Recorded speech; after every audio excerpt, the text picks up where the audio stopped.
And of course, it is going to be time, boys. Mic check. 1, 2. 2 Legit City on the mic. We are back. All the geysers. We're going to tame some volcanoes today and plant a lot of trees. We got to do what we got to do.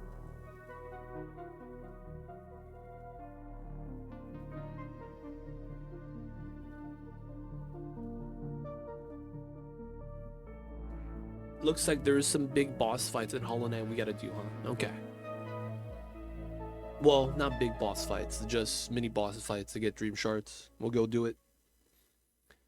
Sounds like it's gonna be a lot of stuff to do. Upgrading the dream nail. Multiple dream fights. Okay. Alright. We are back. We are alive. We moved out the Hot Abyssalite. I'm hoping there's no more.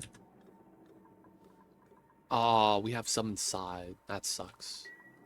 Alright, for now, we'll encase it. We might remove it and put more inside later. We're still popping out this area. That's almost done. There was just a bleach stone right there that needs to get relocated, and it will.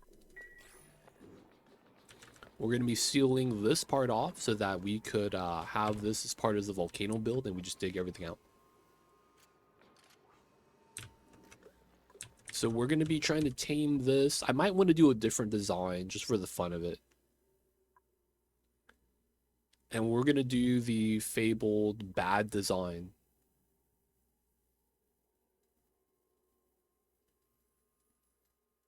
We got to do it. We got to do it.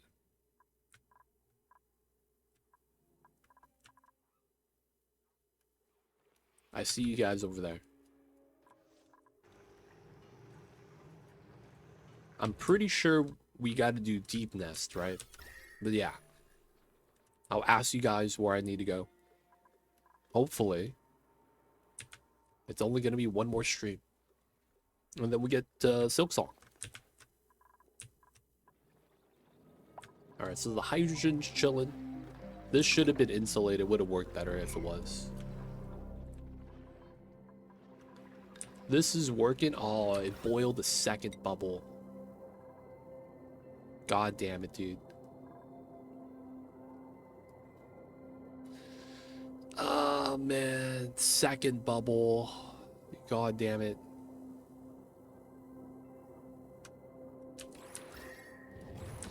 So apparently the hot tiles right here is what's causing the problem.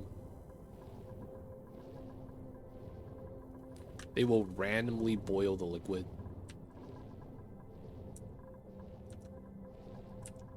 That's really bad. The gold volcano over here.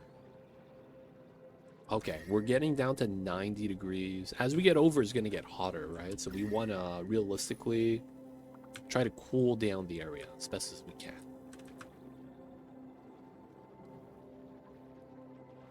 It's a worse difference doing Hollow Knight. Oh, man. I mean, Silk Song. Oh, man. That sounds like it's going to be a fun time. Dude, look at all this steam. 4,000 kilograms. My God, dude. 4,000 kgs.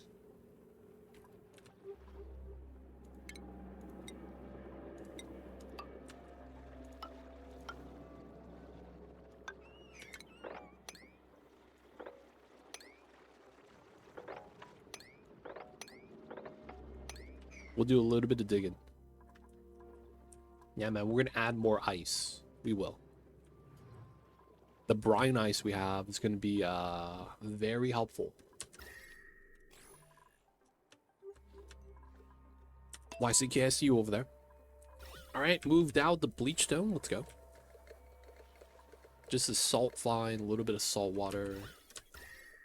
All right, milligrams. So we are going to be clearing out this area.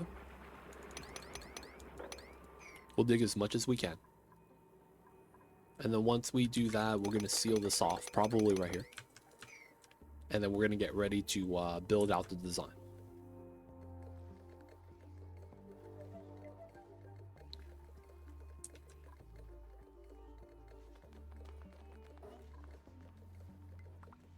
So now I'm thinking how I want to do this. I think we're going to do a jank design. I hate to say it, but I think it's going to be for the better. If the design's kind of jank. We will do a jank design. Alright, another thing is that we got to plant a lot of hydroponic tiles for the arbor trees. We're probably going to use that side as well. And we're going to have to probably temper the temperature a lot better. Cool everything down. Stop all the generators from heating up. This is running 50% of the time. Jank design, regular Oni experience, it is.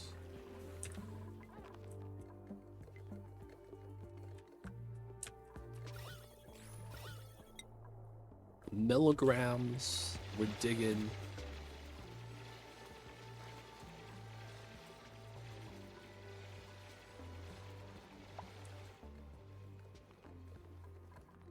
Okay. Let's sweep up everything we can.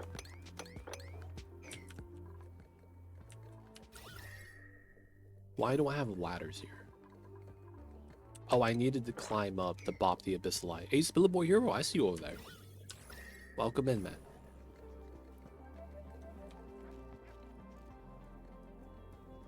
What is that link, man? Cyberdyne, welcome in.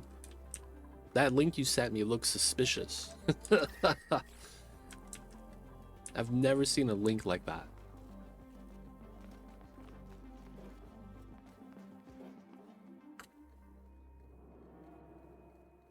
It's a trap.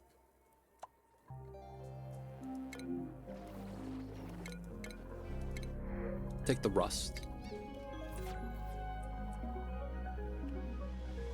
I should really try to clean this up. What's going on, Corgi? Welcome in. Look at all the slugs dumping in the hydrogen. They be swallowing up. Into... No, it's still back there. That's fine. A little bit of lag. Alright, the steam's going up and down, but it's boiling. Ooh, it's way too hot here. I gotta start cooling that down. Alright, so we should probably think about working over here. So let's think about how we want to do this. I think we're gonna on purpose do a...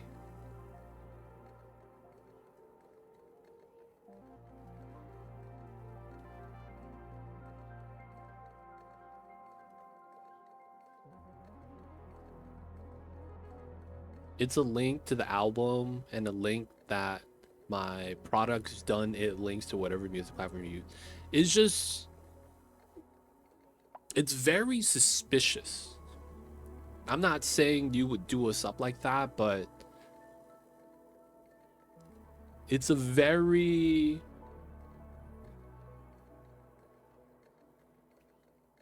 How do I say this? It's sketchy. Like, when you click the link, it's asking for a lot of permissions that link to your account. And it's like, yeah, man, let us access your account on this website and let us add and remove songs without your discretion.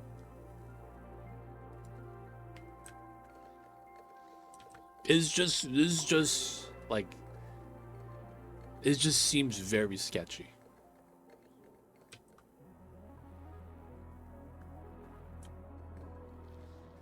How much water is optimal to put in classic steam turbine aqua tuner?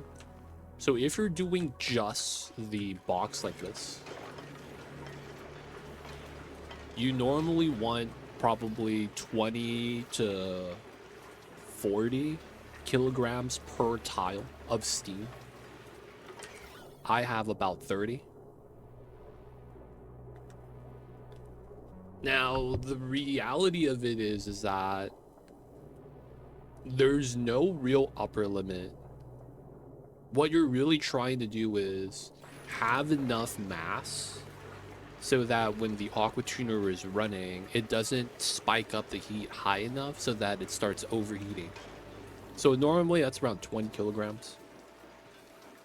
Until you get to like super coolant inside the pipeline, you might want to put more water.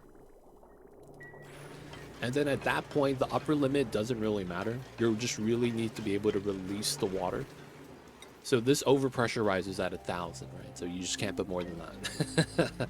Because once you get over 1,000 kg of steam, it's not going to release the water anymore. And then you're kind of just screwed. But the reality is that, you know, 20 to 30 is pretty good.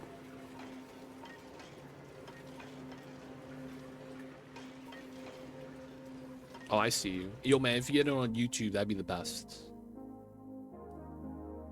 Infected mushroom. I feel like I heard that name when I was a teenager. I feel like I've heard that before. It's a song. It's a song. It's a band. They'd be doing the band stuff. All right, so we're gonna use the OG building, the Robo Miner. And what we're gonna do is we're gonna spill the magma, cool it down so it solidifies. Because my mesh builds keep breaking, even though it's kind of working right now. So I'm just gonna get a little bit of variety in and use the Robo Miner. Oh, I see, Waste Spiller Boy. Yeah, it just so many red flags. That's all it is, right? No matter who you get it from, when you get something like that, you know, you start to think, man, are they tech savvy? Because like, this is suspicious, man. That's suspect.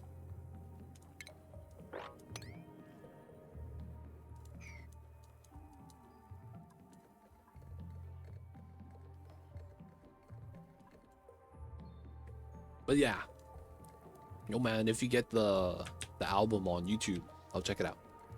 I actually don't have a Spotify.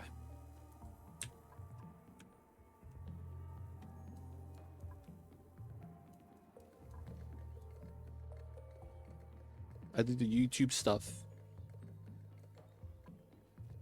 All right, so we gotta do a thing where we spill the magma in, cool it down, let it solidify into a block, and then automatically dig it. That's basically the plan. I think we still use door push. It just makes a lot of sense.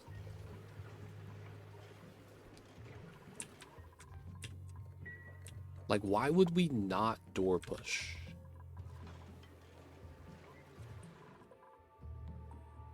Gotcha, gotcha.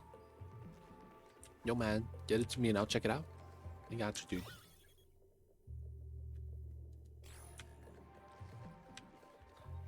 So the idea is typically we put this somewhere so that when it spills in, we could dig it out.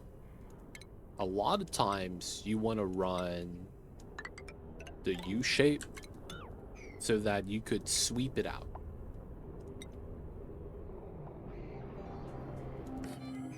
Now that probably means that's tough.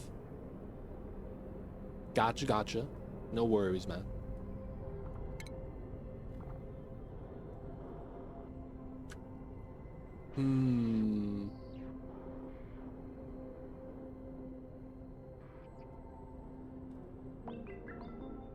If I run it like this, that doesn't really make sense, does it?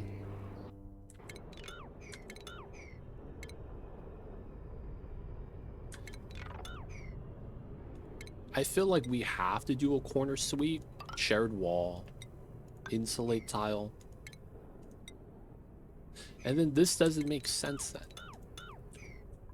Because then it's not really going to be able to do too much. Yeah, man, no rush. Take your time. No pressure, man. I have faith. You got this. So, I'm not gonna lie, man. The Robo Miner build just seems jank.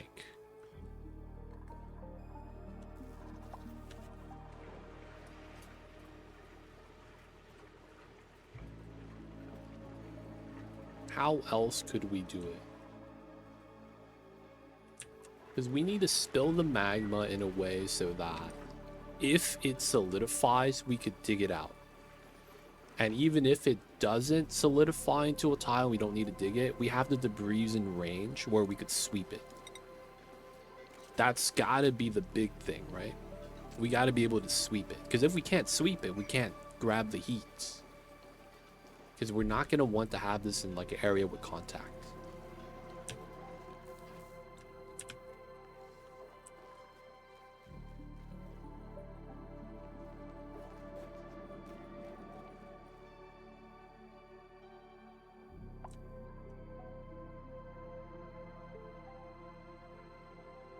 How would we want to do this?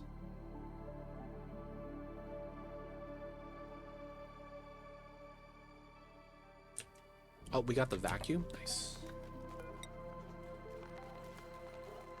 How much igneous is that? That's fine. Alright, let's solid tile. Open up this right side and start pumping it up. We gotta get that started anyways. How do we want to do this? We have the biobots right here. Yeah. It's not breaking, but it's like I kind of want to just make a new build that's not the same build. Like it works and it works well. I feel like it's breaking on the save load. A lot of the times when it did break, it was when I immediately save loaded. Look at the little hatches now. Eating the igneous.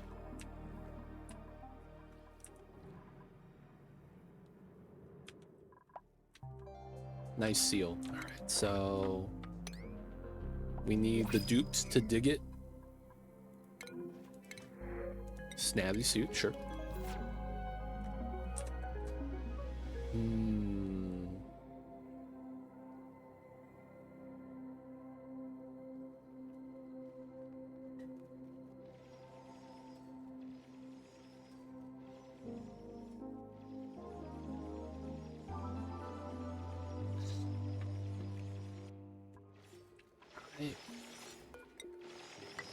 We're gonna climb up the dig, get the stuff built.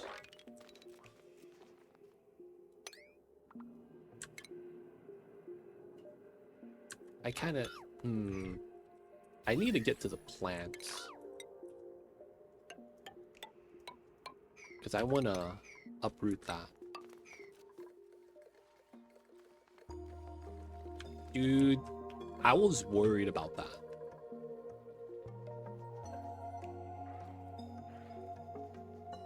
I was worried that they would poop out the hot igneous and it would immediately refine into refined coal. And then entomb the hatches. I was worried about that specifically happening, believe it or not. I was like, dude, that could be a thing. I was like, man, I don't know.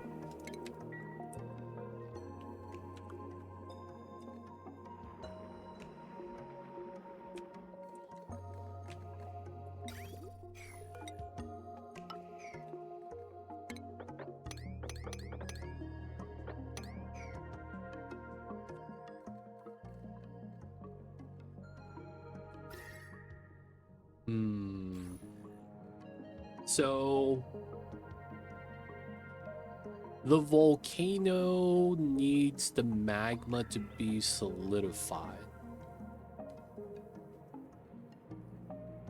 We want to pull out the solidified magma as best as we can. We need to. Alright, man, I'm gonna be real. I'm gonna get some socks on, even if it's hot, because this goddamn mosquito keeps biting my legs. I'll be right back.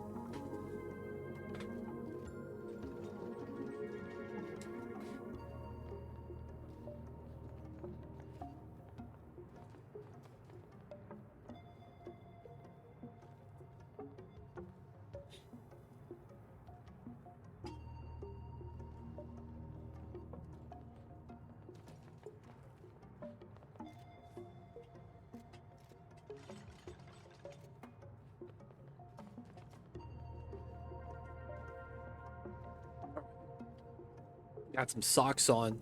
Protect my feet. Still vacuuming out the area as we need to. There shouldn't be anything that off-gases on the inside. And then I technically want to keep that.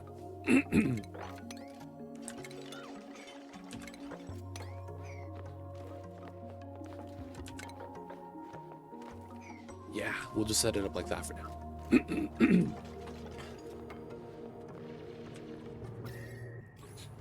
So how do I need to do this? So I think the robo miner technique makes the most sense. The only problem is that how do we make it work? That's really what the problem is. How do we make it so that we could dig out, we could solidify the magma, dig it out, and sweep it out without having to provide additional cooling?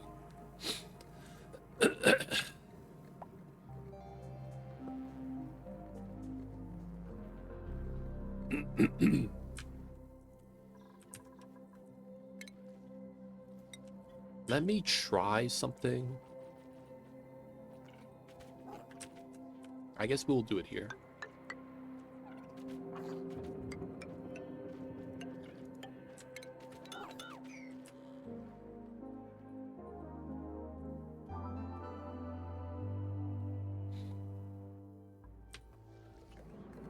Do I have any natural spots that are corners like that? I guess right here. Or right here. Or right here, I guess.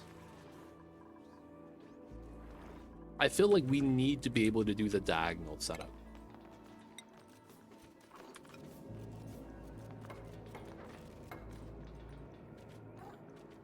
There's a spot here. You see that? We get 2 tiles.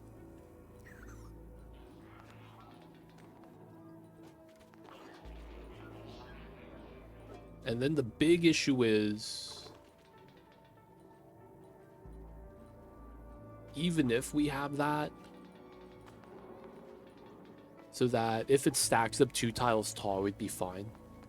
The main issue is that I need to be able to have a sweeper sweep it out. I don't think we'd be able to put all 3 buildings inside. The sweeper, the rubble miner. What's the 3rd building? Oh, the loader. Inside the steam box all together. That will be the setup. The other way might be hiring biobots, locking them inside Volcano jail, and making it so that they would pitcher pump the magma and just drip it out. That is always permanently safe.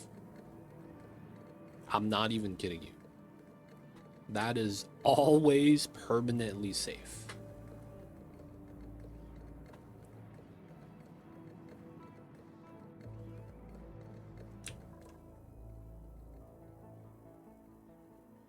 Dude, we could actually do something jank like that.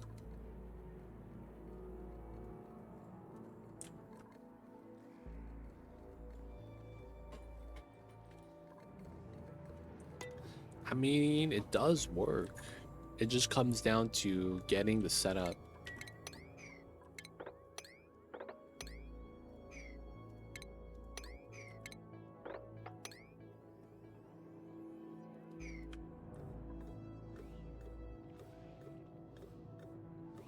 They like the Roombas. I feel like they move a little bit too slow, but yeah, they do work.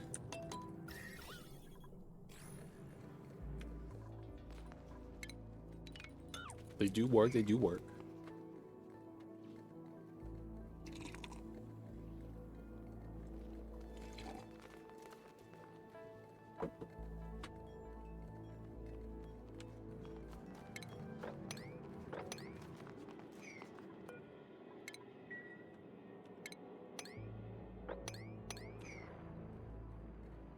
I think I know the design will do.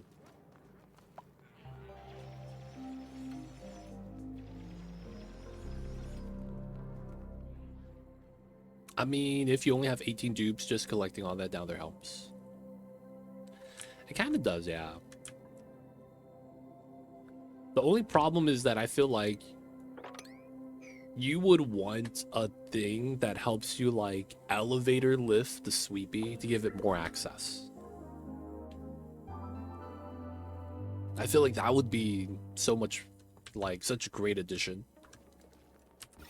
Having, like, a elevator system for it. No, we can't get stuck up there, so all that's fine.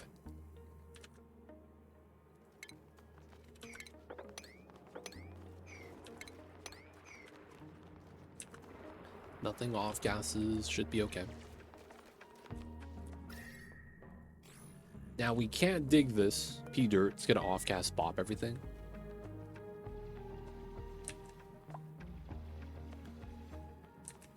And then I kind of want the build in the corner so that we don't need dupe access and then we just move out the salt water. That makes sense.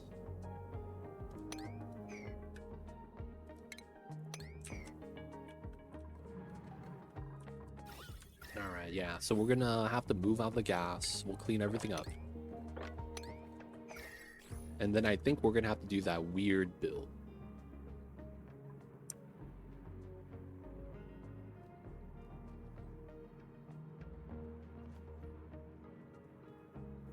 They're limited to one floor. That's why I use them only down there, making one long mesh floor and dig everything above it. Oil drops through and they get to work. Dude, they pick up liquids. They pick up liquids. But yeah, man, giving them more access would be super tight.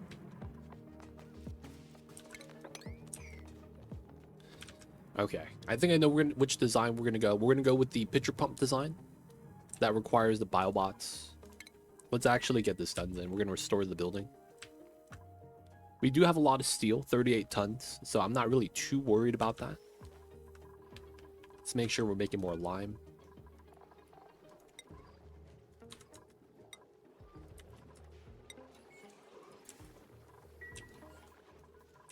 We're getting so much lime from this. Oh, we need to pump up so much CO2. I gotta connect this to our CO2 line. That's right there.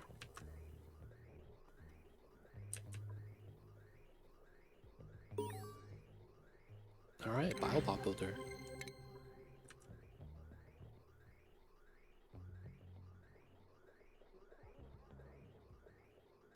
Dude, I feel like the problem might be is that if you give them a special elevator, it's like, why don't the dupes get one? You know what I'm saying? Like, they get one, yo man, I want one of those too.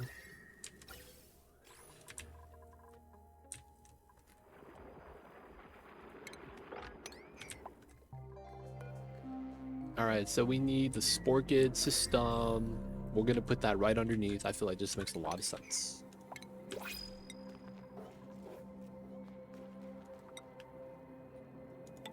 There's already CO2 here. That's perfect.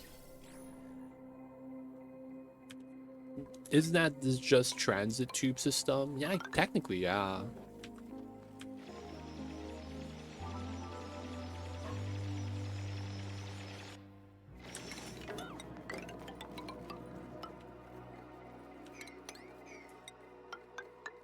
The only thing is the fact that Roombas can't use it, the sweepies. I would make an elevator really slow, something like only go at 30 speed, keeps climbing the ladder. Hear me out. Sweep upgrade that gives it a cute little jetpack. Oh my god. Jetpack on the Roomba. That sounds like what do you call that? Robot uprising? That's what that sounds like, man. I see you over there, other Bobcha. Welcome in. Hello, hello.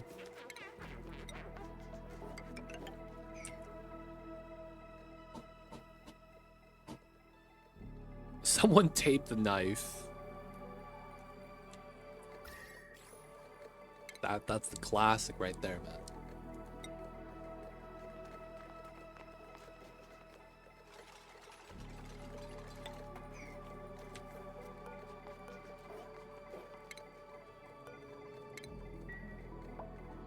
I've seen it. I've seen it. I've seen the dog with the knife, the Roomba with the knife.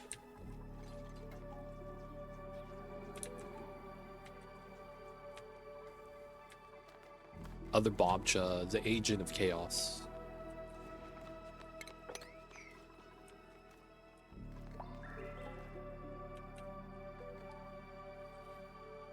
All right, so we're probably gonna want to have the magma go this way. And I probably want to have a limit. So we'll have that ladder probably like right here. That allows the magma to get pulled over and then pitcher pumped. Though ideally I would want that kind of on the same floor. Dungeon Keeper. I have not, but that does seem like a game I was looking at. Because it's in the management category and I like playing management games. I like the aspect where you like build something, set something up, and then you have it kind of just run, so to speak. And you see whether or not that it's an idle game, but it's kind of like reminiscent of like Roller Coaster Tycoon. You make a theme park, you simulate whether or not it becomes, you know, popular. Dungeon Keeper is like the same thing with a different set of rules where it's like you got to kill the people looting your cave. But yeah, I never got into that game. I don't think they have a new version either. It's an old classic, right? Puff eggs. Do we want to intercept? No, we already got it. Yeah, I'll take the puff eggs. You could grab a worker and relocate it manually from somewhere else. Oh, that's just like Roller Coaster Tycoon. Picking up the janitor and moving them where the roller coaster where everyone's vomiting from. What a classic.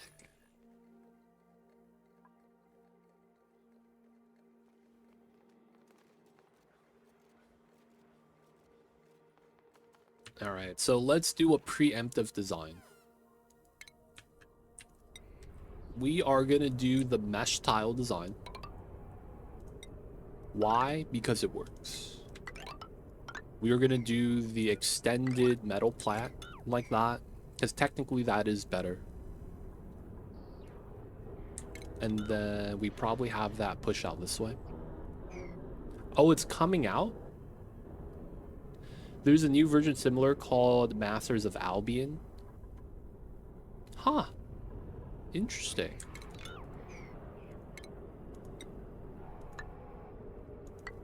Interesting.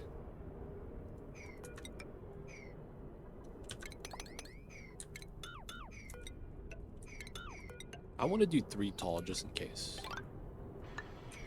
Because technically running temp shift plates through the base is fine, so maybe we'll just do it like that.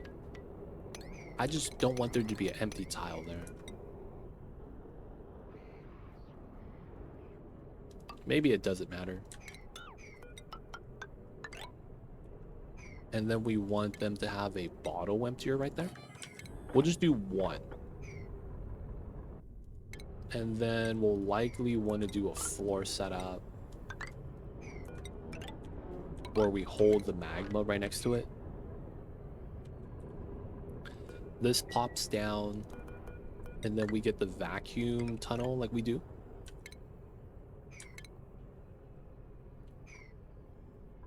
Hold that there. Or, well, we could literally just hold it up there, right? Steam turbines right here. Or no, we kind of want it all on the right side. More layers than Dungeon Keeper, but has the Hand of God mechanic. Very nice. I might have to check that out. We have about 17 tiles of height. Just making sure. This is 9. So we can about double this. Cool. So we'll likely want to have the items held here. So we could sweep it out. and then run the setup here.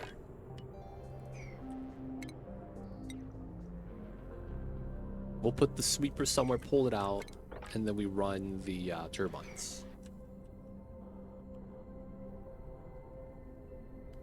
This makes me want to use the back corner space as a cooling block. So let's argue we want 10 tiles here.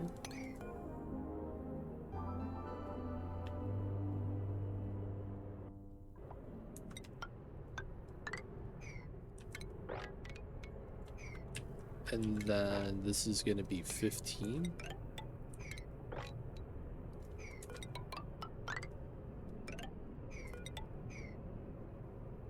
Okay. We have a little bit of space here. We could potentially just use that as aqua tuner space. And run that to cool everything. This is gonna be where we pull out the hot igneous and cool it down. Steam turbine, steam turbine. This is gonna be the condensing room. We drip feed it via bottle emptier. Vacuum tunnel so everything goes where it needs to go.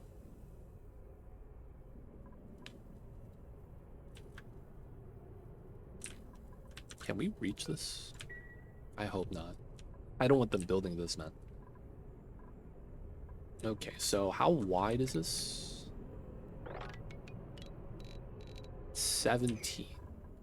How much space do we have? So let's say here. Yeah, we have a lot of space. Yeah, 19. We won't be able to fit in the aqua tuner in the corner though. So this looks like a design. This is just gonna be dead space. It happens. What we could do though,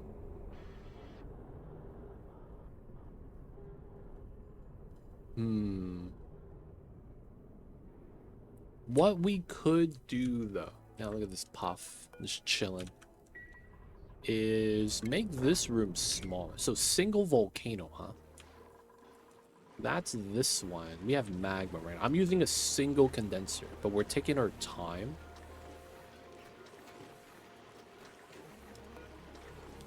So we move in, let's say 1200 kgs every.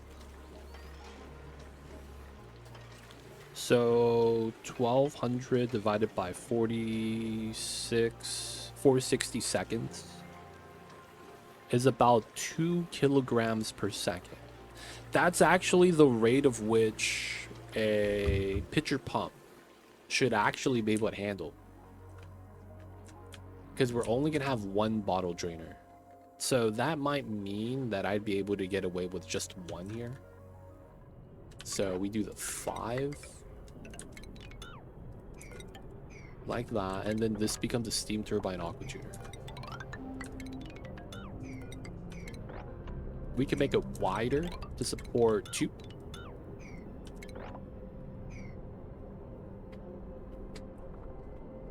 And then we just have one for the local stuff. And then we move another one outside to do a chill box. 17 tall. This is perfect. This is basically the design. I think this is going to be what we do. And then we need to figure out where we want to actually cool the igneous down for the final set. Because we will have to just feed hatches. Oh yeah, that reminds me. I was going to make a free-for-all hatch feeding area right here. No brushing. All just, you know. They get the igneous right there on the floor, coming in from this room.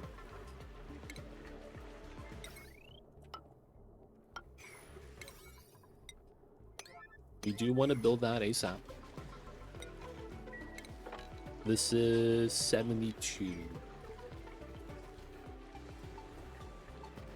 So how many is that? 72?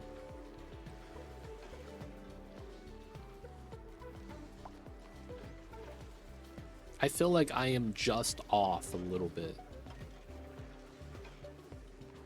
72, what is that, 12? 60, no, that's perfect. We get 6 hatches.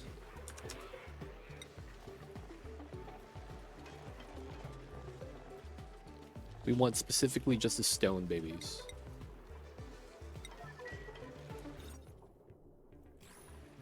Alright, let's sweep up the metal though. Alright, so the logic is that we have tons of igneous here. Wait, it's only 394? That's not a lot at all. Let me get some critter feeders here then. So they're yeah, we should start doing these. Areas where we're not increasing the number of hatches and we're just letting them eat. Maybe like right here is probably a great spot.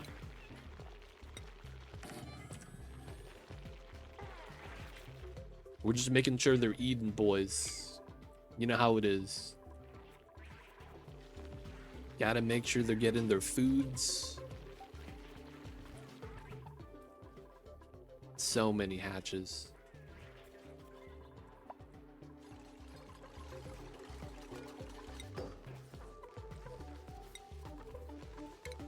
All right, igneous.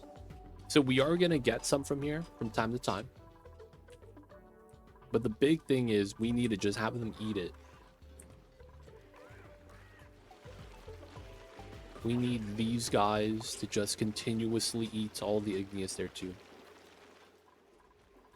Fun times. All right, so we know the build.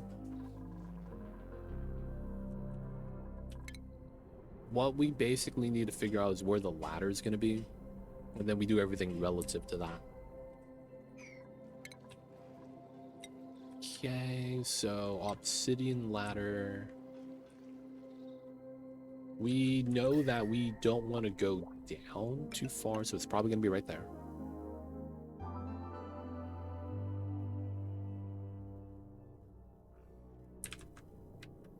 I don't know how far we go down because I don't know how much magma space we want. We just know there's going to be a wall here.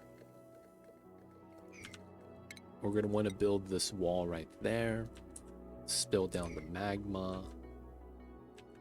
And then we could argue we run it flush here.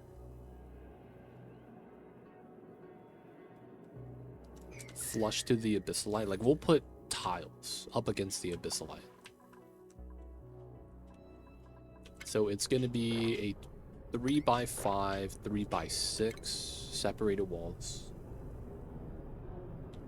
We could probably keep that together.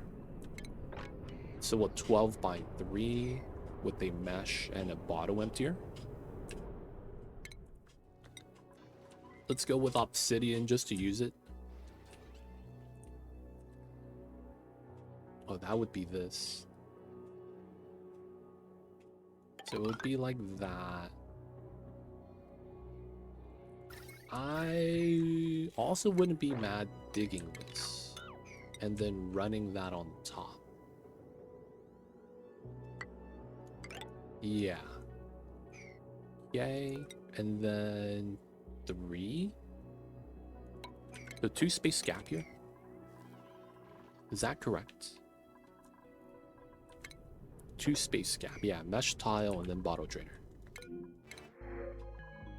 Okay, no shine bugs.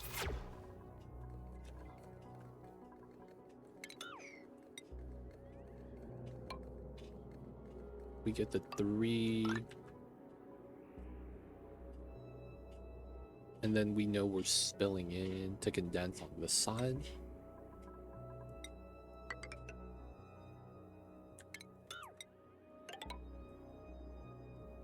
And then we're gonna have steel mesh here. And then this is insulated. So we'll do it like that so we could build everything. Steel metal tiles, I don't want it melting. And then we got to continue that out. So this door is locked. They can't go inside and grab it. We're also going to not build this tile, so the gases can come out. Okay, and then we do a 12 by 3.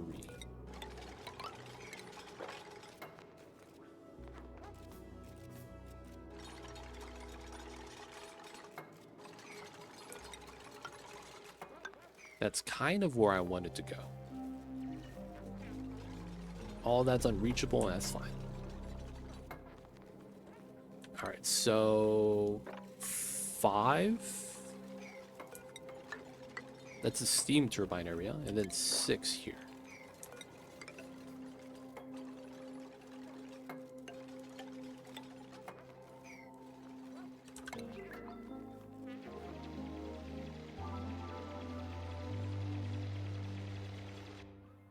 Oh yeah, we don't build this tile because of how it works. It's gonna pop out.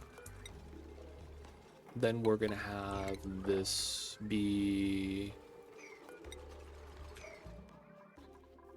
Do I run that literally under the metal? I guess I do. Could pop the corner though.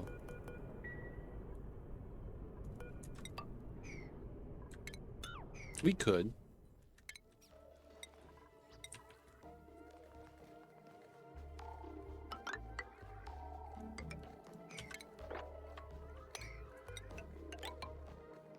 And then we do a 3... 14, 15.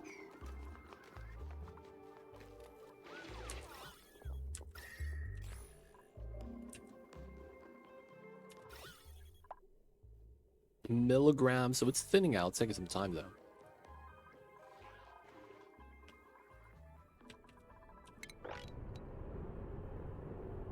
And then the bottom spot here is going to be a 60. Okay. Just because of how the corner tile works, right? So it's going to be like that.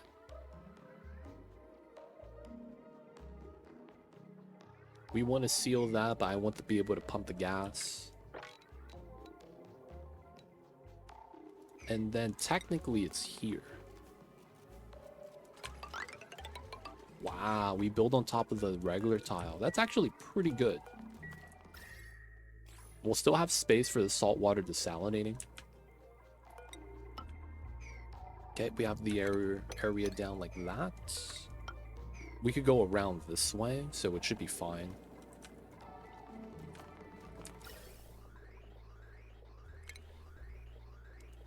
Okay, this is going to be the Sporkit room.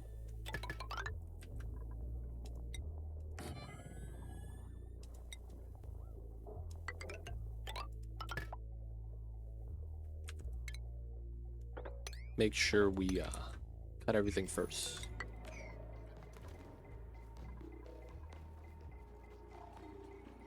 Now, thinking about this, I kind of want a liquid lock before we go inside.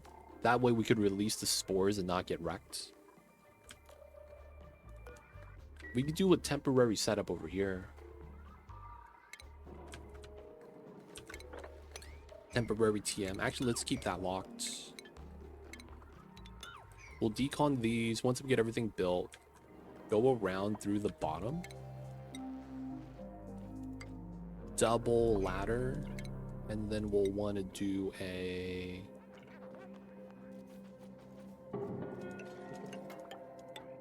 temp liquid lock.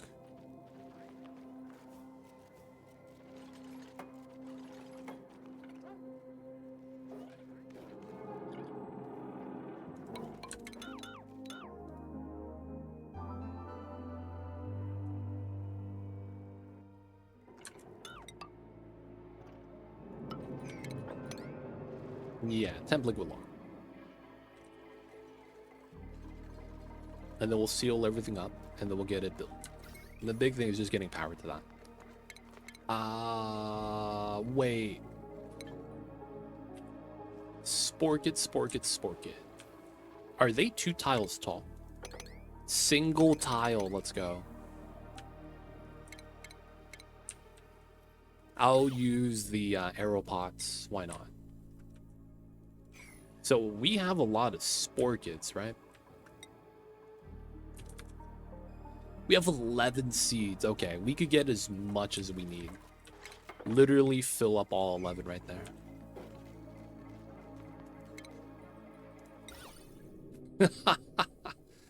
That's gonna be so wild.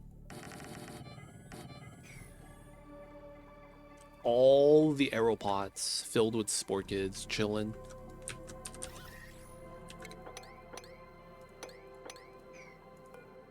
Alright, let's get rid of some of the stuff. We still gotta pump it out. We likely do dig this part out. We'll eventually bop the bottom and get more space for plants down here. Very likely it's gonna have to be like that. Alright, so arbor trees. Range is 15 to 40. This is just a little bit too cold. Why are these guys ice cold? Why is this room colder than the outside? Are the transforms generating that much heat?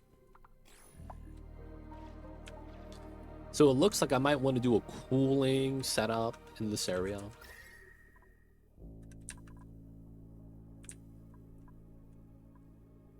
How would we want to do that? Oh yeah, I might want to start digging into here just because we're going to need the space. I think what makes sense is trying to build like a steam turbine setup right here. And then we will try to dig down. That makes a lot of sense. Dig down that way. Way too many dartles right here.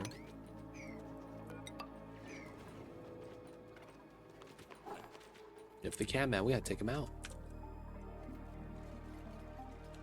Alright, we gotta let them work though.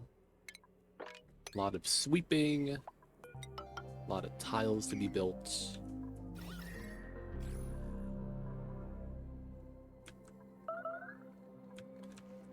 Let's go. They're all hiding in on the side.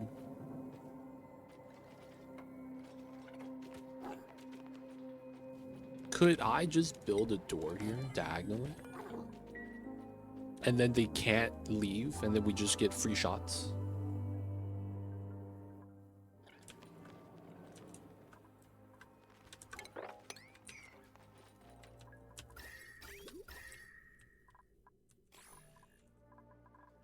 Alright, so I'm looking at this.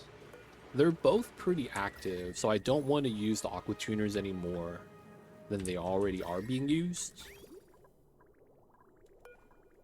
Though we do have a little bit more space. Like, we could just run out a cooling line. A little bit more. Oh, yeah. Oh, no one's doing the harvesting. That's why the water's getting up there. 500 kgs.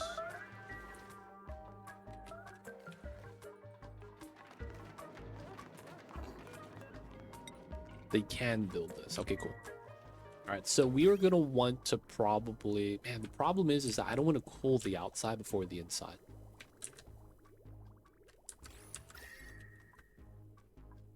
Over here is, like, not bad. All right, we'll try it.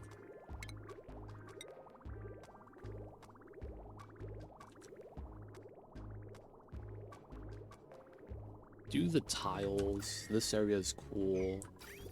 I feel like we want to do a tile on the outside down here to try to cool everything down. It's not really that hot. The problem is that this is really cold, so it's like...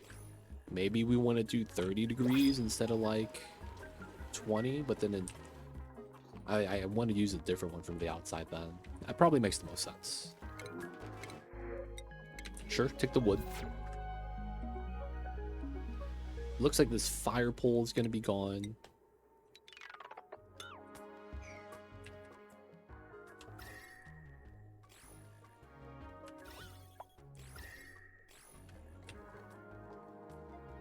Alright, we need a drop of oil there.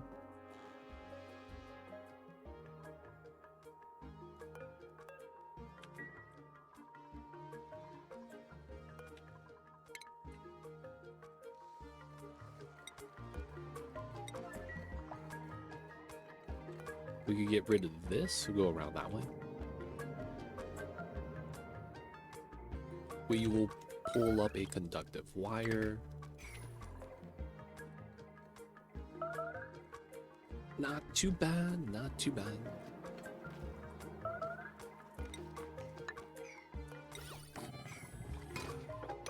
Sweep the shell, build out the stuff, get the oil in. Solid nuclear waste, suspect. What's going on, Joke's on you? Welcome in. It's been so long since I've played this game. It's a good game, yo man. I played this game a lot. Right now we're doing a challenge run, kind of a challenge. But yeah, man, if you have any questions about it, let me know. I'd be happy to help. I have way too many hours on this game. But yeah, fun little colony management game with a twist of science. It's fun times. If you haven't played this in a while though, a lot of changes have come in. We got little dinosaurs now. Look at these guys. They chillin', man. They chillin'. We got the OG hatches still. And then we also got giant fish. We got mammoths too, because with the dinos you have mammoths. And then you also got little floxes. Hey, how come there's only 2 critters here? Oh, that's not high enough priority, I see. There's 6 Rexes, they're fine. We need to do the critter trap in. So that these guys get populated. I guess we took out too many of the floxes right there. Why they sound as Wookiees? Hey man, I can't tell you that.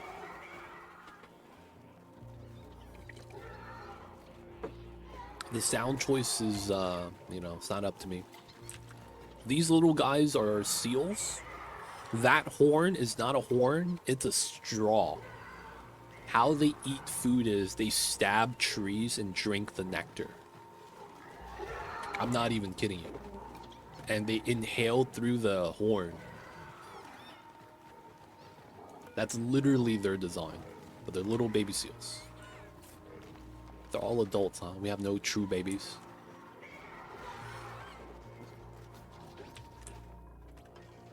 We also got bees. All they do is huff CO2 all day. Look at that, consuming carbon dioxide, and then they're sleeping as a result. So that's all they do. They huff the CO2 and go to bed. If they're working though, they make enriched uranium, which is actually kind of dangerous if you are not familiar with it. Oh, my kitty cat's awake finally. The little mambas. Oh yeah, we also got these guys. They will hug dupes, and when they get hugged, they have the heart shape that you see. They're called cuddle pips. The normal pip you probably know.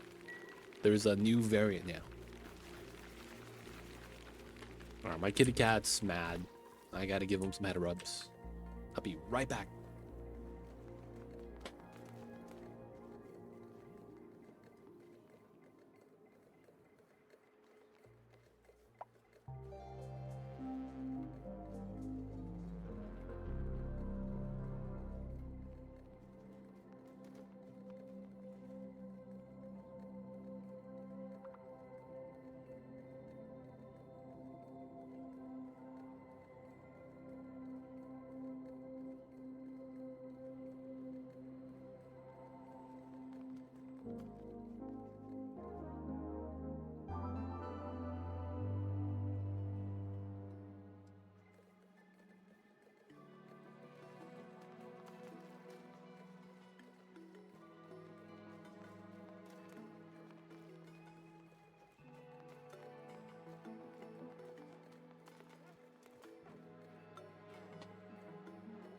The little kitty cat got a little bit of rubs. Should be okay now. Dude. Sleeping on the job. God damn it, George. I mean, at least now he's working. We could dig both of these now. Still trying to vacuum the area. Get it prepped up and ready.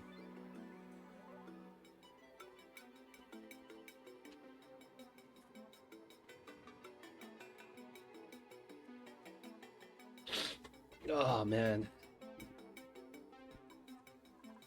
I should be happy that spring is here. I really should. But man, does it suck. Pollen is everywhere. Goddamn.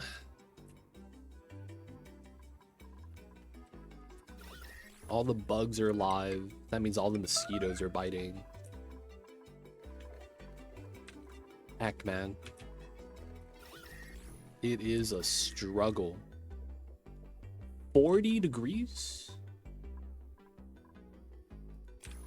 Didn't you hear we have 6 more weeks of winter? Nah, man. Not in Cali. Dude, it was hitting 90 degrees every day for the last week.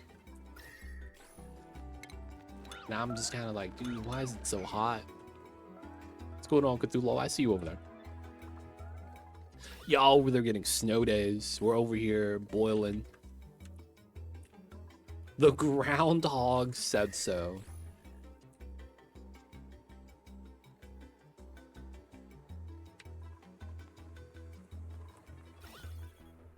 I've never seen a groundhog IRL. I thought it was one of those things you only see on TV.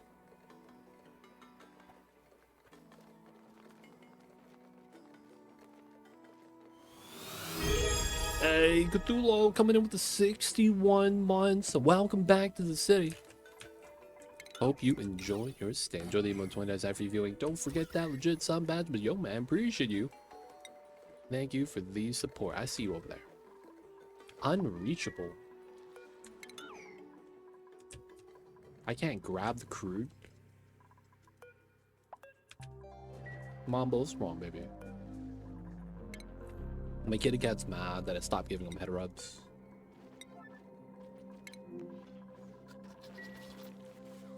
You're fine, babies. All the hatches. They're just chilling here for some reason. Oh, they're all finally gone. Let's go.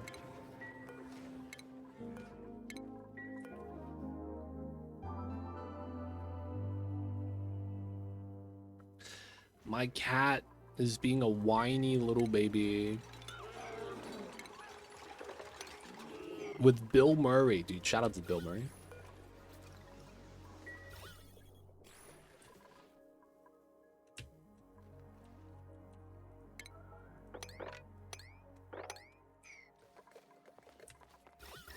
That's a name I haven't seen since Ghostbusters.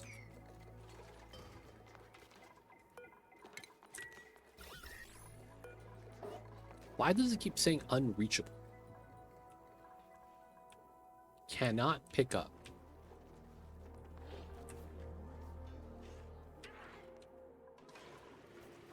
Oh, wow. I'm not getting enough oxygen in the suits. Wow. Really?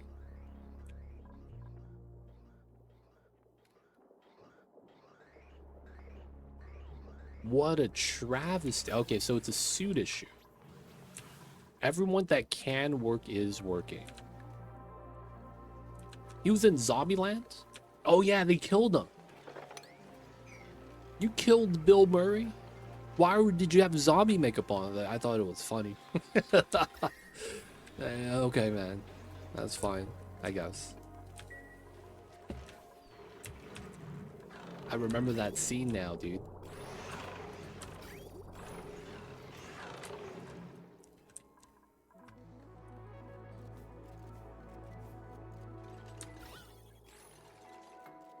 Do you regret anything in your life, Garfield? Oh, he was in that movie?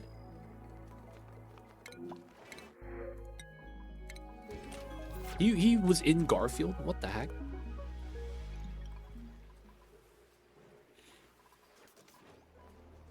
He was the voice actor. Was he John?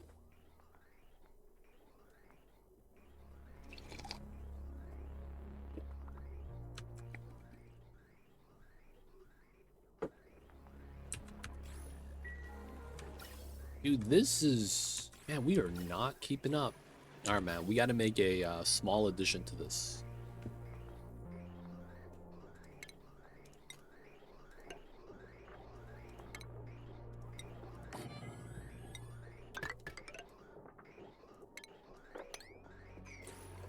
He was Garfield in 04. Oh, man. I didn't even know that. He was the OG Garfield, huh?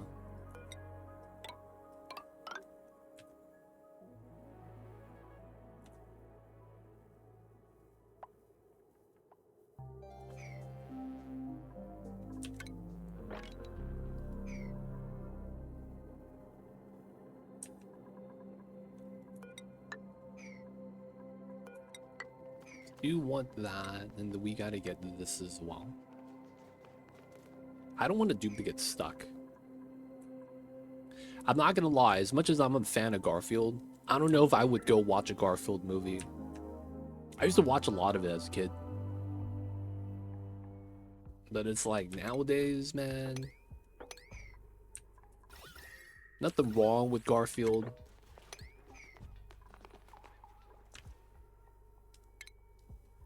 It's not really a trend over at all. Yeah, it's a comic thing. It's kind of like Felix the Cat. I don't know if you guys know about Felix the Cat. I feel like it's one of those characters where it's like kind of obscure. If you were there, you know, maybe you know about them. Tom and Jerry, yeah, Tom and Jerry's classic though. Yeah, we have Bowbots. Did you have the OG version or the censored version?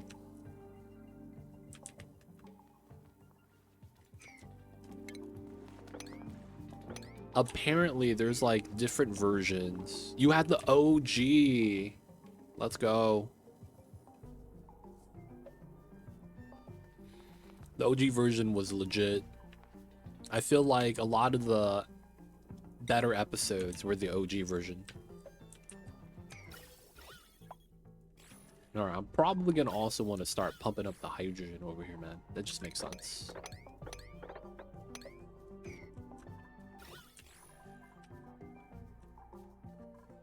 The OG version, man. Subtle differences.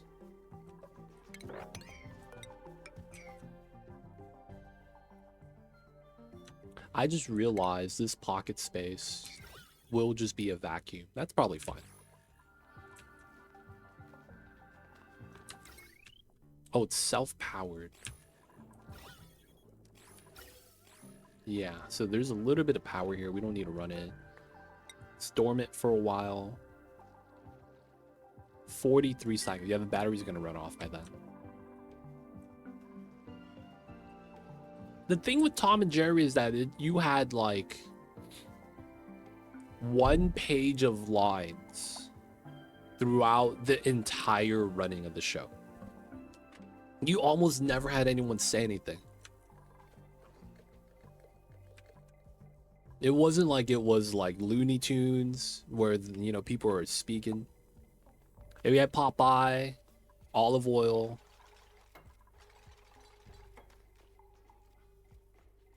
Who else was there? There was a lot of those shows. Oh, this is ready. Let's go.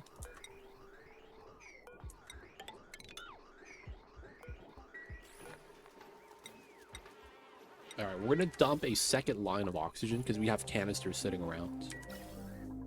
So we get a steady feed in instead of missing packets all the time. Mr. Bean. That's his thing though.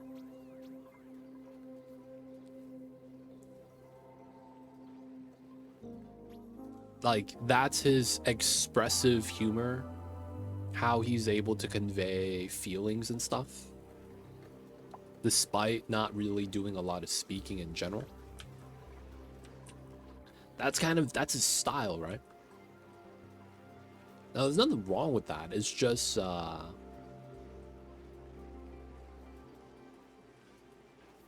do I say this?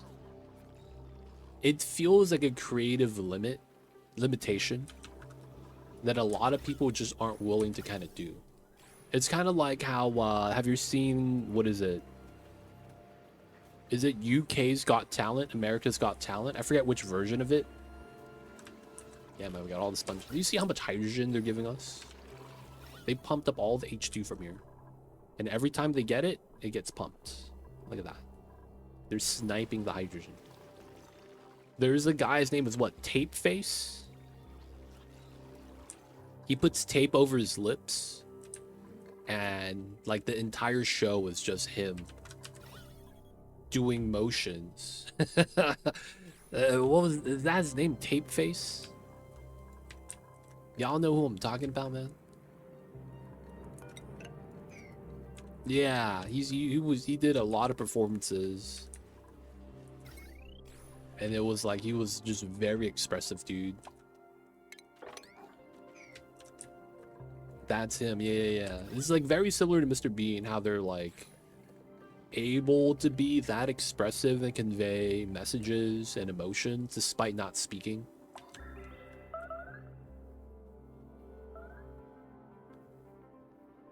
I don't... Wait, dancing with himself and dress? I'm not sure about that one.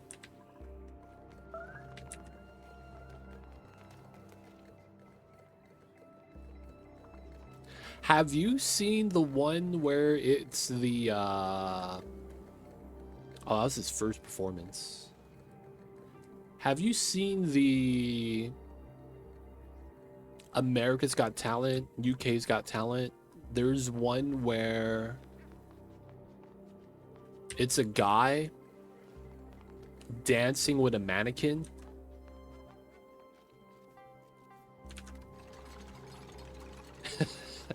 Dude, if you know which one I'm talking about, dude, that one's really good.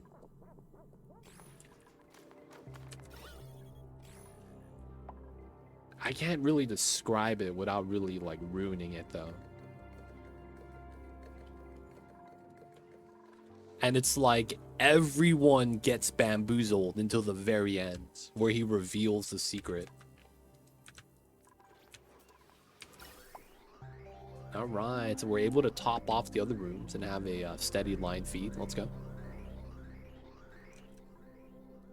And then hopefully this helps us out with the... Yeah, it's filling a lot better now.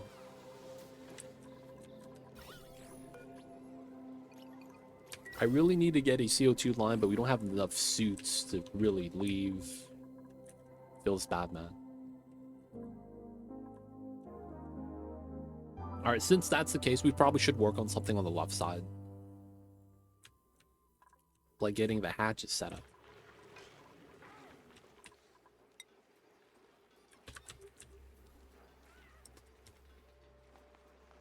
We have 1,000 tons. Is it all right here? Is this where all my igneous is? Do I actually have to, like, try to pull out more a little bit faster? A lot of obsidian in there. These are running pretty full force, though. This is also really hot. I guess a lot of the igneous is right here. It's not too bad.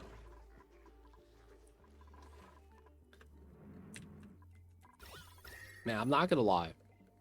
I feel like a lot of the times when I watch those TV shows, XYZ has talent, the voice, the pitch, and all that good stuff. I feel like more than half the time, I'm just kind of like, okay. And then it's like 10% of the time, you actually see like a really good performance.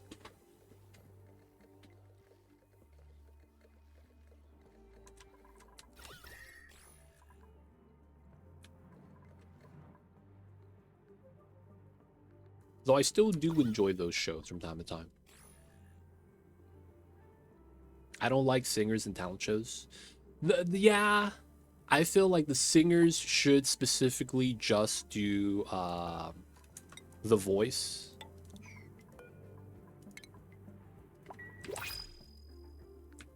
Like, they have their own show. You know, like, don't really need. They got their own show already, man. You know what that kind of reminds me of? Have you ever heard of the athletes who go to another country and represent another country despite not actually, like, being from that country? And it's purely because Olympics. So it's like you'll have basketball players that will get citizenship from the government just so that they could play for their sports team. And it's because they didn't make it at their home country where they're from. So it's kind of like I've seen this on a lot of shows, but like you'll have someone like Jordan Clarkson who's Filipino. Like he's Filipino, that's you know, that's fine. But you have someone like Joel Embiid who had his citizenship being nationalized as French. But he turned back around and said, I'm not playing for this team. And he's originally from Cameroon or something like that. And then the French country was like, we're going to revoke your citizenship. And he goes, sure, middle finger emoji. You know what I'm saying? It's just, it's so funny, man. Dude, I hear it happens way common with like smaller countries nowadays. Like there's a big thing where it was like this guy, he played for the Philippines, but he's American born, American citizen, but he is not even top 100 tennis player, but he couldn't make any other Olympic team. So he was like, I'm just going to go play for the Philippines.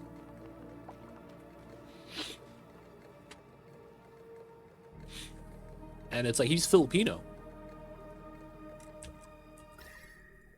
So it's like, it's cool, but it's like, he was never born there kind of a thing. If you have money, buy those. That's true, man. It feels like a lot more countries do that though, nowadays. Long as you're having fun. Sports ball, baby.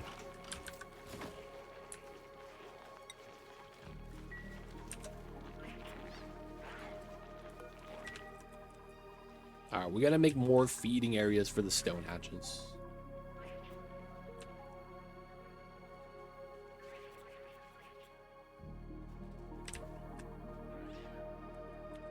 We gotta make more little feeding areas. I guess we could just break this open right now. Let's open this. 1, 2, 3, 4. Dig that, excavate.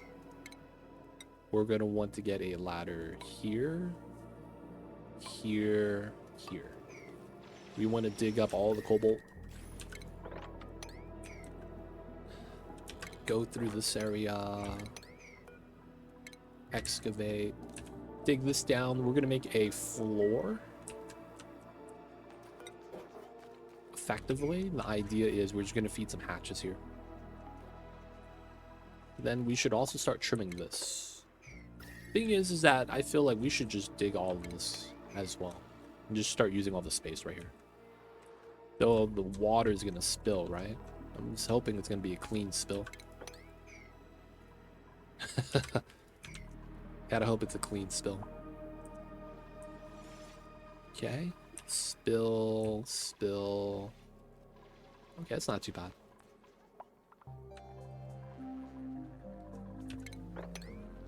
Clean that up. No one got stuck on the ledge. Let's go. 4 space gap. Pretty good. Line that up with the room. We're gonna put airflow in the back just for gas flow purposes. And then how big is this room? Oh, oh, no. I hit the dig button. All right, so you zoom out, check for any dig commands in mass. Looks pretty good. Okay, this is huge.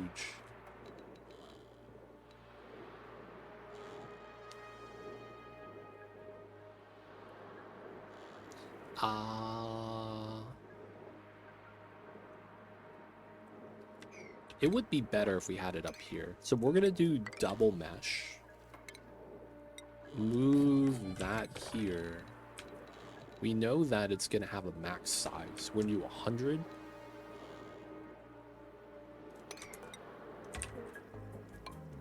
Do that. So this is 100, right? It is.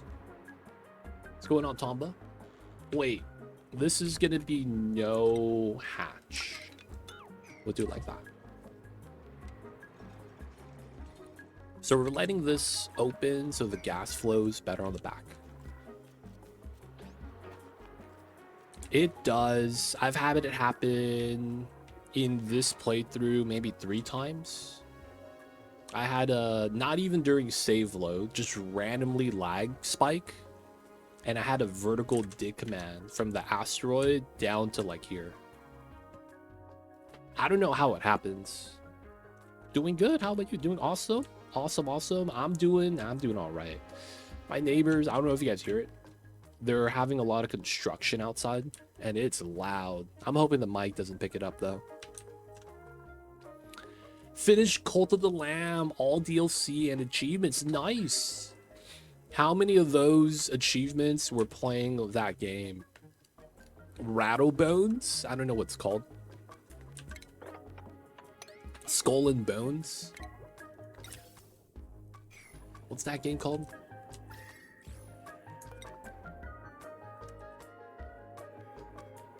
How many achievements was it that? I feel like that's gonna be like the bulk of it now. Knuckle Bones. Let's go.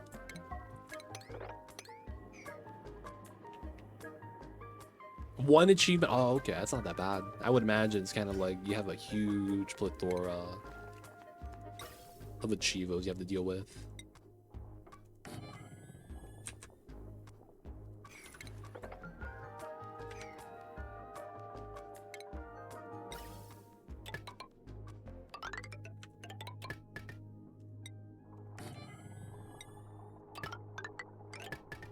Alright, we're just gonna pump up hydrogen.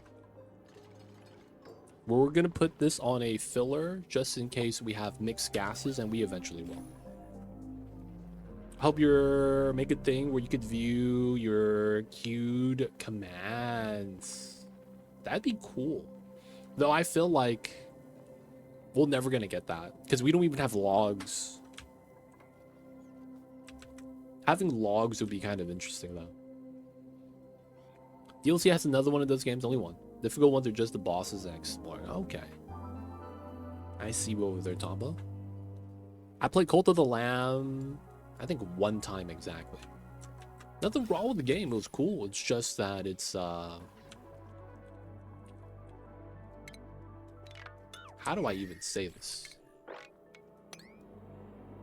I feel like a lot of the initial fun was kind of just, oh man, he's eating poop. Kind of a thing. This game has logs.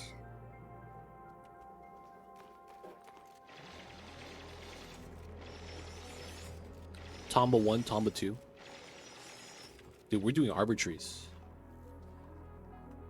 That's what you mean by logs. What a guy. This game has logs. Arbitraries. Oh, man. What's going on, P-Nugget? Welcome in. I see you over there. Hope you're doing well. Appreciate you for tuning in.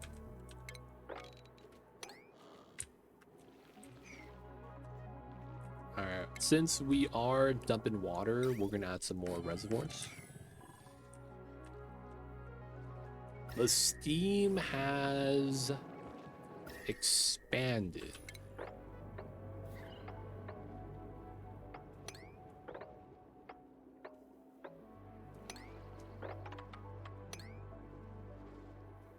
I'm gonna do a little bit of digging. We need to cool down the bulk of this area too. This is pretty safe. And then we're gonna put some temp shift plates here. We'll dig this down and start filling it up with water. Oh yeah, we're gonna need power. Oh no, bro. There's no easy way to get power. Alright, let's do a small little wall right here.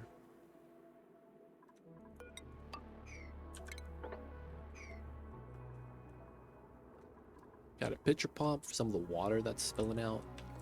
We're still vacuuming this. It's going to take us a while before we can actually get the builds. We're working on other stuff. Take the Pete. Doing alright, P-Nugget. I started limiting my time in my normal digital spaces, and after 4 days of doing so, I'm kind of seeing how much tech addiction ruined a lot of things for me the last 20 or so years. Good realization, though. Yeah, it's awesome, dude. Awesome, awesome. That's one of the reasons why I try not to do anything with my phone. I have maybe 5 minutes of screen time on my phone a day. And those 5 minutes is me just setting my alarm and then turning off my alarm. But yeah, I feel you with that, man. You gotta do what you gotta do.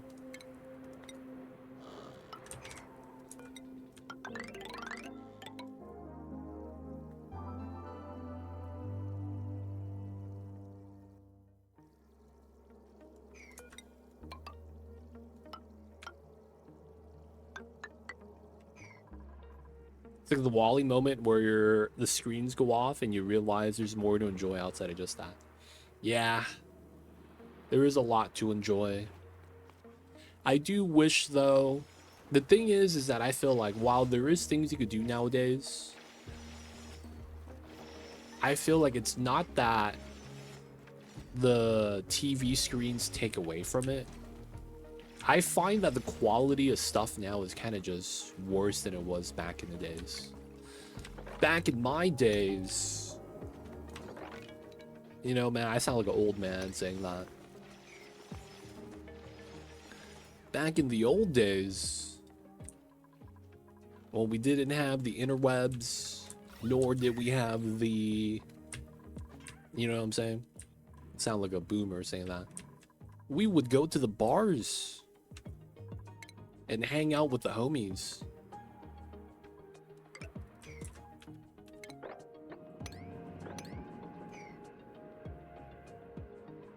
I think that's fine. I'll keep these two. Guys, on that same topic, what is your favorite thing to do that does not have to do with anything electronic? So, you know, the movies doesn't count, even though you're going out to a theater. Technically, you're watching TV in that same regard. Hey, Tom, but coming in, reading. Hey, is that correct? I'm reading right now. I'm reading right now. Sleeping is high tier. Board games. Oh, dude, do you guys have board game cafes over there, P-Nugget? I like board games too. Board game cafes are top tier, dude. I watched recently the whole Lord of the Rings trilogy, and those movies are easily superior to modern ones. Practical effects, craftsmanship over CGI. Dude, man. No, Abby. You got yourself stuck. Don't die, Abby. There's ice cream at home. We don't have ice cream. We lied, boys.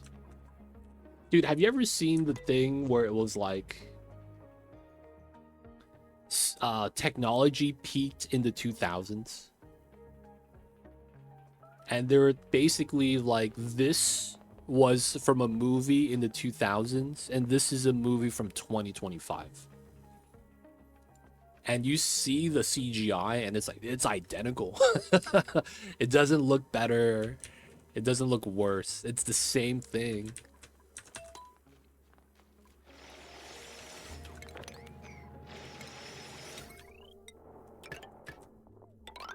There's that meme, we peaked in the 2000s.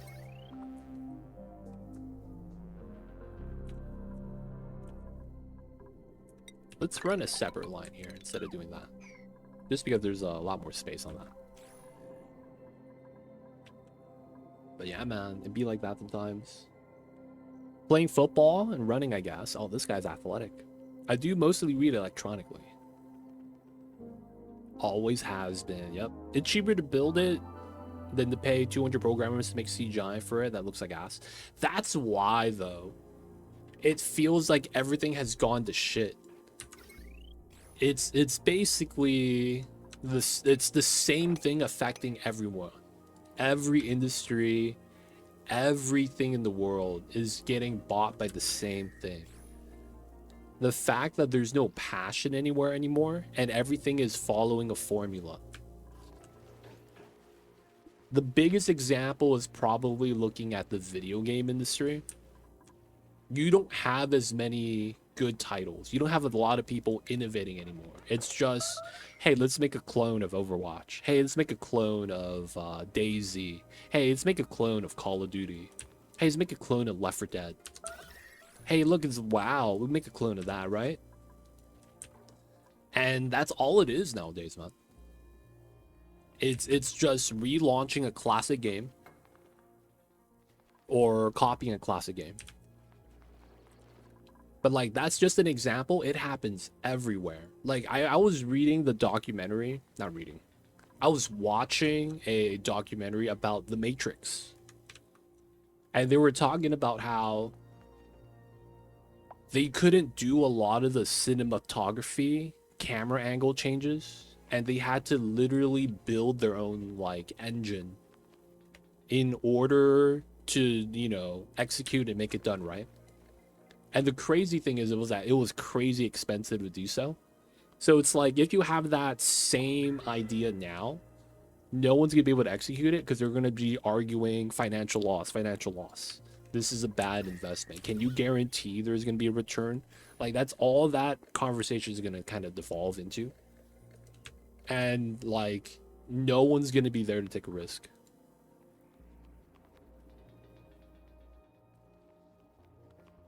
And it just becomes this thing where it's like, because of that, we just lack a lot of, like, not risk takers, but that's kind of what it is. Yeah, we're getting a lot of AI slop, man. That's the thing. AI's ruined the world.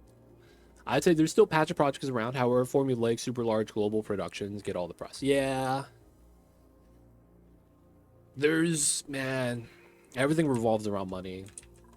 100%, man. Cash rules everything around me. Cream. A great philosopher once said.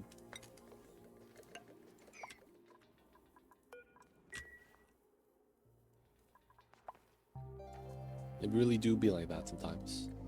There is still a lot of, like, passion projects like that, though, yeah. I was hoping, I mean, I guess you could argue we were in kind of like a, or we still are in an age where anyone could really go viral. But it feels like nowadays people go viral because they do something bad. It's kind of like how there used to be days where we would have, hey guys, nothing bad happened today, so the news is going to end early and we're going to go straight to the weather. You know what I'm saying? Like, that doesn't happen anymore because the people who now are at the head of the news is like, we got to put something up here. We got screen time.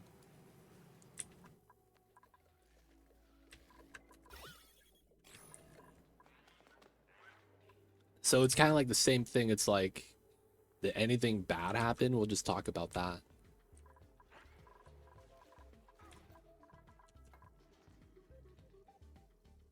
You remember that iPhone app that was literally just a drinking beer animation? Dude, there was the one where it was you had the Glock, you had the gun, and you would do the fake recoil with it and it just makes the sound. The beer one. There's the one where it's like mice running on the screen, and you would put it on the iPad and cats would try to swipe it. Those are the classics.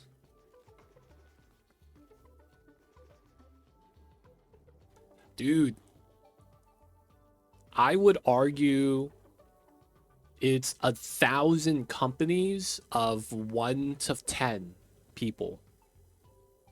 Those small indie companies have the entire video game industry on their back. It's kind of like how it's like the fast food has just gotten really bad to the point where McDonald's is like, dude, this is bad. And it's like, it's really on the back of the mom and pop shops. That's where all of like the good food is nowadays. You can't go to anywhere fast food. Everything is just garbage.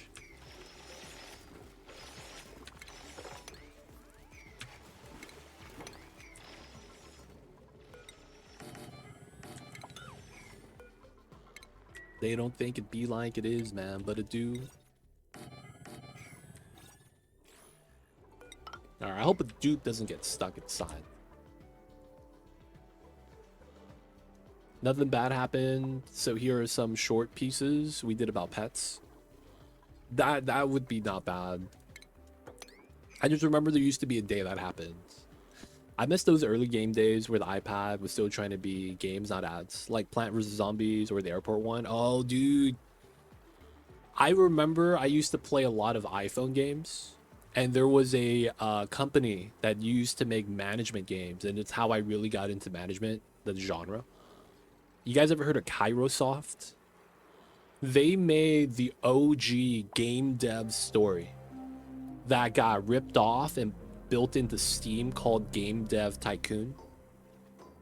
The OG game dev story was you run a small little video game company at the inception of video games. So it was like literally, I think one of the first big names that come out is the Atari console. And that's like the beginning of the storyline. So it just becomes a thing where it was like, oh, did I have ice melt? What's happening here? We gotta mop this up before the dupes get hurt. Whoa! Damn, that's a lot of water. What the hell is this? Hey man, can we pump this up?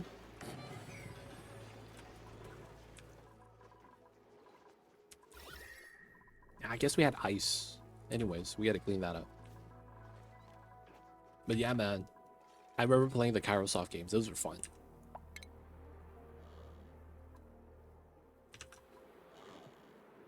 PvZ is not a mobile game. It's true. PvZ, I used to have that on my PC. Back in the days.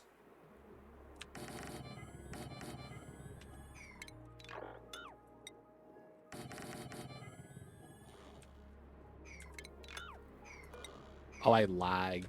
You guys see this? If you lag while dragging a building, these buildings get built overlap. And you could actually build both buildings. And they will both work. I'm actually going to see if they allow me that. That only happens if you build while you get a lag spike. And you place these kind of like side by side.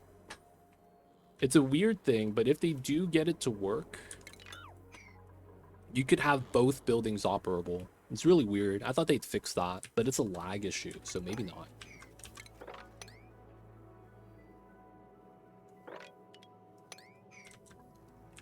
There's studios like Larian or From Software that have like 500 plus employees that make white horses of the game industry. So even with more people, you can make good games. Stretching that number a bit higher.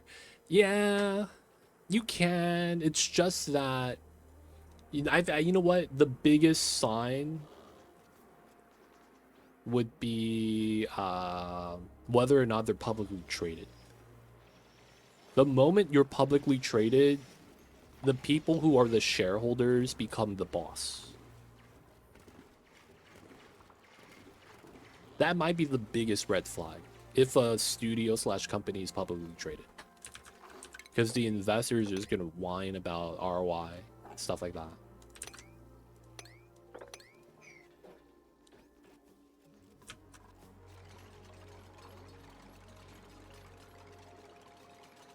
I know the toilet cheese. You place 4 toilets and washrooms in one room and get bonus. Yeah. It's so jank though. I'm not gonna do it.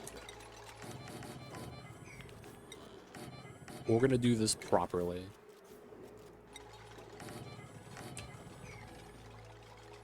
We're not gonna do the overlap cheese.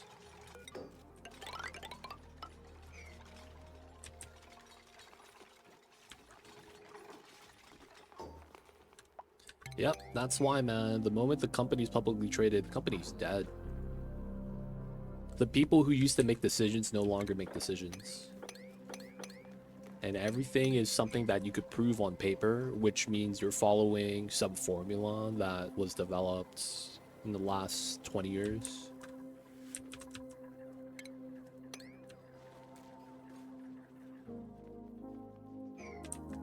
That's the classic. This is what so-and-so company did, and now they're huge. Don't you want to be like them? That's always the argument.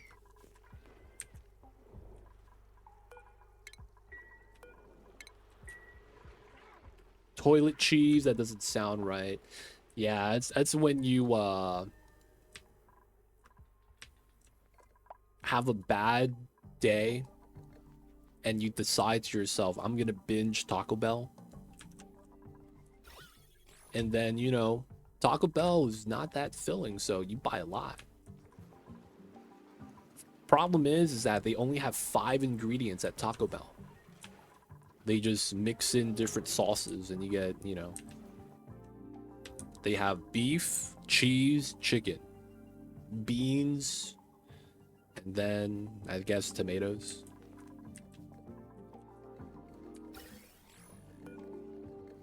Oh, we don't have a H2 dump, huh? This all H2 right now? Look at this. We could just put this in the line. Or maybe we do a dump over here.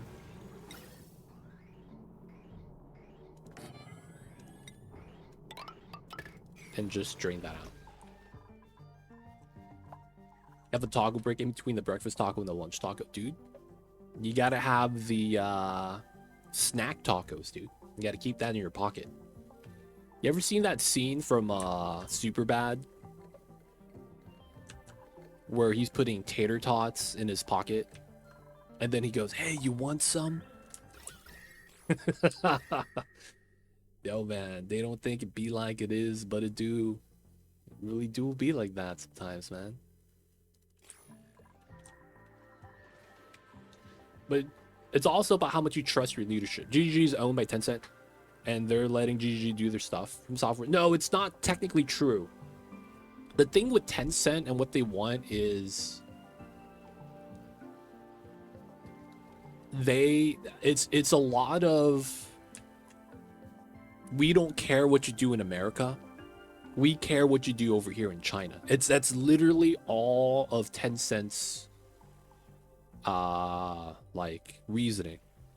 So Clay has 10-cent huge stake in Clay Studios, right? GGG, same thing. And the difference is that in China, they have a different version of the game. That's literally what it is. So it's kind of like an IP purchase where they get to develop that title a little bit differently and to comply with their censorship laws. So GGG, if you didn't know, has a separate studio that manages and updates a different version of Path of Exile for China. They have different cosmetics, different microtransactions, different verbiage, different things they display. Clay is kind of the same thing, but it's for Don't Starve. It's not for Oni, it's specifically for Don't Starve, because Don't Starve is actually huge in Asia. Very popular over there.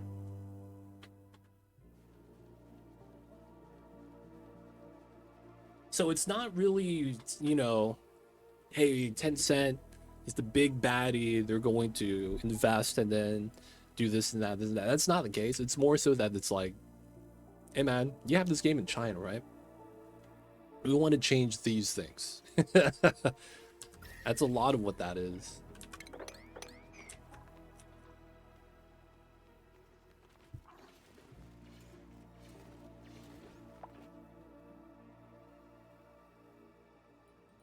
But yeah, it really depends, man. Because I don't know how the game and how it's, for lack of better words, how it's received over there. That it's, you know, like when people see that a game company is owned by Tencent, I don't know what that means. Like, I don't know what the public opinion is. So I really can't say. Some people might be pogging. Some people might be like, oh no, bro. But it really depends on the person, man.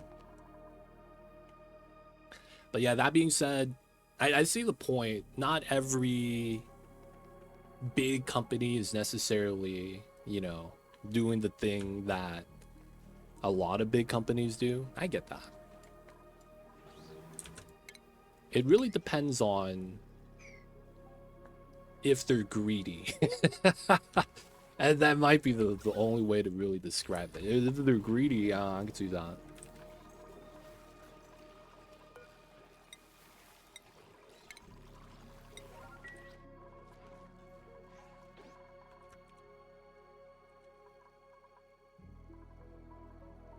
It's not completely fair to compare old game devs to current ones, even based on how many games are being released. So you're saying, I see you. It's you can't group them up. I think that's what it is. You can't just say all AAA companies are bad, all indie studios are bad, or all indie studios are good. It really is a case by case thing, man.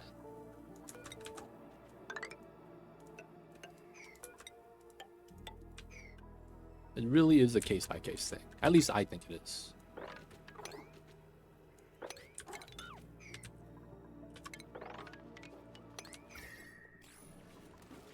We're gonna have to trim the abyssalite here a little bit carefully. 100%. If you're too greedy to hire more people, you make more games, make more money, it'll catch up to you.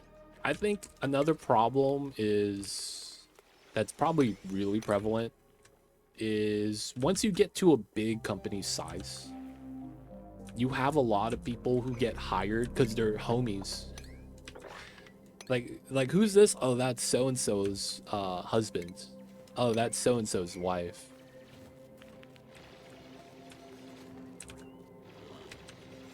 I feel like once you get to a large size, you start having nepotism hires where people don't do anything, and then when they're in a situation where they have to kind of like do their job, they can't. And I feel like in the larger companies, that happens a lot more.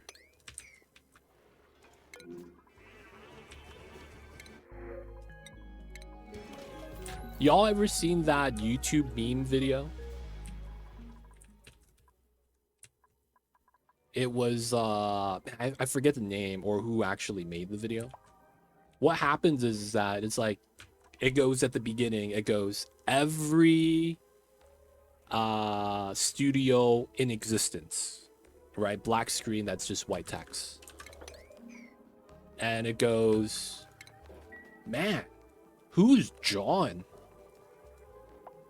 And he goes, oh, John knows everything in this. It's like, man, he makes so much money. He makes more than me, the CEO.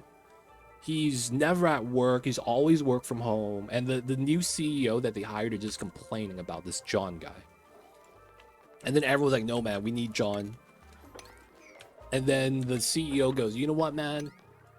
We're gonna fire him. And then the next day, we fired John.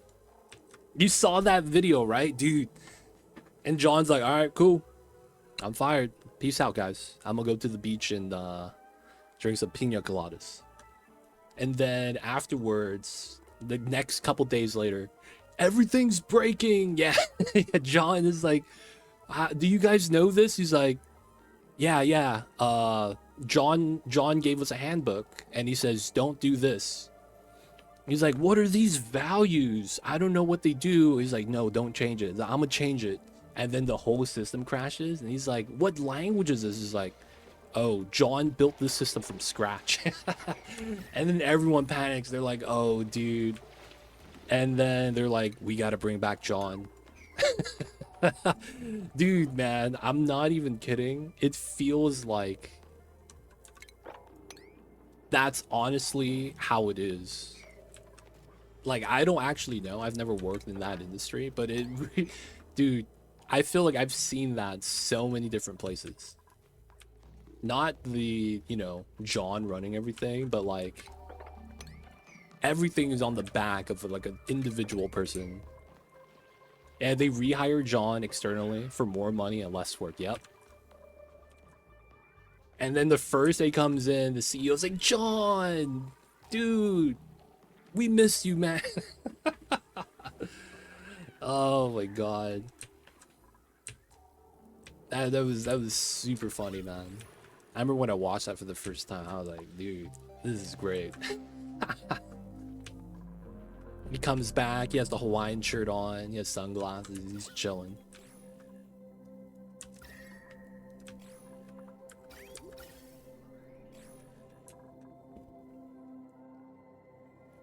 But yeah, man, you gotta have the John in your group.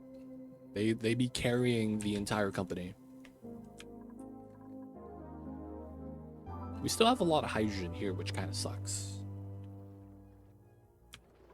Oh, this filled up with steam. Okay. We are going to cool this down with some brine.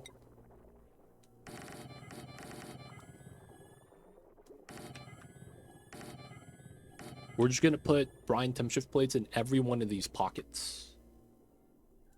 We'll probably do it here as well. So that we'll be able to just, cool it down slowly. We'll eventually get to the gold. This is solidified on itself. Damn!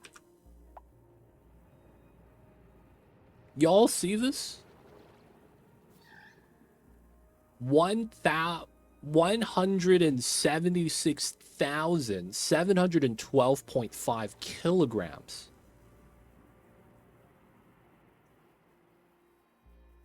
Dude, what the hell is this? This thing has been cranking out gold, dude. We're rich.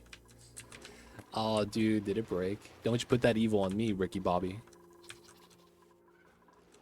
Don't you put that evil on me. Everything's looking good. No floating igneous. We good. The build works, man. Have faith. Gotta have faith. Gotta have faith. Corporate system has a big problem. It cannot put value on experience of a person. You could have two senior managers, but one has 3 years of experience, the other one has 20. Both have the same salary because of the same position. You would need to create new position that fits into a spreadsheet positions. I saw that happening in one of the previous jobs.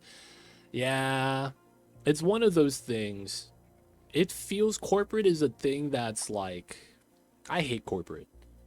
It's run by humans, yet it never takes a human take. Is the thing that I'm probably most annoyed about when it comes to corporate culture.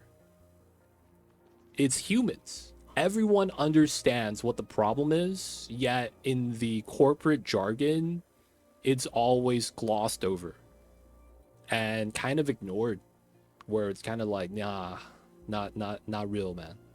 Nope, can't do it. You know what I'm saying? It's just, man. Did you just make a deep rock galactic thing? We're rich, dude, man. This one tile has enough gold to create the Taj Mahal, dude. We got all the gold in the world. It's knowing that their job is to protect the company and try to hide it about being about everyone with jargon. Yeah. That's the thing, man. And it's constant gaslighting. And they will make a big deal out of a small problem just to be able to say a counterpoint. Hey man, I'm having great performance, do everything on time. I'm early, if anything. All the bosses are happy with me. Yeah, but you're 5 minutes late to work 1 day out of the week in the last 5 weeks. And you go, I'm on salary. 5 minutes? And they're like, dude, that's very important to us. And I'm just kind of like, this is real? You're saying me being me being late 5 minutes, and despite being late, I'm outperforming everyone is a bad thing? All right, man. They don't think it be like it is, but it do.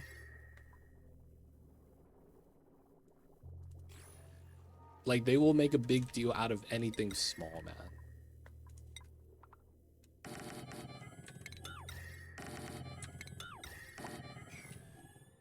It really do be like that, though, sometimes.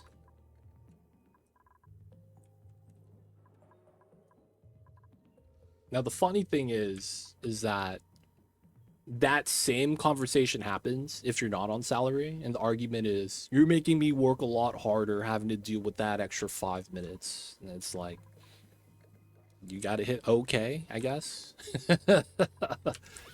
It's just so ridiculous, man.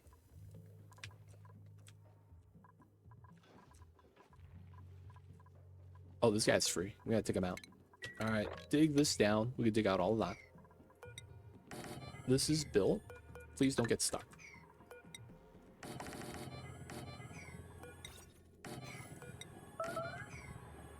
All right.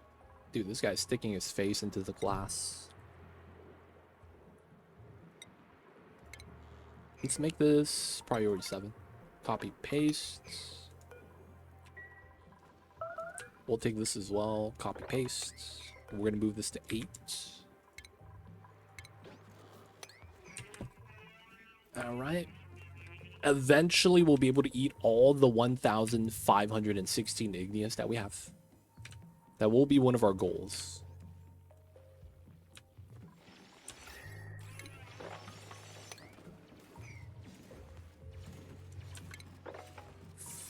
I guess we do want to dig that, put tiles on top.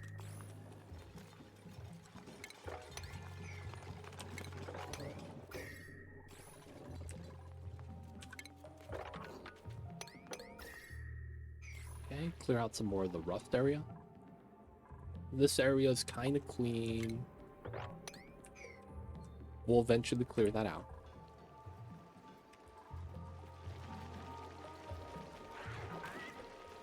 I wish I could see how much igneous was on this tile. I would also want to see how many hatches I have inside, because they look like they're lagging as they're jumping.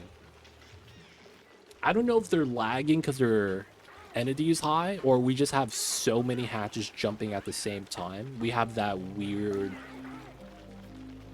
illusion effect. You know what I'm saying? Wait, he laid an egg? No way, dude.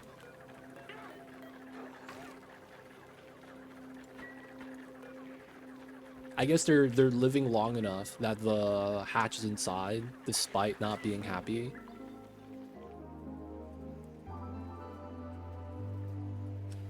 They still get that base amount of reproduction, 2%. Wow, they're laying eggs into itself. Dude, really do be like that sometimes, I guess. All right, the water's accumulating.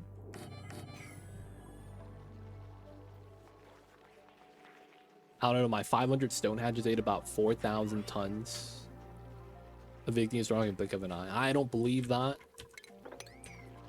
Because I have 700.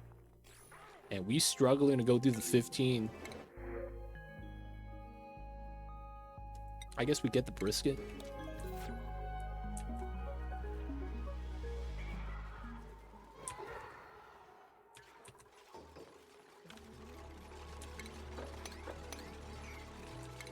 And then we do want to trim this.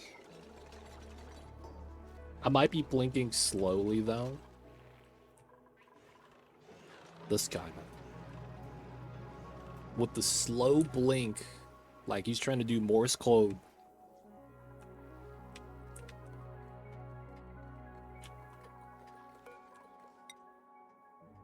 We cannot pick up. Is the crude oil glitched? Alright, man. I'm just gonna pick up another bottle.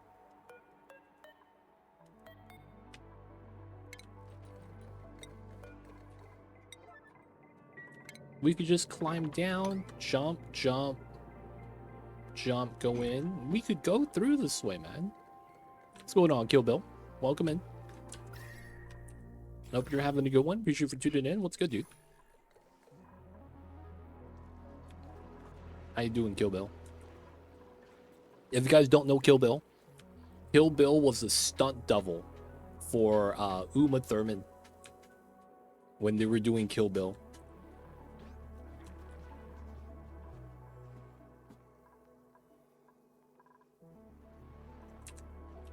Kill Bill's kind of famous.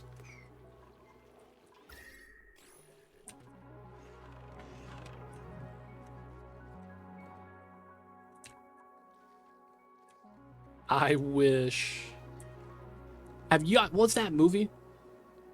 It's like an old school movie that had Lily from How I Met Your Mother. And there's a scene where she's going on a date and she's wearing a pink dress. And then she's riding a motorcycle. And then randomly, she puts the helmet on and starts riding and does a wheelie. The thing is that they have a very obvious stunt double because the stunt double be black. So her skin tone goes from white to black. And he's also like Terry Crews buff. You know, you guys know that clip I'm talking about? That was Kill Bill, dude. There's a couple of scenes where he steps in. Does not look like Uma Thurman at all. But you know what, man? Didn't really matter. Was that actually just Terry Crews? I didn't know who was the stunt double because they never took off the helmet. Was it the Date? I think it was. Yeah, Date movie. Was that actually Terry Crews? I don't actually know if it was him. That's pretty good if it was, man. But it was like, it was a comedy and they made it blatantly obvious because it's a comedy. Was, I think, part of the reasoning. I've seen the clips.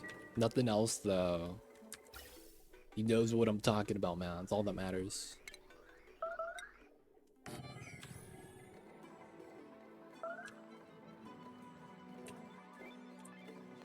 We're finally gonna get the sporkets up. Let's go.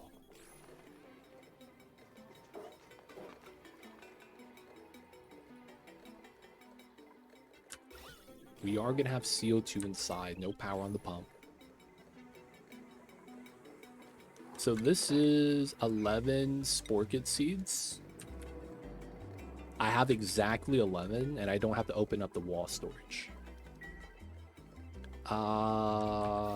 No outbreaks, hopefully. Please don't mess this up, y'all.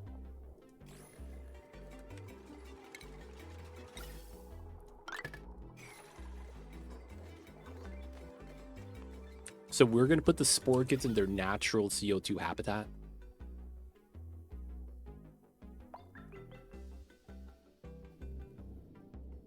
We're always going to... Wait. Sporket. Do we have the active one? Yeah, right here. Max pressure of 10,000. Oh, no, bro. I need an Atmos sensor on the inside. Because this goes up to 20.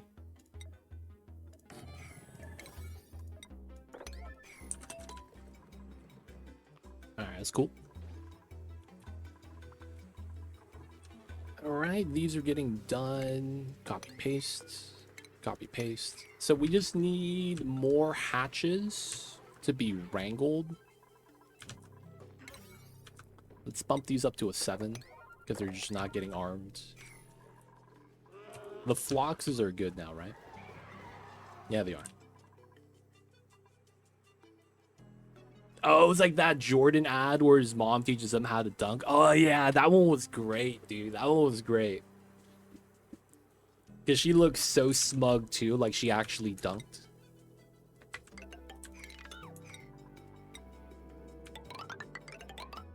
That was a great commercial, man.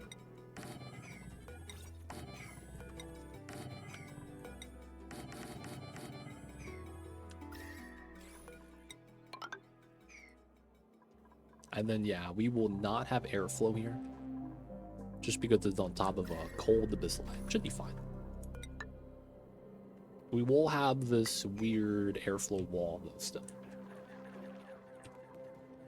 Dude, I'm not gonna lie, man. Is there a genre for that? Back to 3D, shout out to you, Kill Bill.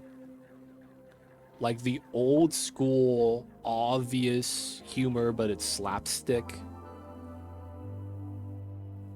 Like, it's doing that on purpose, kind of a deal. Is there a name for that? It's so obvious what they're doing, but it's like they're not even hiding it. And that in and of itself is why it's kind of funny.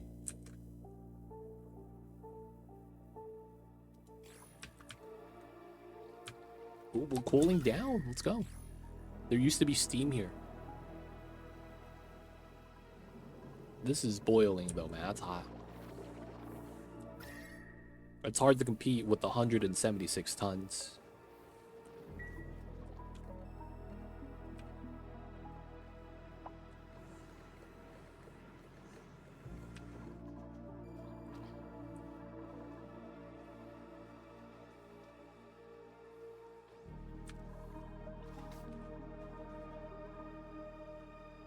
Because we can't send everyone out the other way. I guess we're fine now since we added in the O2 canister.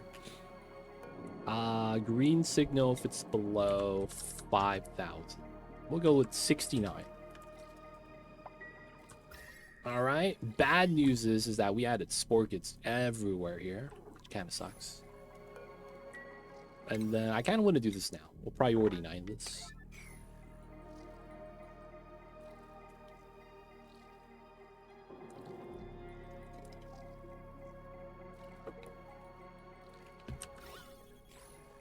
This drop of oil that has food poisoning. So there's a thing in this game where you can't have 2 separate germs.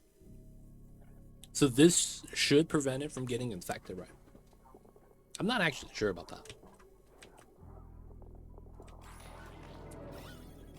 We gotta feed this guy. 1,500 kgs of steel. We still have 49 tons. Doing pretty good. We're gonna add in some more. Wait a second. Doesn't this mean that I don't need to automate it because I need to release the CO2 anyways? Yeah, I am not a smart man. How many tiles is this? 28.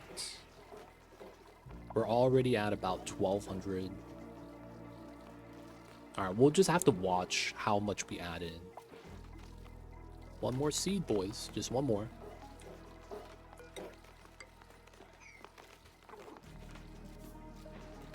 Alright.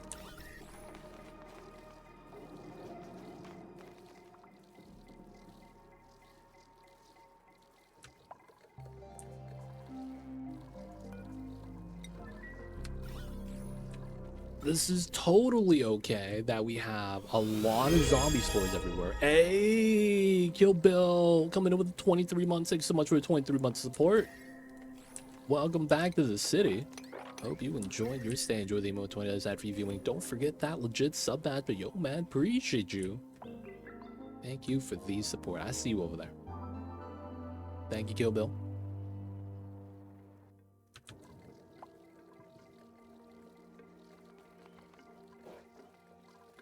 So we will have to, why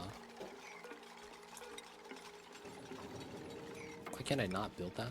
That was weird. We will have to do it like that. And then we're gonna have to delete these tiles. Feels bad. But we gotta do it. And then we'll get power in soon. This is more or less built, but we're waiting for a lot of stuff, like the vacuum still. Take dirt.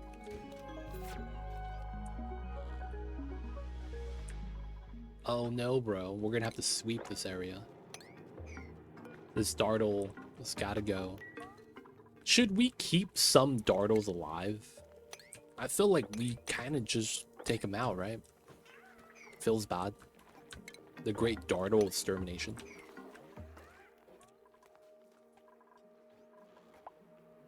Alright, so this is basically...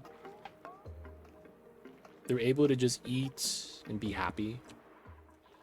The downside is we don't have a way of grabbing the eggs on this side. I guess that's gonna be... oh, look at that. They all got moved. So the stone hatches got moved out.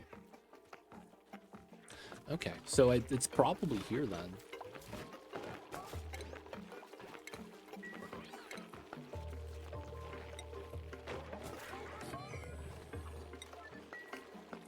We're gonna do the door setup on this side.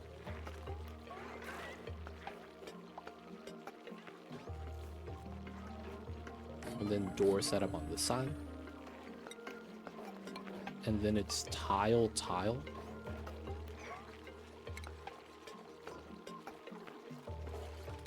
And then dispenser, dispenser. There should be no sweeper in range.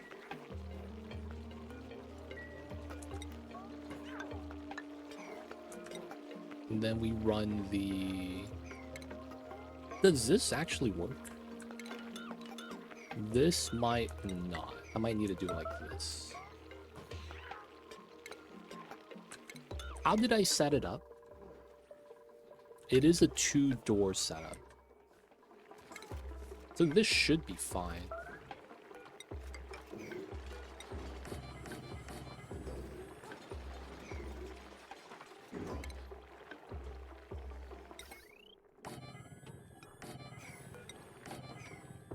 Maybe I would have to lock the bottom door, I guess. Or do something like airflow. Maybe do all that airflow. Yeah. Gotta finish sweeping that. We should probably sweep this up as well, so we don't have anything left over.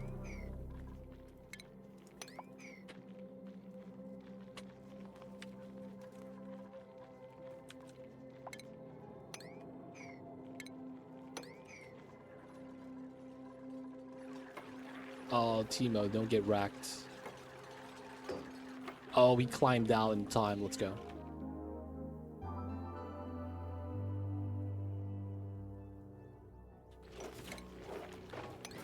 Let's do that. Let's do that.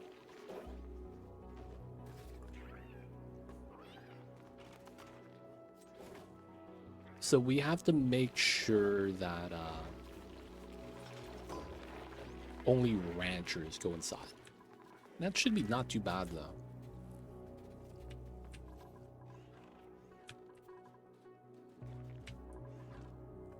Because I remember now, we're not going to have sweepers in here, so we're going to have to pull out the eggs somehow.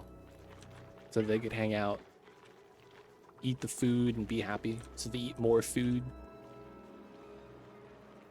I forgot about the fact that we're going to have to move the eggs out. So that's actually what this is. Let's try to priority this. So when it comes to picking up items, these get picked up first. Okay, so then now we want to lock this door. All dupes. And then we have this door. I think we do copy. Wait. Copy, paste. No, it's the opposite, right? We allow everyone through. Yeah. Second one is deny everyone. First one is everyone but. Oh, okay.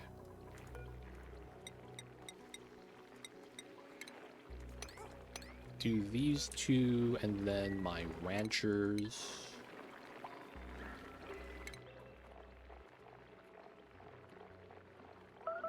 Kill Bill, Bella, and Bionicle.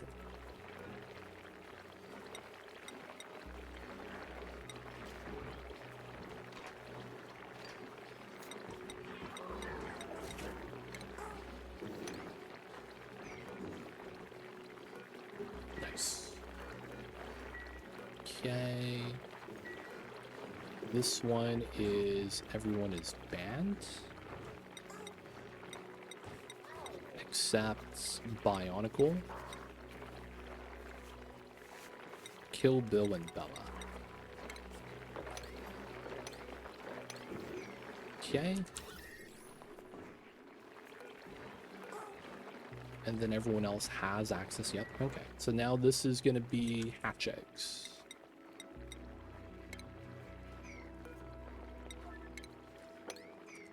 We should not see any looping here. Water's gone down a little. Dude, this is taking forever to vacuum. This is what I mean. Large spaces like this would be faster if you just built the tiles. There's nothing off-gassing. It's literally just very slow. It's fine, though. We take our time with this. We know the design we're going to do. We're going to be working on consuming the resource, getting to the gold. I could probably do the CO2 geyser right now, though, to be honest. Just a small 50 kgs of CO2 per tile right here. Gotta know what it is. So, is this literally put a space heater inside the room and then call it a day? Because we want the liquid to not be liquid so we could pump it. And then once we're able to pump it, we re-chill it and feed the bees. Like, that might be quite literally all it is.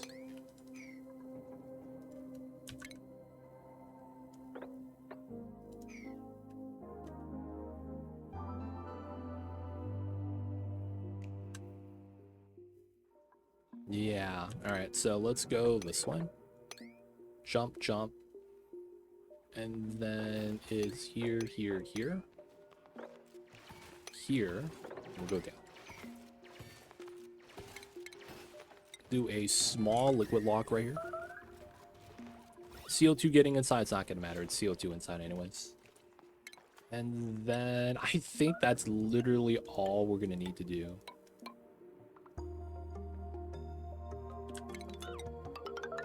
We want to seal away the chlorine so we don't have to worry about it. I will do this thing where we put regular tiles here, so we could push out the gas. Okay, we're gonna put a little bit of metal tile. Probably these two. And then we're gonna want to sweep everything inside. This is gonna be where we're probably gonna put our space heater. Put a couple temperature plates with it, and then we'll just get a gold pump right next to it too. And then that would be literally the box, just right here. There's no pressure limit, so this is fine. If anything, we want to analyze it. And then utility space heater. Let's make that out of steel. I don't think it's ever going to get that hot. Run a thermal sensor.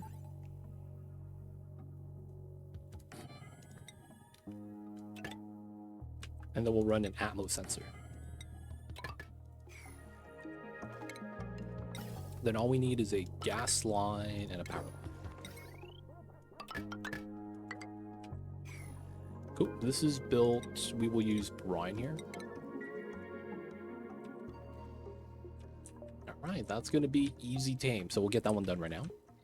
This is done. We have a lot of zombie spores here. We're just going to delete the gas, just because it's really difficult to deal with zombie spores. Okay. This is CO2. Oh, we don't have CO2. We would have to close these. Dude, we don't have CO2 to convert the water right now. That's insane. Dude, I'm actually gonna start making coal gens just to pump CO2 and dump it. That's kind of wild. I'm thinking about making a coal gen area just to generate CO2, dude. Oh my god. Because this is just gonna dump to the bees. Converting the CO2 to pea water was a good strat.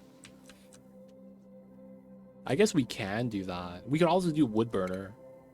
We have a lot of wood. We have a lot of coal. We'll probably do coal just because we're gonna have a lot of hatches. I feel like we'll catch up to the floxes at some point.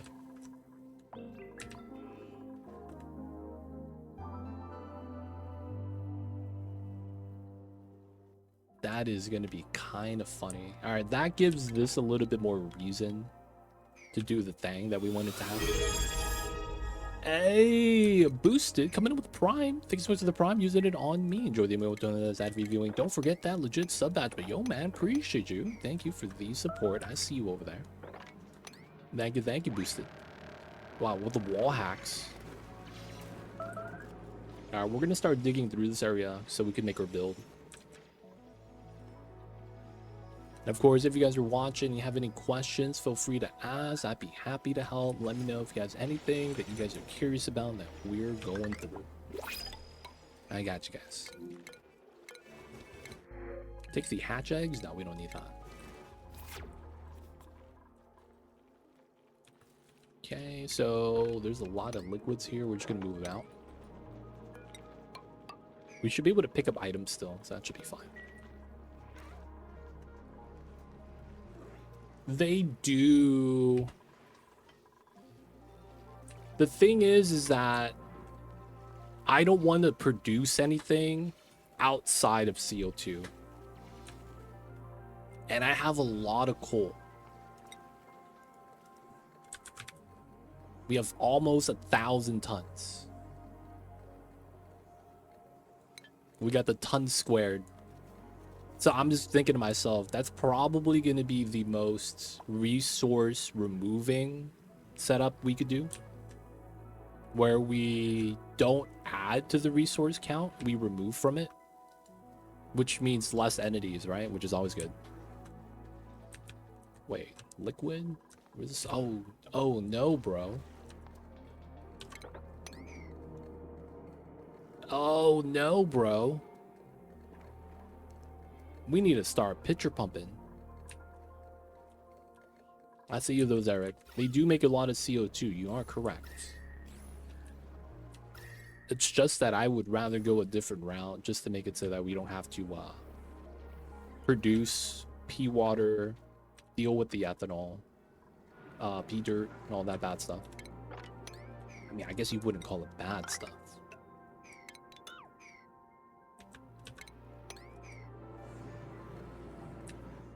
I mean, I guess this is also not that bad.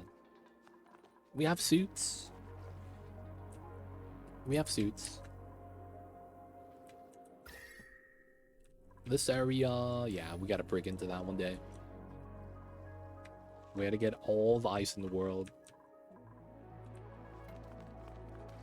Okay, so we want to keep the bees chilling.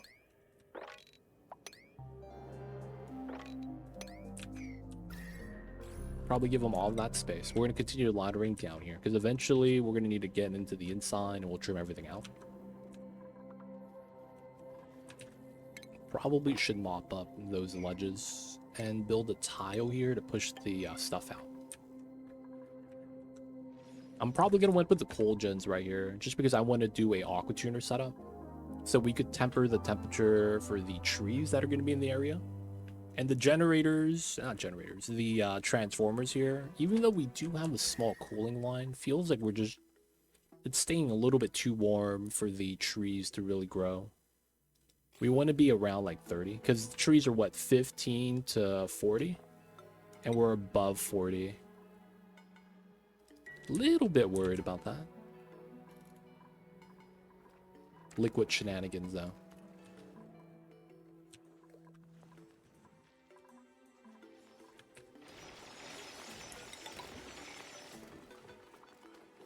Okay.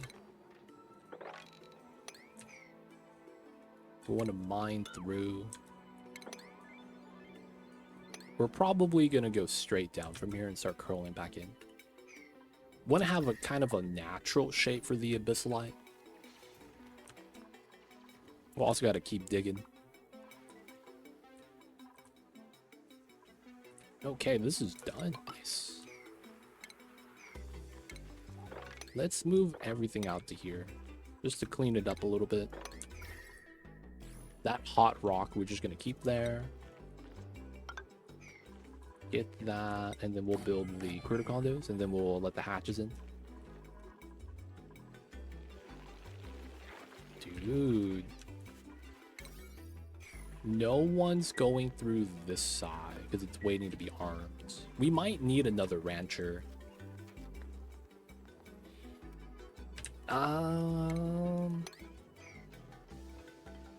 Second rancher, fourth rancher. Yeah, let's get another rancher. Who do we want ranching? We're gonna give that to Zarek 2.0. Maybe. Seeing your open base. Well, we gotta understand though. We have no naturally occurring slime lung on the map. There is no slime lung on the map at all. I don't know how much that actually impacts it, but there's no slime.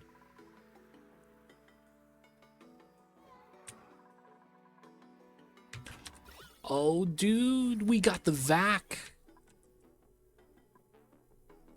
All right, it's taking some time to disintegrate, but I think we got the vac.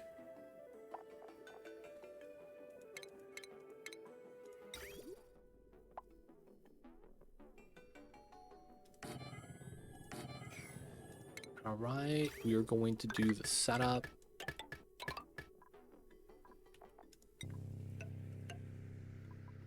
This has to come up. This is probably coming in from the wall. And then this is a turbine room. Okay, so that means this goes down, cools these before coming back up. This probably goes across. I probably do need this here. The radioactive biome, the radiation doesn't go too far. If anything, I would say that the random wheeze wards in the map's probably better. But in a non-map, non-radioactive map, the shine bugs are good enough to actually bop a lot of the germs in the game. Like, have you ever released a shine bug into a slime biome that's filled with slime lung? The shine bug wins in like one cycle. It just starts flying around, minding his business, and then all the germs are gone. But like, they're scared, dude.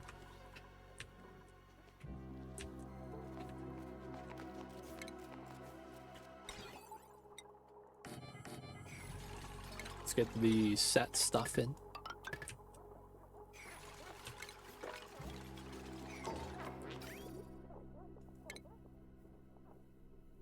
All right, so this has to come in from here. We're gonna have to cool down both of these, which means we'll likely have a bridge set up like that and have this go up and over. This is gonna have to probably come back through this way. No, we probably go back down, or we flip it.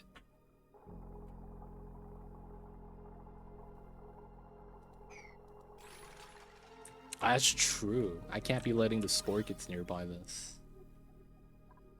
We're just getting to 1,000,000 germs. No big deal. Oh, I forgot about this. I didn't plug it in. So lucky. How much is here? 199. Divide that by 28. How much is that? 7 kgs per tile. That's fair. That's fair.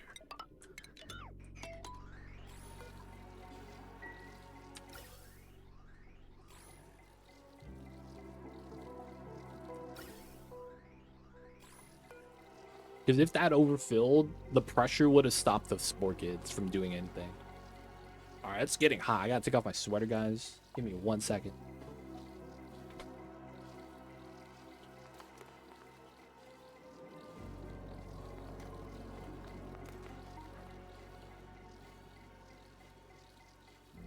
Oh man, why is it so hot? Why is it already spring?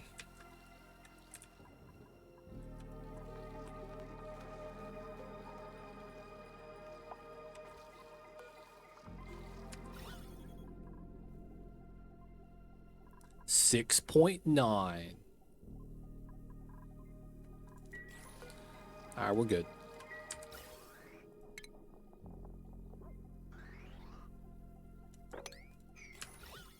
This is the future, man. This is the future. It's not hot here. I jealous. I be jealous.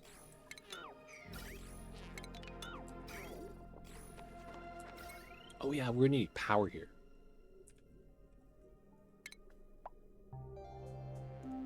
We're probably gonna do heavy wall wire. Makes a lot of sense. Dude, send it, man. We need it.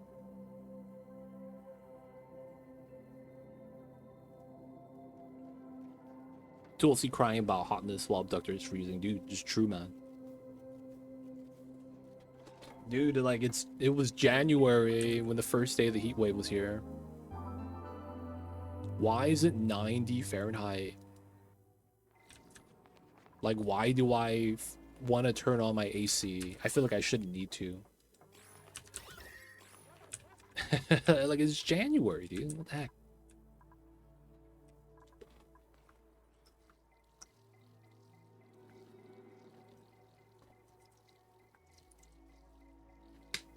NorCal is a lot higher up, right? Altitude-wise.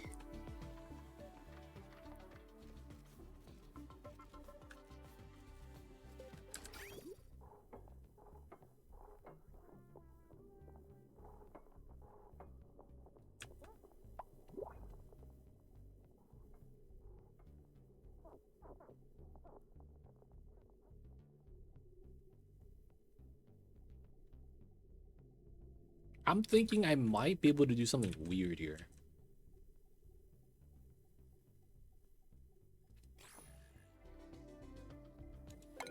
Weird builds for the win.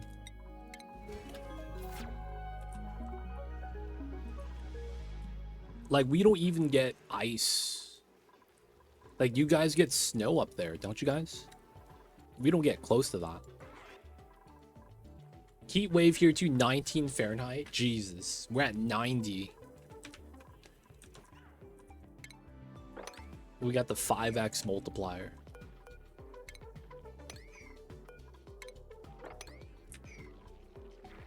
All the hatches are dead.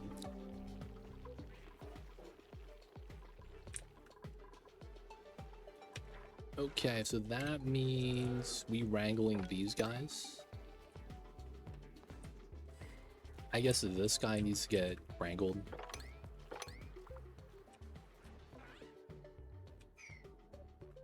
It was minus 50 here. Wind chill. Oof, wind chill is scary, dude. It's just randomly extremely cold. You don't mess with wind chill, man. I heard stories. I see you over though, Ian. Stay warm, dude. All the homies out there in the cold still.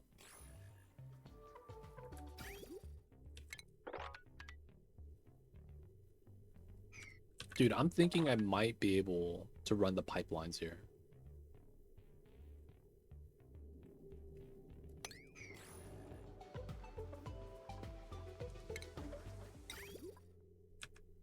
like go here, leave this way, come back this way, and then we get a cooling loop on the side. Dude, I actually might want to do it that way. And then we could start a cooling loop here. I would want to move my ladder exactly one tile over, though.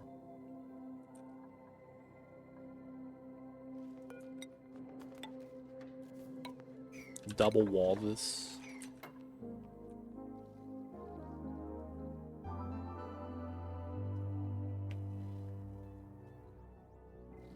Yeah. And then we run the 3 wide setup. We do have to lock up the top, so I will have to do that.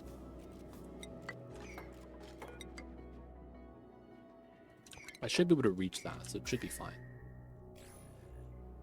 I think we do that. So we run this pipe instead of going up. We run this coming down. Coming back this way. And it's going to cross the gap. And then it's going to feed in. This is going to go down to here and go to the left. And then go down this wall and start the radiant zigzag. Yeah. He lives in Antarctica by the penguins. He's one of the penguin enthusiasts in the wild. He takes pictures and sends it to Nat Geo Wild, and that's how he gets paid. And they always love the penguin pictures, dude. Big market. Everyone loves penguins.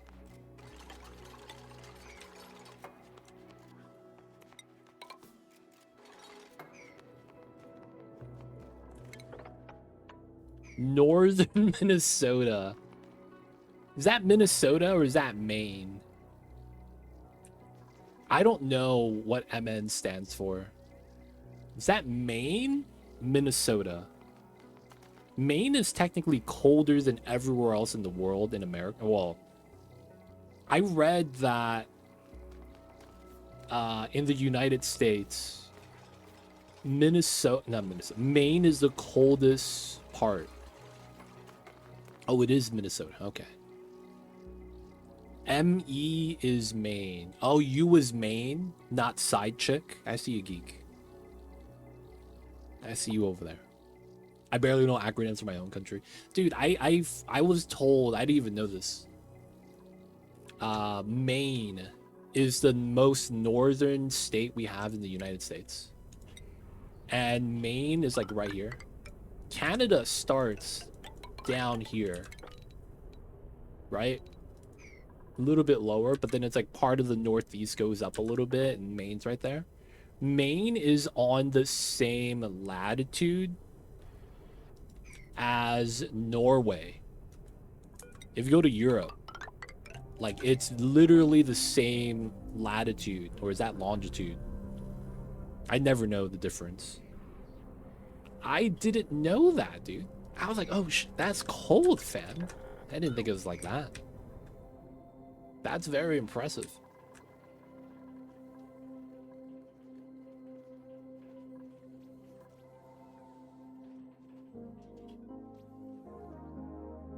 No, isn't Maine the coldest by far?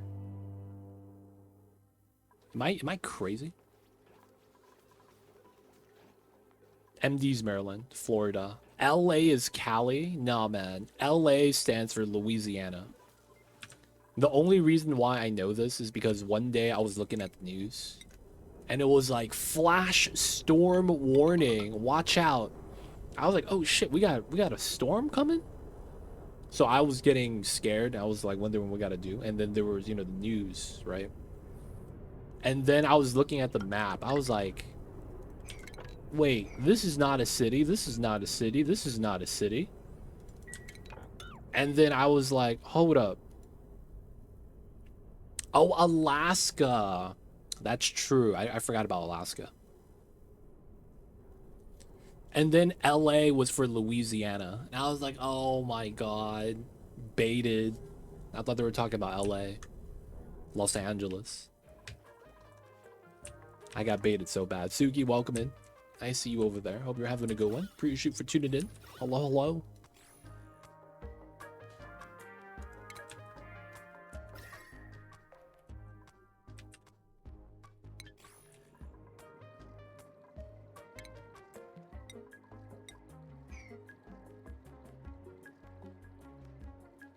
Ooh, we could get that started.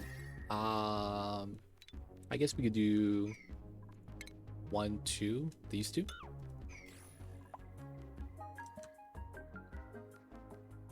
Yeah, I was talking about the lower 48s. I don't know if Maine has a lower average temp than Minnesota. I see you. Always remember Friends episode where Ross is trying to name all the states and you can't get any of Thanksgiving turkey. Oh my god. The only episode I remember about Friends that involved Thanksgiving was when they went to play football. Y'all know the football episode? They were playing football.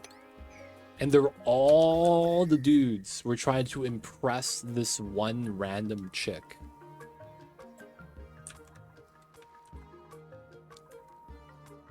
And it was like, they were all trying to look athletic.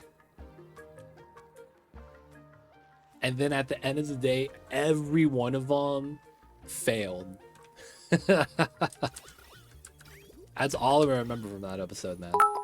Hey, Suki, thanks so much for the 500 bits. Thank you so much for the support, supporting me and the Mambas. Thank you for that. Thank you for that. Appreciate you. Mamba looked at me. He heard the bit sounds. The only thing I remember was Unagi. Yo, man. All I remember from the Unagi episode was that that's actually just eel. like is that really a thing, or did Ross make it up, dude? That's the only thing I remember from that episode.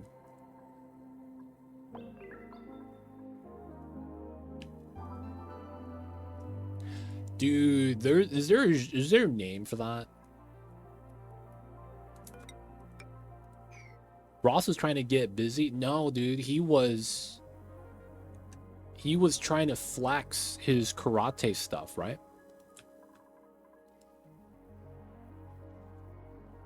It wasn't meditation, it was karate.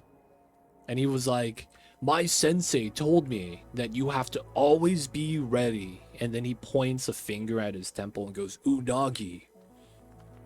And then that's why they kept going, danger, and just jumping out of random spaces and scaring his homies.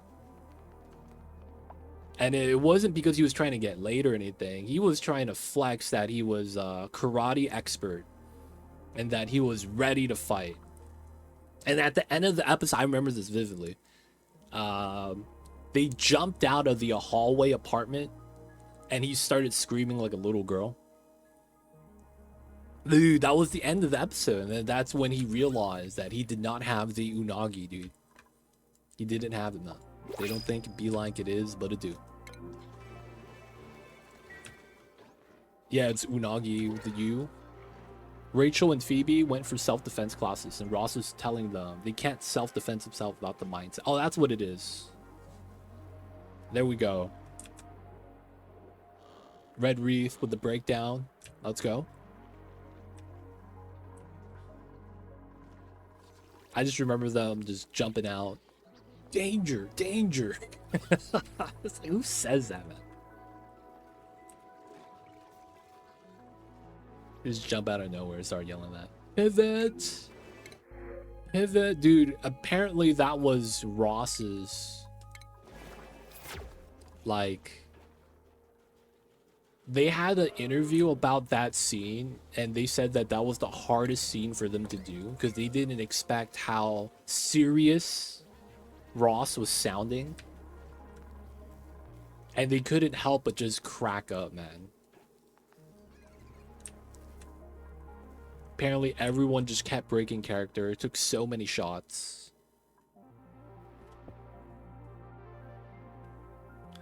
I watched it growing up as it aired because my siblings who had control over the TV, that's what they would want to watch. So I watched that not because I wanted to, but because my siblings watched it, and then as a result, I started watching it too. I feel like I want to watch, man, like it's great background company. I feel like that goes for shows like How I Met Your Mother. A lot of people would probably put Big Bang Theory up there. Maybe also like old school Seinfeld. The Office, it's pretty good. I used to watch Community in that same regard. There was another one, damn, I forgot what it was called. The Fake Telepath, whose dad was a con artist that taught him the tricks. And he has a homie that's black. And they go around being fake detectives. Dude, what was that show called? Scrubs too. Scrubs was great. Just finished Lord of the Rings. Friends will be next. That's funny, man. You compare, like, the Lord of the Rings trilogy is so long. You could compare it to a running sitcom, dude. That's hold up, man. That's impressive. It's called Psych. There we go. Thank you, absolutely blazed. Psych. Yeah, because it was psychology. There we go.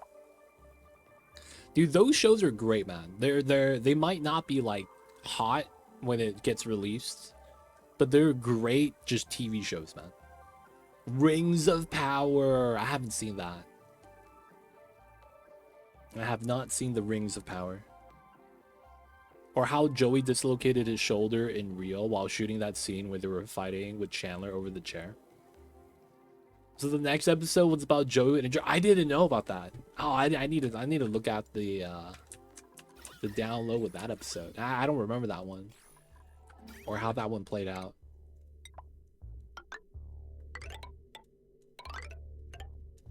All right, that's going to be a little bit cleaner.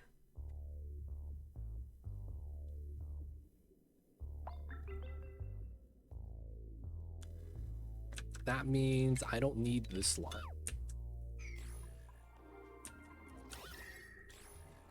Okay, and then I'm gonna do full box.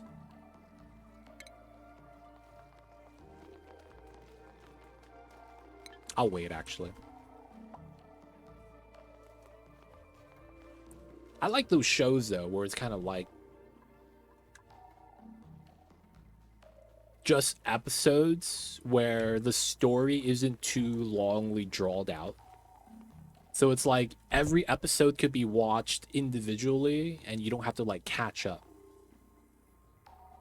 And then it's a lot of like feel good comedy, you know. I don't know what else to really call it. Like the show is just enjoyable, good vibes.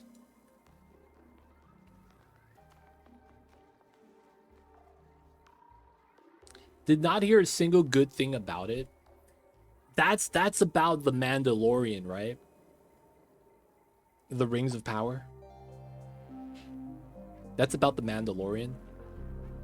Not the Star Wars guy, but the bad guy from the comic books. Rings of Power. It's about the guy with the 10 rings and each ring does something different. But it's not that it's like... How do I say this? It's not the Star Wars guy. It's about this villain, right? Am I crazy? Am I confused now with something else?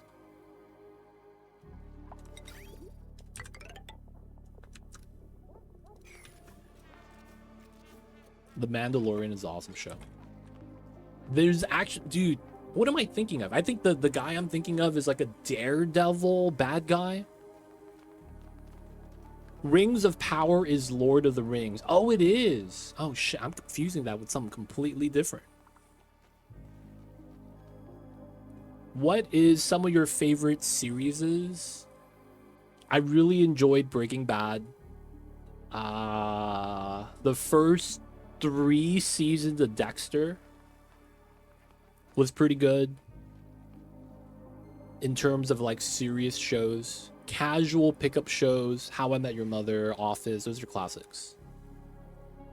Community was pretty good. I enjoyed that. Believe it or not, King of the Hill was actually not bad. Bob's Burgers, top tier. Regular Show was really good. I have not seen Fargo.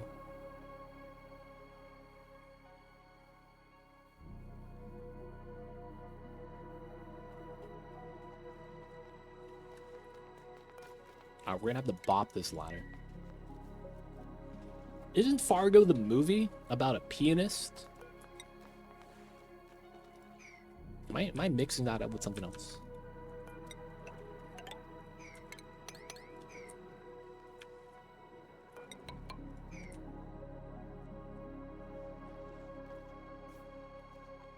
I've not seen Community. So Community is about a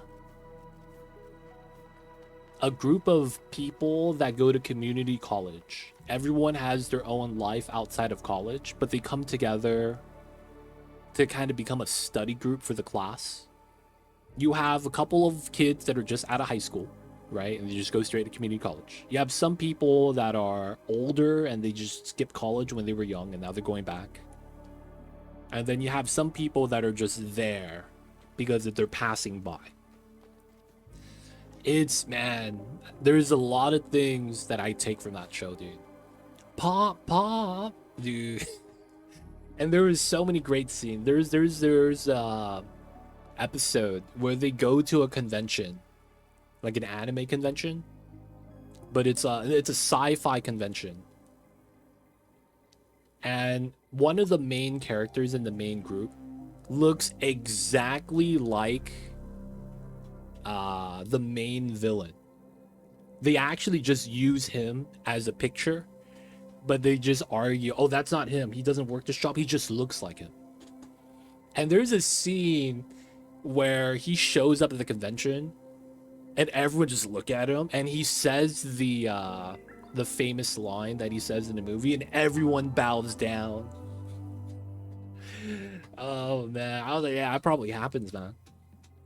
If someone look just like Captain Picard and he says the line, people be like, oh shit. Is that guy hired to do the thing? Is that actually him? No, it's every episode is like a standalone. Nothing is like really related. It's kind of like Friends. But yeah, it's really enjoyable. Really enjoyable. I don't know how many seasons there is, but there's a lot of like really good, relatable, if you're like a young adult, moments. Like if you're growing up, oh, I remember that. That happened to me in college. Kind of a thing. But yeah, it's a good show, man. I'd recommend it. I'd also enjoy Westworld. Isn't Westworld the very political TV show? It's very serious. I might be mixing that up, actually. Am I thinking of the right show?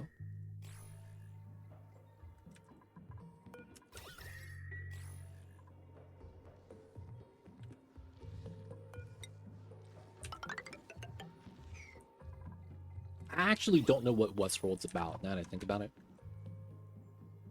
Like, is there a premise?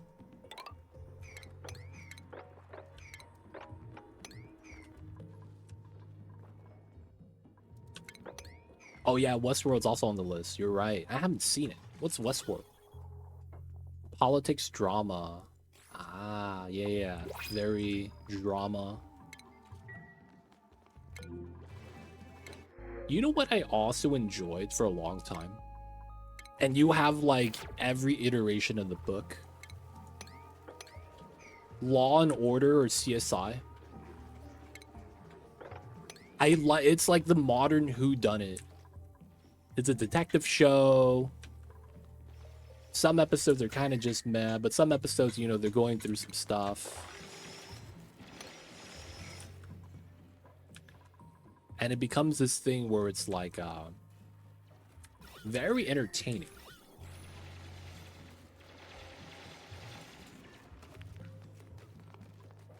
First season of Westworld was quite entertaining, separated from politics. Ooh. Yeah, I don't know anything of Westworld, man. All right, we're gonna need to build this ladder. We're also going to want to build this setup. Yeah, that should be fun.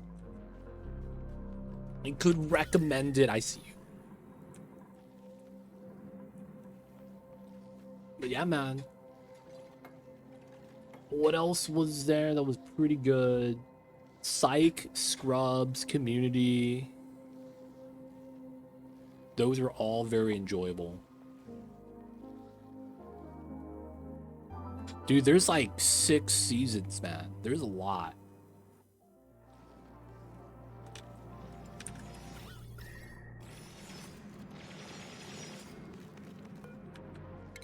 Alright, we could pull out the warm of this light.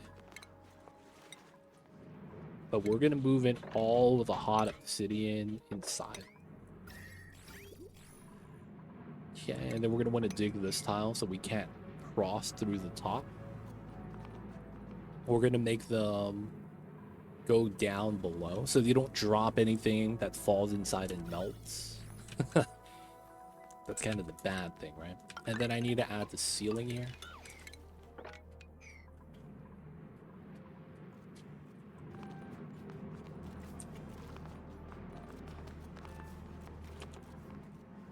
We let it work. Water is good. We still don't have too many hatches. Waiting for the eggs to hatch. Ah, this is starting to work again. Let's go. Westworld's a rabbit hole story. Every season is going deeper. Created by Jonathan Nolan, Christopher Nolan's brother. Wow, is that family just in the film business? What the heck?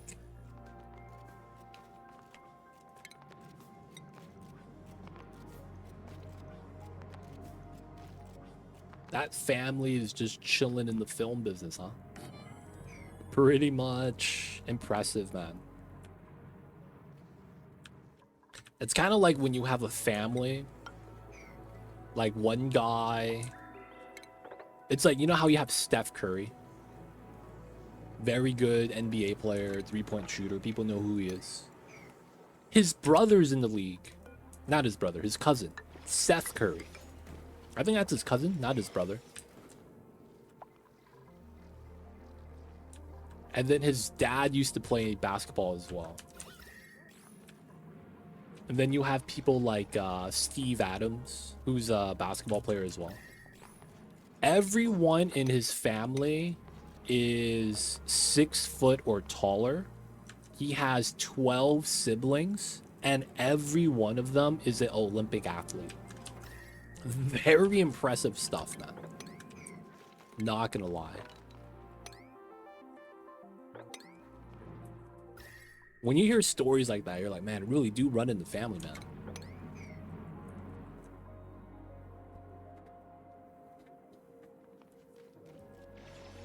I think it's like the shortest person in his family is 6'6". Everyone is huge giants. Oh no, bro. We're just adding all the brine in the world. All right, let's create a little bit of an overflow right here. Then we're gonna break in.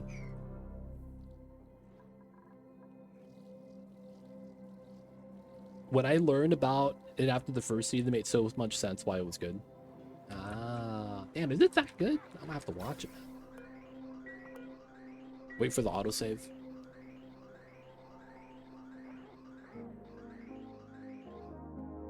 Are doing space missions easier? So I'm not doing any space missions in this run. But, what do you mean when you say the word easier? What do you mean when you say that?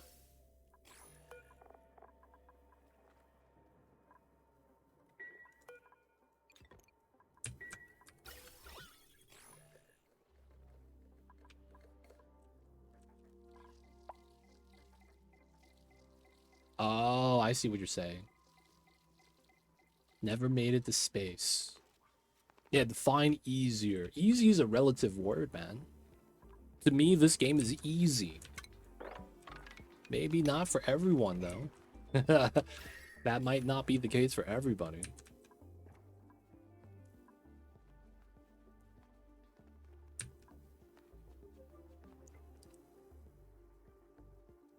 Did you save your data banks to get the data miner? Yes, I did. Now, the thing is that it's not a lot. To get the data miner, you just have to not tech up anything but the data miner first, and you need 280. Now, the thing is that we have 33 geysers, and you get around 12 to 17 data banks per analyze. So we had enough purely from just analyzing, let alone going through the map and going to the POI buildings and hitting discover. Where is it? Like, if you hit this and hit inspect. Hey, look at data bank. Yo, free 99. Let's go. Right, so you could do that for any POI in the game. So, like, the toilet gives you one already inspected, right, from the mirror. So you don't actually have to, like, scavenge all that. Yeah, inspect your original pod, gives you 1 free data bank. Telescope gives you some. Yeah, the telescope too. Telescope gives you some. That's such a great change. I did already scan the area, and we got a lot of data banks from that. But yeah, even without that, we had 33 geysers, and that's easily like 300 something data banks. So technically, unless you're, you know, accidentally tech everything else up first, it shouldn't really be a problem. Because we also have the second planet that we haven't looked at yet, that we haven't analyzed or, you know, looked at the databank stuff there yet. Yeah, so this is what happens when you don't build a perimeter above your planet and the meteorites just rain down. The original planet, we have a steel wall right here protecting us. We'll eventually go to that second planet though, because we have to.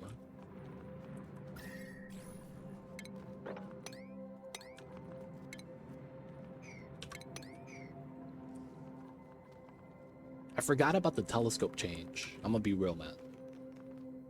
I forgot that was a thing.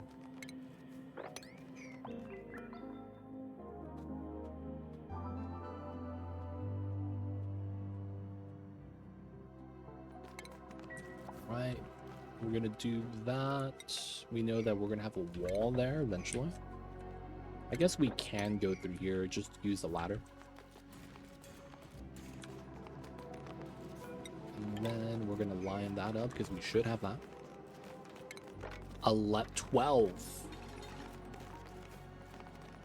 Is this larger than it needs to be? I can't be too mad about it. This is 5. That matters.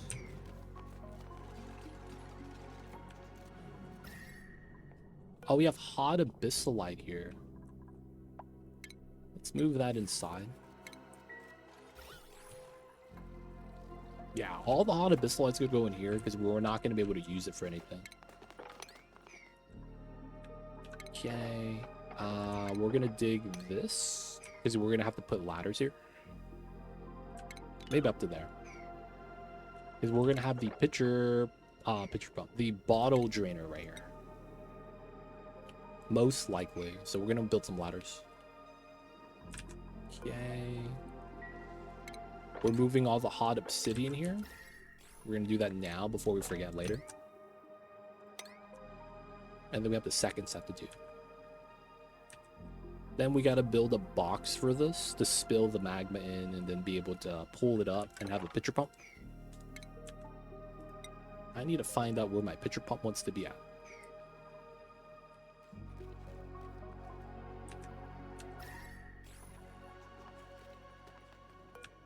We got cool obsidian. Let's pull that out. Same over here, right? Yep. Anything cool, we want to pull it out to use. And everything hot, we kind of, you know, lock it inside. Dig this out because we need to. Mealwood. Dude, that's such a rare plant. We don't got the mealwoods. Okay, so... Okay, a little bit of the extra spilled. We're going to go this way to try to get the build fixed for the CO2 tamer. There's only a small amount of 50 kilograms per tile inside, and we're going to sweep everything.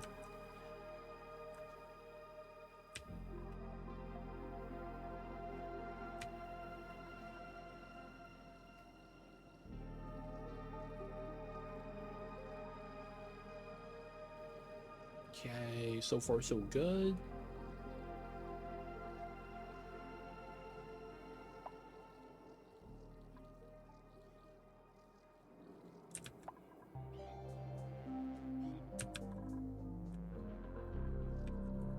This is almost completely hydrogen pulled out.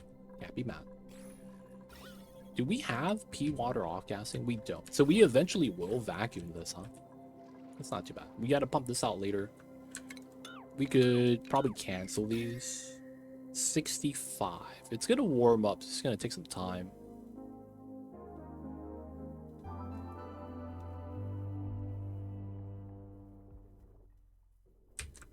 I am considering digging out this pocket so all the water spills into there.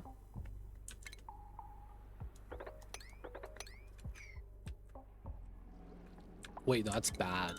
And then water is going to spill down this way. Yeah, it's technically not good. Oh, it's starting to vacuum. That's nice. Okay, cleaned up. Let's get our ladders in. This is lukewarm abyssalite. We want to sweep these items here. It's looking pretty good. Trim that. We probably trim all this. We could still make the jumps. I'm not too worried. And then I need to figure out how big our cooling box wants to be, because it's going to be here. I probably want to get some ladders here for now. And then we could argue this would be our box, and I'm not really too mad about that. We could also go up to here, but we might want to have double layer. I mean, it's not really going to matter too much, right? We'll see. Let's build this out first. Move the items, dig the stuff.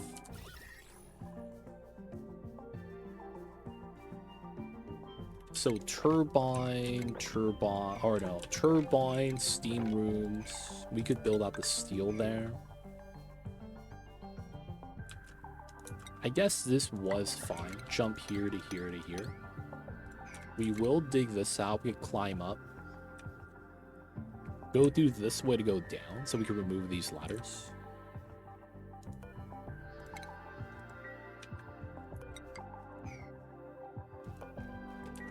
And then we gotta do the piping over there.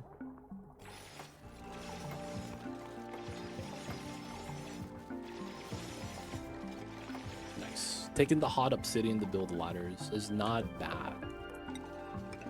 Alright, so we're gonna build this out. Cool abyssalite. Hot obsidian, but the temperature resets.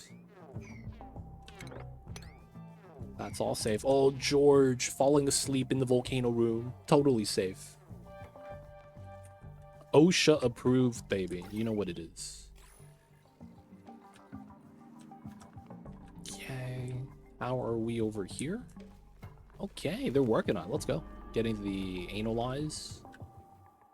Gonna get the tiles. Let's go. This water, we're not going to want it to spawn anything yet because we're going to have to deal with it later. This area is cleaning up, though. Pretty nice. So we wanted the steam turbine aqua tuner here to do a little bit of cooling. And I think... yeah, I think we will do something weird here.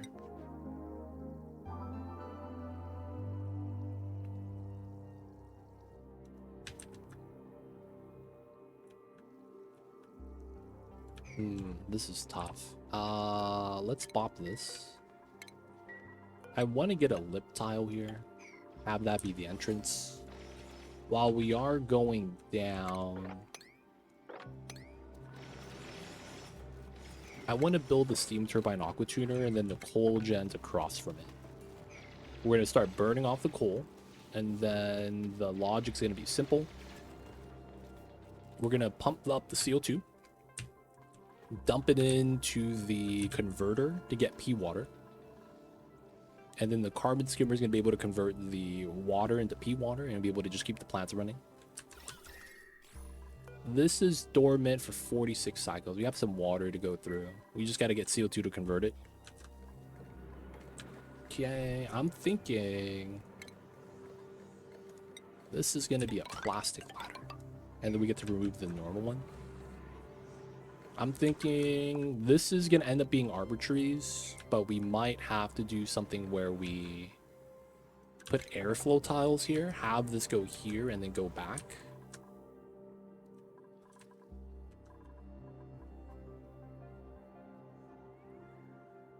Now, the thing is that I might want to use this floor for more arbor trees, because we have, what, 36 here? 13, 12, 11. That's 25, 11, 36. And then I want to be able to plant another 35 because I need 71 arbor trees. I'm probably just going to have to use this side. We could also argue we don't need to have pips in every floor. And we just need to do a little bit of temperature control.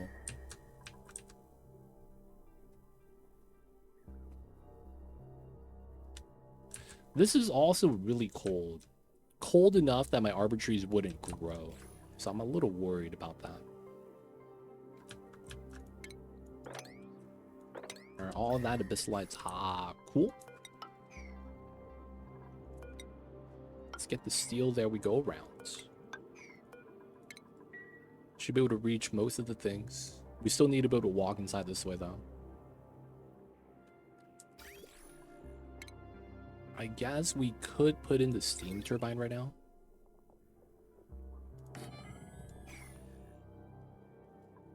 And then since this side's a vacuum, we can add in the joint plate pretty easily. This side's not going to have an aqua tuner, so we don't need a power line going that way. These rooms are going to be a vacuum until we add in water later. And then we could seal that up, add the water in after we're done. Okay.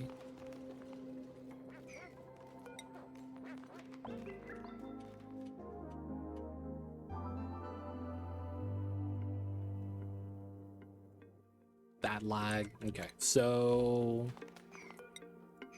let me dig. Well, no, I'll wait. We can dig these two, I guess. How tall is this? 3 by 10. How tall is the one I have here? 3 by 7. Okay, so the 3 by 10 extra space should be good enough to get it to a nice lukewarm. So we could have the chill box like that. And then afterwards, we want to argue pitcher pump here.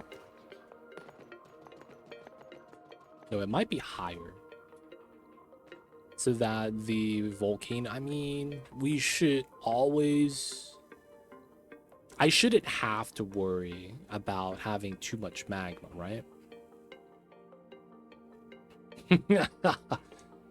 Do I have to worry about that?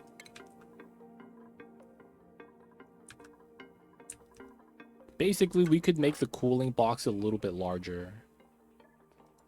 And it's coming down to whether or not I do want it to be a little larger.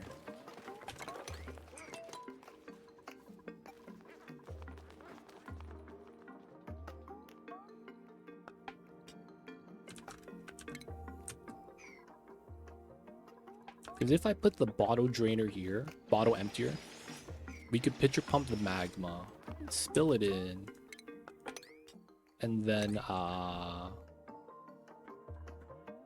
we'd be able to handle it. Hunter, welcome in. Hope you're having a good one, man. Appreciate you tuning in. Sounds like you had a busy day today. Hopefully, though, it's going all right.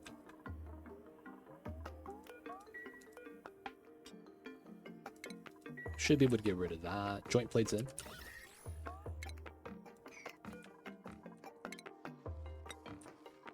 Bit busy, but finally home. Nice. Good to hear you're home safe. Good stuff, good stuff. How's the dupes? Doing all right. The magma has not broken last stream nor this stream. We are making hatch temporary setups so that the hatch babies are able to get dumped here. And then they're able to be happy because each of them get a condo. And then they eat the igneous. It's kind of nice. So now we actually realize that we don't have enough CO2. So I am going to be running CO2 to fill this up so we always have CO2. Dude, your mom would be having one of the... Dude, I have one. I have exactly this, except it's there's an additional area up top. I'm not even kidding. I have one. There's a little, it's exactly like this, except there's 4 scratching posts in each corner. And then we have a platform side. There's a little spot here, and there's another little house on top. I have one of these for Mama, man. He climbs through and goes through it, but he's never hanging out inside. Dude. If I told you the Velociraptor evolved into the modern day cat, would you believe me?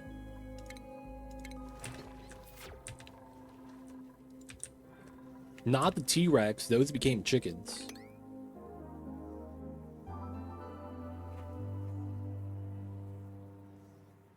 No, hey man, that's fair. That is fair.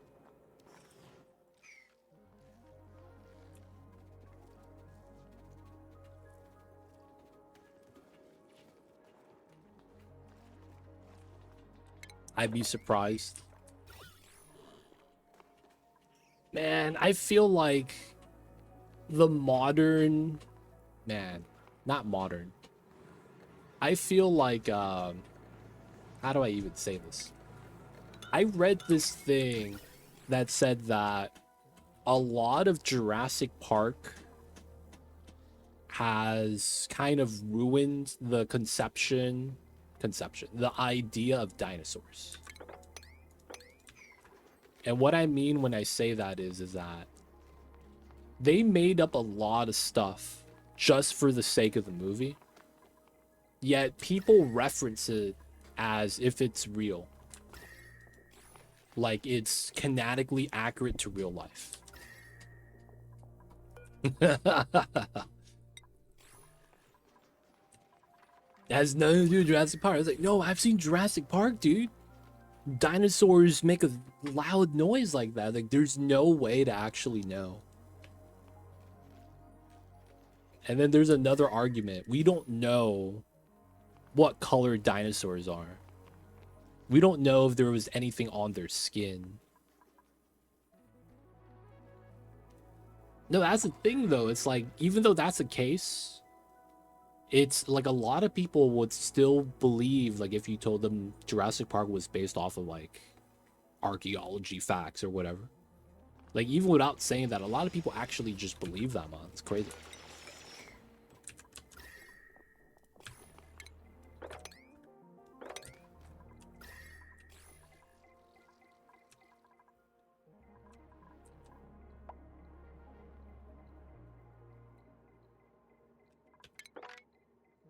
All right.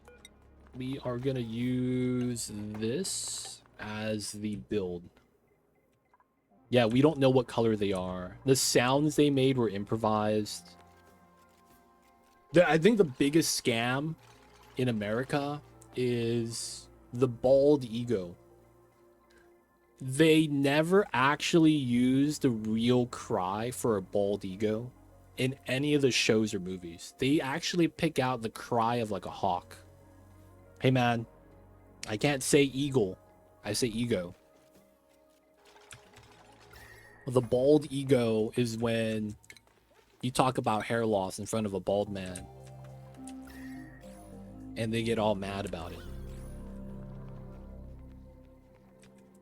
They don't think it be like it is, but it do.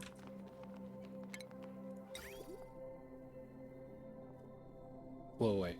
Boop, boop, boop, boop, boop, boop, boop, boop, boop, boop. Okay, that works.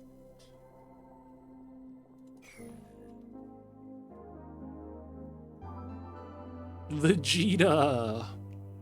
What a way of spelling that, dude.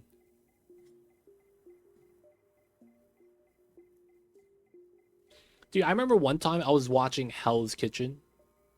No.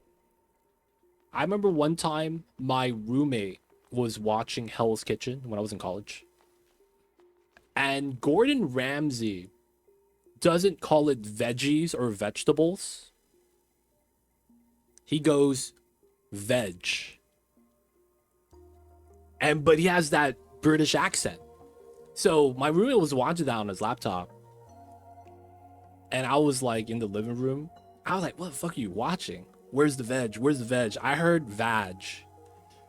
And I was like, dude, what are you watching, man? That is suspect. He's like, oh no, it's Hell's Kitchen. He's like, what's weird about it? I'm like, dude, why do you keep saying vag? He's like, no, it's veg. I was like, oh my god. Every time, dude. Every time. Talking about the veg.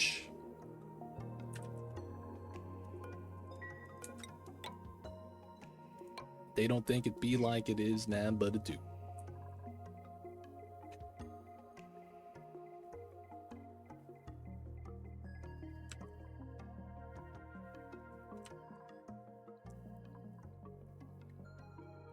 Does, what's good? I see you over there. How are you doing, Does?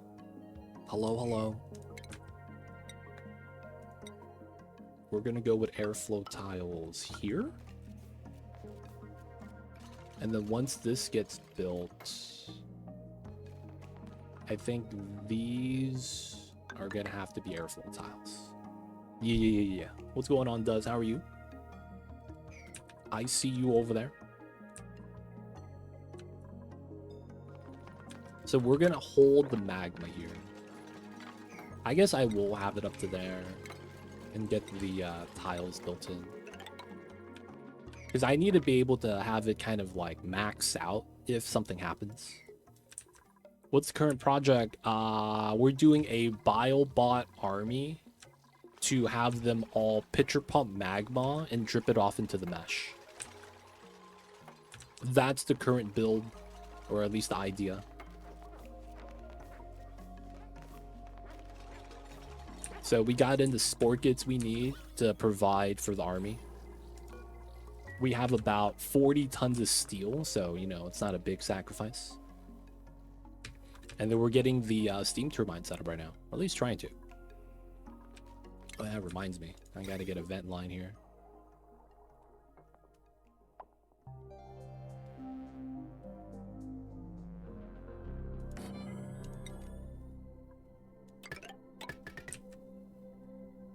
Yeah, it should be fine. And then this is going to be the coolant line. We will eventually get this tiled. We do want to plug that autosave line.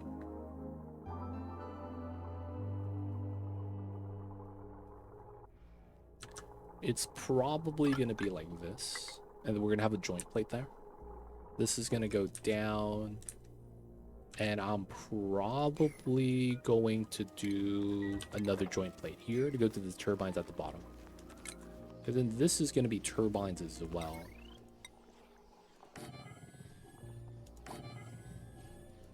Three, yeah.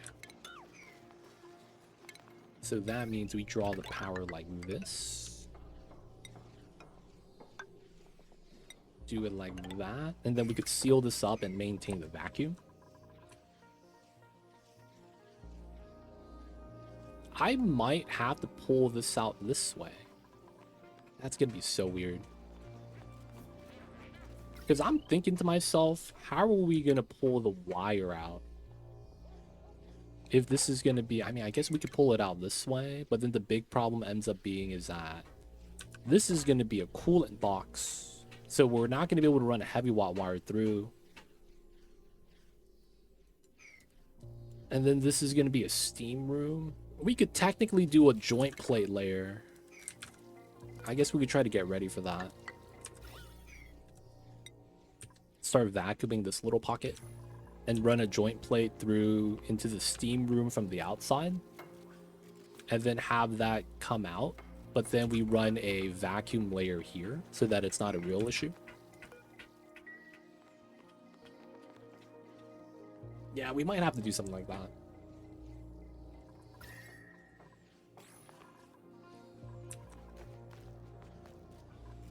And then that means we run this down.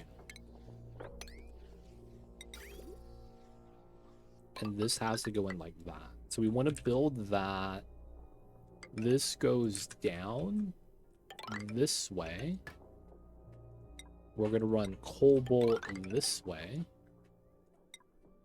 And then this goes into the wall. Oh. Aha. Bam, bam, bam. So that's not radiant. This needs to go down. So 1, 2, 3, 4, 5.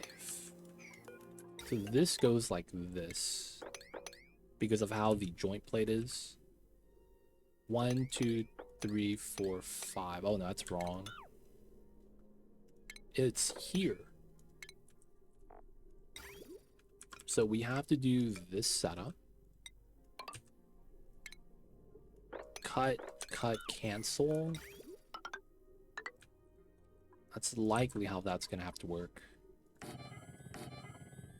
And then far right. Cancel that, which is fine.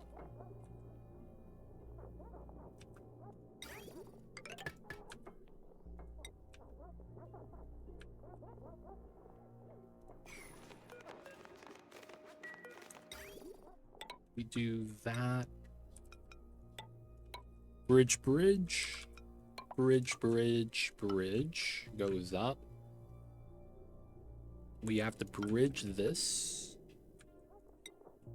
Run this through. Run the cobalt here.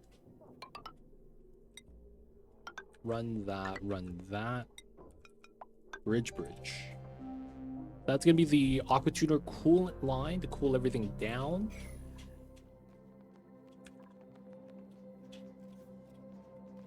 This is about done. I could actually wall this off right now. I probably also want to build that to make it look clean.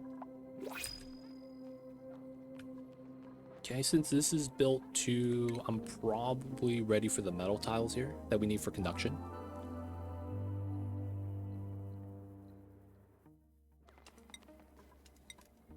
We are not going to be using steel. We're going to be using cobalt. Now we're going to have to replace the ladder. Probably get rid of this as well. And then we're gonna do our cobalt zigzag.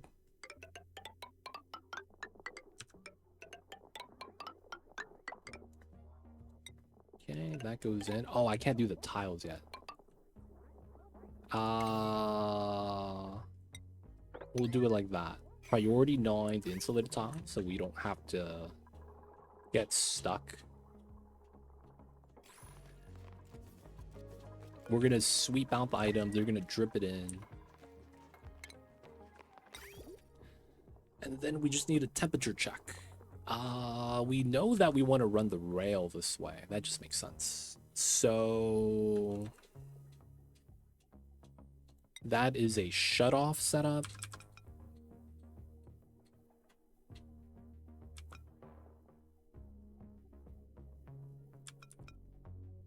This probably makes sense. We can't do it here because I need to have sensor.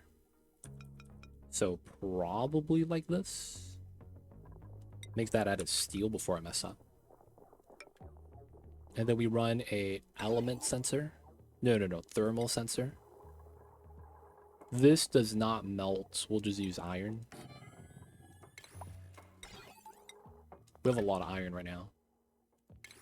Okay. This is likely gonna be this way. Follow the radiant pipeline. And then we gotta do the setup like this.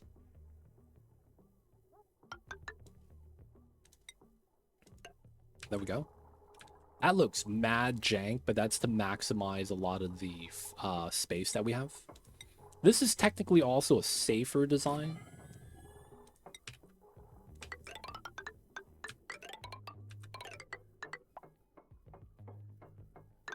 Oh.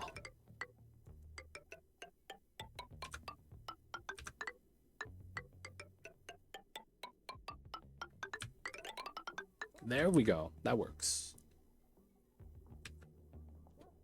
And then for the sake of cooling, we put temperature plates inside.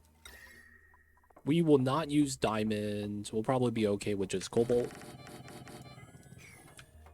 And then we're gonna have to do the same thing here. All right.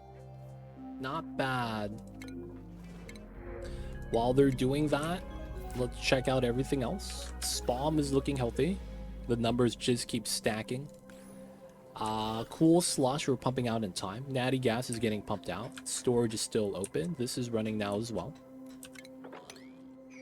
The plug slug army is doing great. We have a lot of slug babies.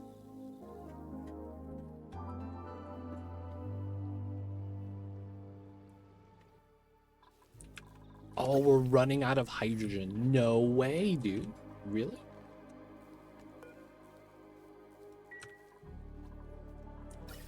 Oh, we're pulling H2 from this line. That's not good. All right, we'll just empty this out. We're gonna collect H2 there instead of oxygen. And then that's gonna be pulling from down here. Because we're just pumping hydrogen, right? That was what broke out of the tamer when we didn't tame it yet. We got some loose over there as well. And then we were gonna... Oh, I never had this maxed out. Pull out as much gas as we can. This area has cooled down. Let's go. There is a sporket there, so I'm a little scared. Let's try to dig out as much abyssalite as we can.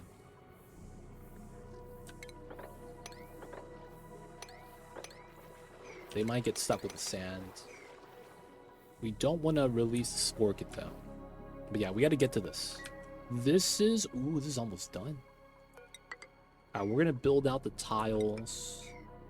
This design is simple. We're going to heat up the liquid CO2 with a heater so that it becomes gas. And then we pump it. And then once we have enough, we pump it out into this and feed the bees. And then that's technically done. Okay. While they're working on the other stuff, everything should be pretty good. Release as much gas as we can. They never built this, huh? I guess there's just a lot of jobs for them to work on right now.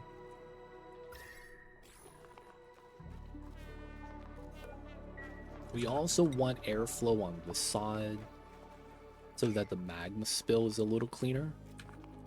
I might let this spill both ways and move the airflow to here. That way we could just use the bottom part as part of the tank. We will eventually get our pitcher pump right here.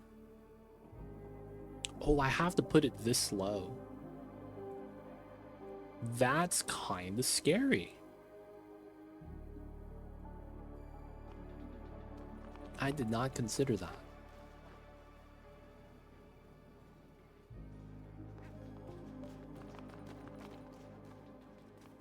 It doesn't go deep enough, boys. Not long enough. Feels bad.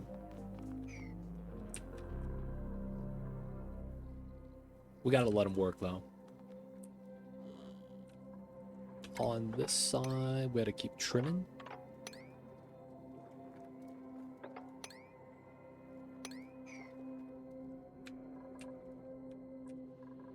This side's chilling, everything's working. AQ, chlorine, hot polluted oxygen's generating O2. How much do we have per tile? 11.5. God damn. We have included oxygen in this area, dude. God damn. We could release it out and it would pressurize everything. One time. You know what? Let me get a deodorizer here really fast.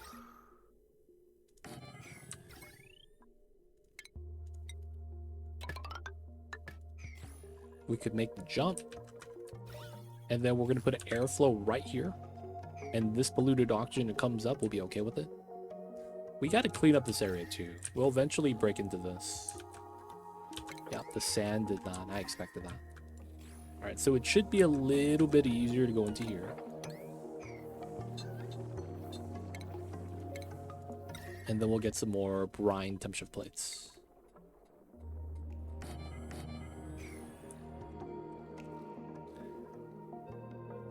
Isn't zombie spores just a penalty of -10 athletics?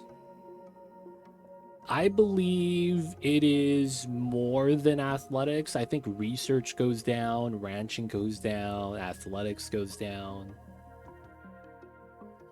The big issue with it is that you're like that for 3 cycles. And you need to make the medical bay to treat it. If you don't, I believe it doesn't go away. I'm actually not sure. But yeah, it's -10 to athletics. And another problem is I think you start sneezing and creating germs where your dupe is. So you have a chance of getting everyone sick. And it's a... What's the word I'm looking for? Germs that infect people via breathing. So like via the lungs. It's a disease where if the dupes breathe the gas with it, they have a chance of getting sick. Well, I mean, for stupid late game, it's rather inconvenient not worth calling. It kind of depends. -10 is pretty huge. -10 is pretty huge. It's more, I think, determined also by the size of the map you're playing on. Because on the large Relicaaargh map, if I get like a dupe down here, they will take a long time to climb back up. Size of the map's probably more important than athletic skill. I mean, they both matter. It's just that if you're playing on a small map, the inconvenience is just inconvenience.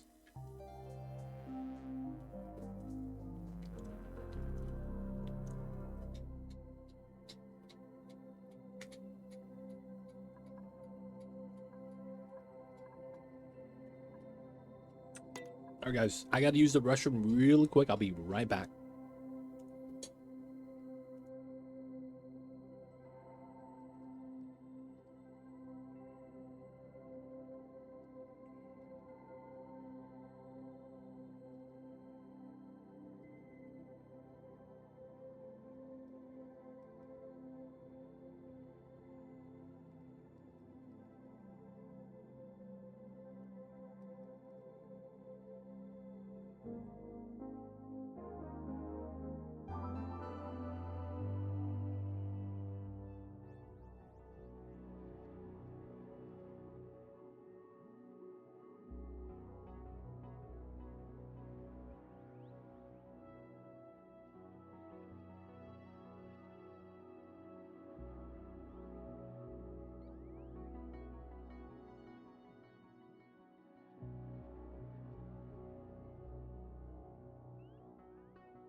Are we back?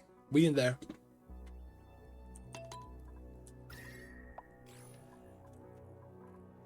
This is still taking some time to build. It's fine. I guess I do wanna idle. Do I trust this? Probably not, right?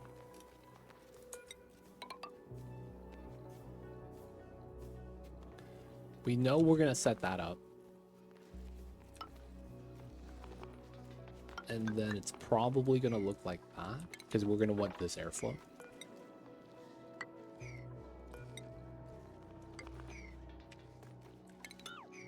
That way we don't get stuck. We could pre-build some of the tiles for this to kind of encase this.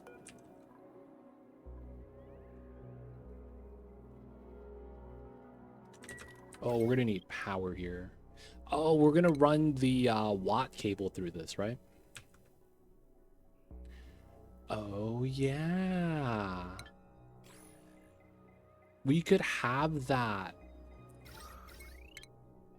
right here. And we would be completely safe. Oh, dude, that's so good. Because if that's a vacuum, the heat transfer is not going to matter. Dude. And then we'll put that in later. And then it's here. Here, here. And then we just got to connect to this room. Which is probably going to be a plate here and pulling it down. Let's do it like that. This room is probably going to stay vacuum. But this wouldn't matter. And then we just do this. And then we do that. This is ready. The pipes are in. We could seal this. No, we don't. We might dig and it's going to fall down. Now I'm going to get angry. OCD, dude. Not like this. Alright, let them build. Let them work. Let's depressurize this area. That the freaking building right there is just creating all this oxygen. 11.5. How are we on the CO2 tamer? It's looking good. Alright, we'll dig out the stuff later. This is effectively what we want exactly. Let's move out some of the stuff. There's going to be a lot of carbon dioxide here we're going to have to pump out. Let's take the peats.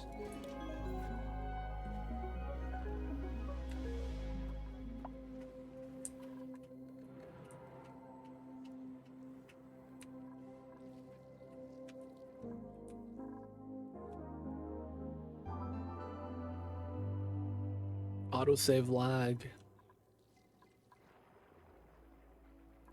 It's getting there, it's getting there.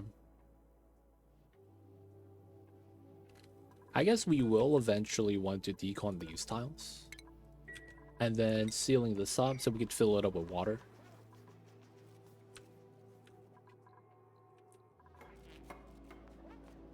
Just don't want to bop the pipe, so we're clicking on it before we do it. This allows us to bop the ladder and build out the tile there.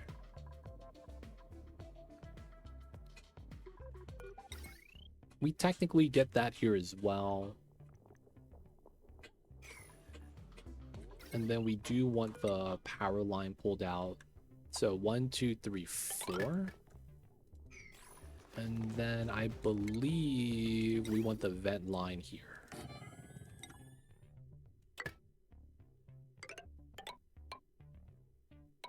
One, 2, 3, 4, 5. Boop, boop. And we want to cool down this way. For the sake of pulling the heat from the tile, maybe we do diamond temp shift plate here. And then we run cobalt afterwards. Pulling it from these tiles, I feel like will help.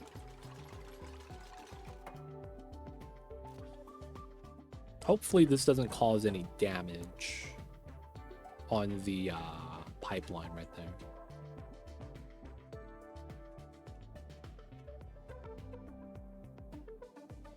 Should be fine, should be fine. Maybe we do it like that. Min-max the bottom. Because we're not going to have contact here. Save a little bit of metal too, I guess. Alright, tiles got built. And we get our joint plate. So we don't really need to build the tiles. We already have a power connection there. That's not going to matter too much. We'll eventually get cobalt here. And then another joint plate. And then another insulated tile. Everything would work out well.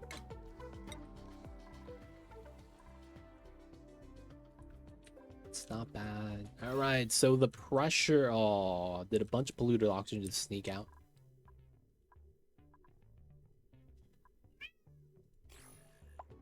What? Damn. Mom would just yelled at me. I looked at him and I said, what? And he slapped his tail on the floor.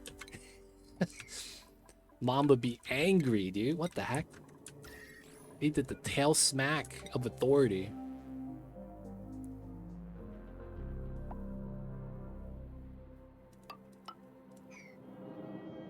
Wait, I can't do that.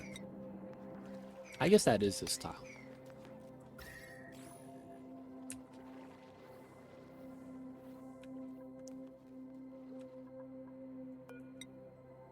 Yeah, we'll wait, we'll wait. You can get stuck that way, though, because of this tile not being there.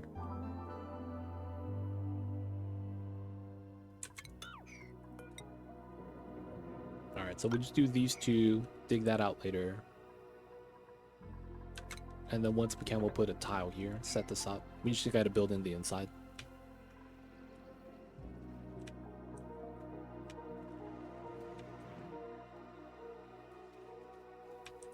Good stuff, good stuff. Alright, we just gotta wait for the dupes to build. We could always add in water via this, so I think we do plan on sealing this now. Power wires in, automations in, the pipelines are there for the majority of it. We gotta seal that up. I guess we should dig this and then sweep it out.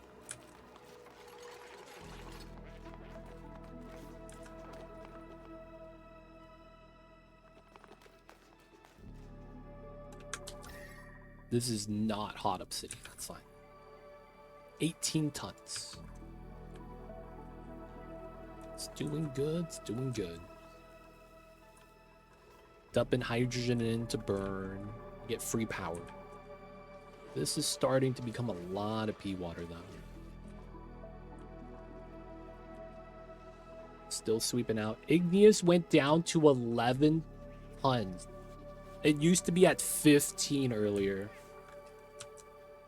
Looks like we're making progress, boys.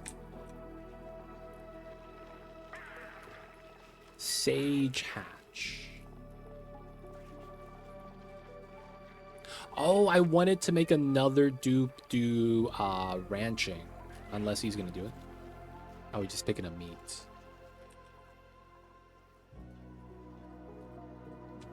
Dude, I'm thinking it's not even the hatches, though. I think it's each one of my igneous pipes. That's 400 kilograms of pipe. That might be what it really is, man. All the insulated pipes out here out of igneous.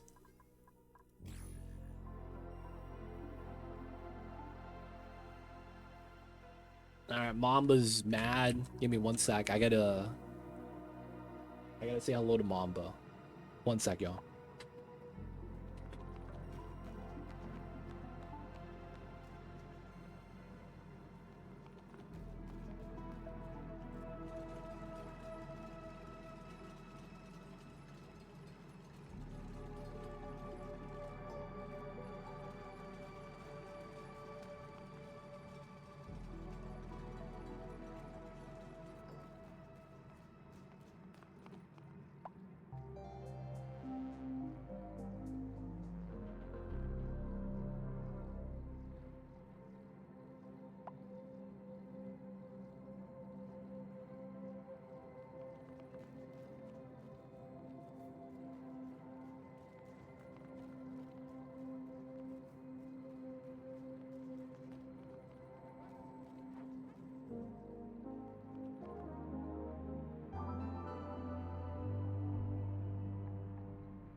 My room is hot.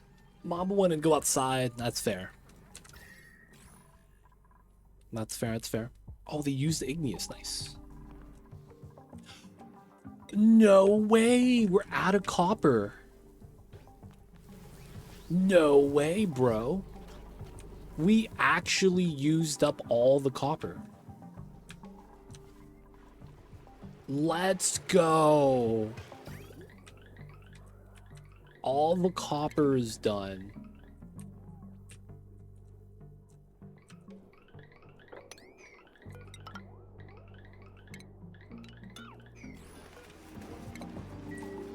Okay, so this has finally been completely eaten.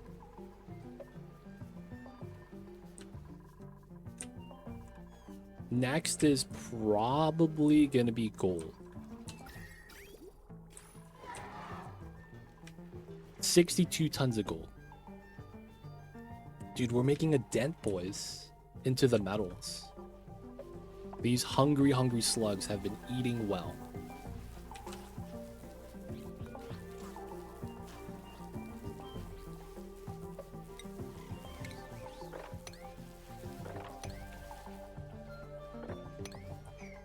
Copper and gold, and then we have cobalt and iron last. Cobalt, I feel like, is just a better material for our conduction. And then, you know, iron, we need that for steel. That's actually kind of nice.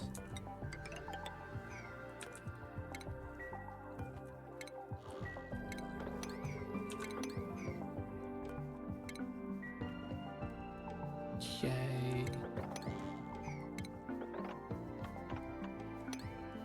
We're going to want to keep trimming this.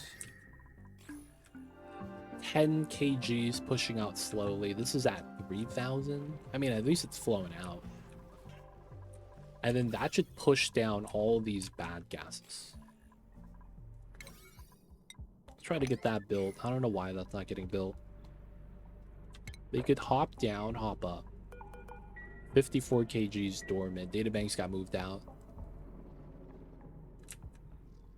Hopefully we have enough space to do the gold tamer here. Oh, we have a second gold with 170 tons. Dude, that's going to be so much. Hey, look at the long hair. Let's put him in the base to consume some OG oxygen.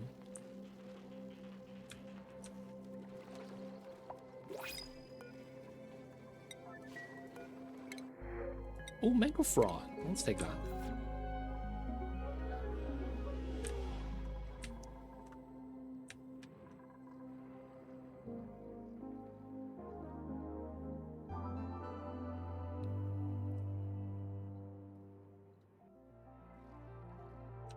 Okay. Little bit of obsidian. This is lukewarm. We got to build out a lot of stuff here still. Okay, we got this ready. I need to line up the output pipe. Shouldn't need this. We will need water here before we actually do the other stuff.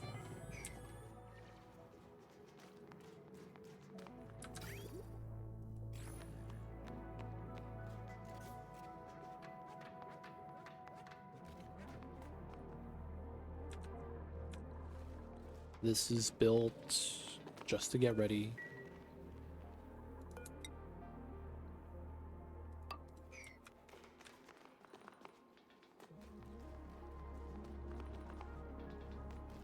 We need to make the tank. I just want to like finish this first because I don't want to have to carry stuff through the top of the volcano. That's always scary. And it's erupting right now, man. Good news is that I think I'll be able to fit all the plants I need to satisfy the saltwater geyser right here. I'm thinking we should be fine with that.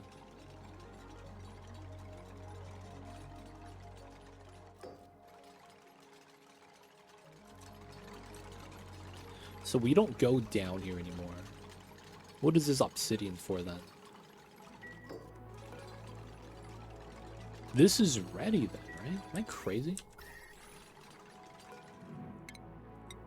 we could move that out, and then once we get rid of that, we need to pull out the shale.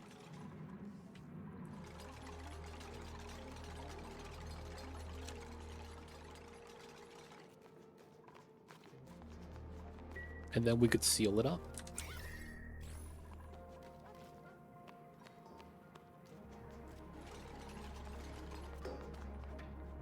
It's getting there, it's getting there.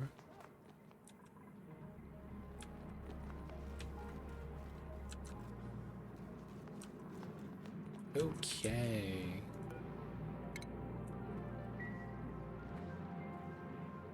We need to micromanage this building. We are missing some plants, some foods, and metal tiles. That's up top, okay.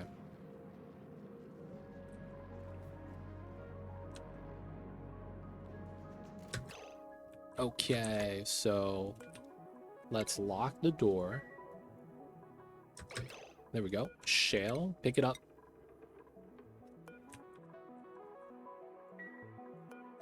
No, dude. Picking up shale, let's go. Hey, he did it.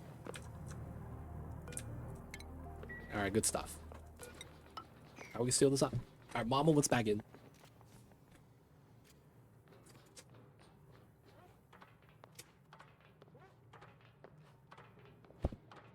Kitty cats, man, so picky. Why are cats like that? I know it's snowing outside, but I still want to go outside and see the snow. Know what I'm saying, man? Kitty cats really do be like that sometimes.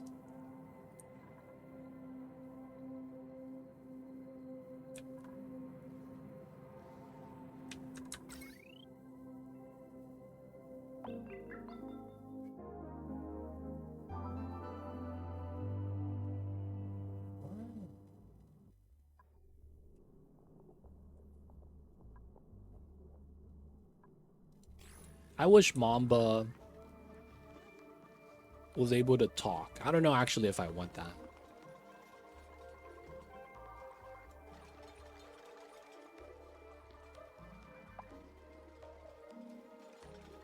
I remember one time I saw a comic, and it was like, if animals could talk.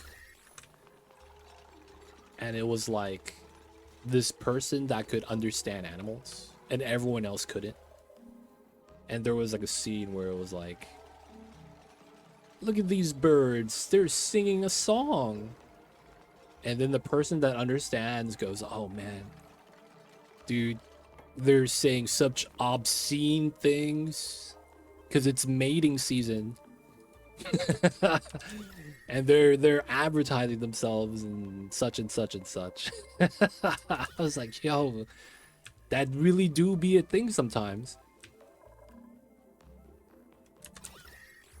And like, that's true, man. The mating season stuff, man. That stuff. They be saying some obscene things. I was like, oh yeah, really do be like that. You probably don't want that, yeah, right? Sometimes though, I wish Mamba was able to communicate.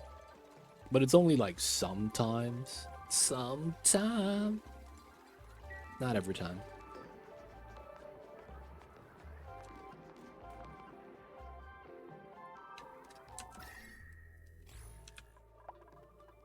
Alright, so I don't want to give them any more jobs. They're kind of already overworked right now, just because there's like, still got to get the plastic, supply it, build it. Hit them with the technologic, buy it, fix it. Fax, rename it. Technologic, y'all know that song?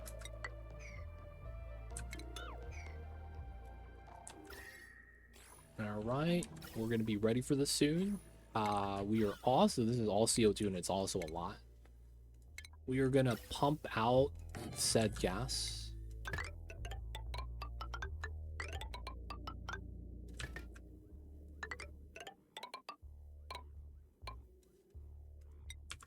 We're just gonna add it in.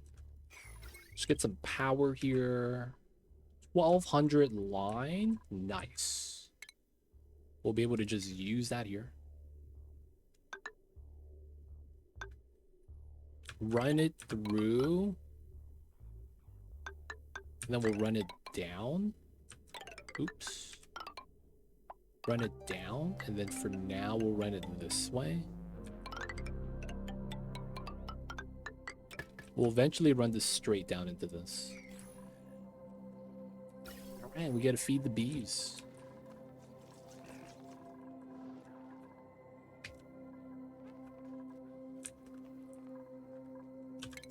Okay, make it so that they have to use that ladder. I really hope the dupes don't fall in, man.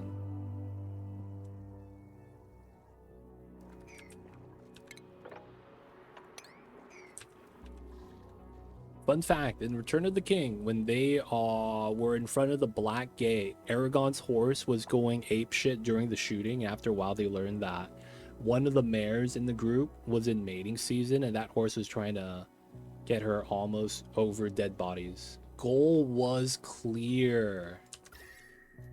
Yo, man, it really do be like that, man. They call that animal instincts.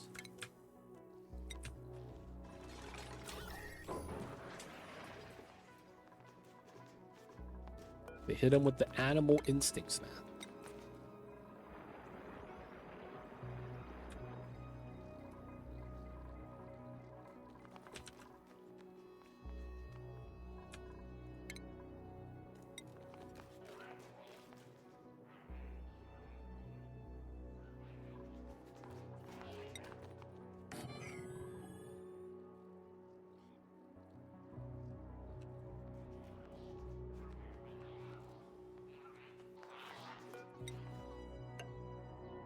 We will do that.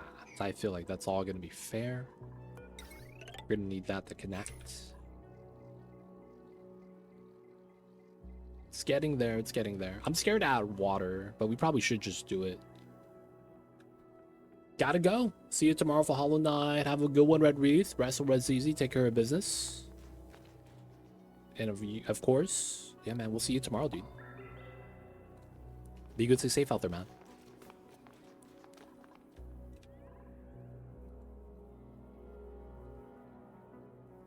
This is a vacuum for now. Eventually, we're gonna do something there.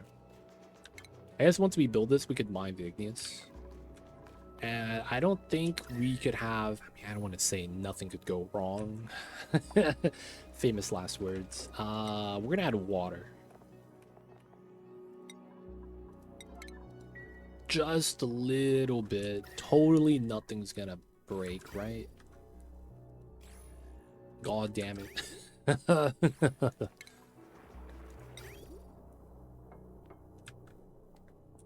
Totally nothing's gonna go bad.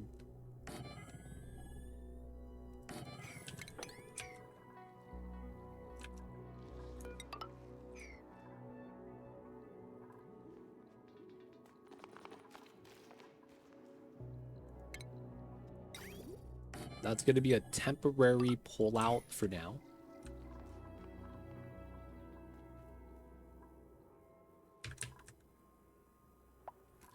Oh, we got a body. I mean, a bottle. 10 kgs. Let's get a second one. Does not touch the hot tiles is the big thing. I gotta watch over this.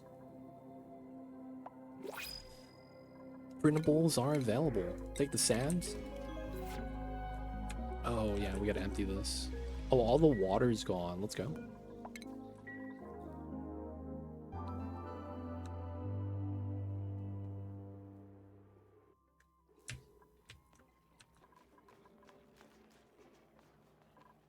Let's go undies, man.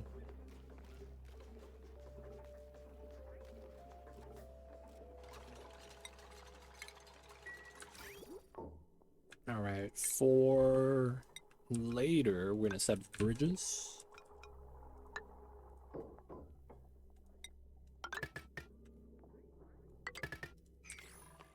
Because we will have to add liquids into that. Okay, let's get that lined up. Nothing to sweep on the inside, though there is. Just a little bit of igneous. All right, we'll be able to seal that up soon.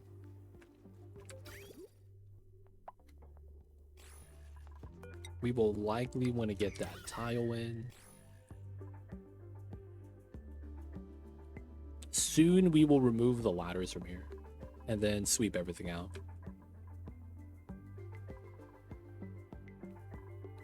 We could probably do this now. Make sure we're clicking on the ladders. Start sealing this up. I don't think there's going to be a lot of tiles we need made out of obsidian anymore, so we probably do that.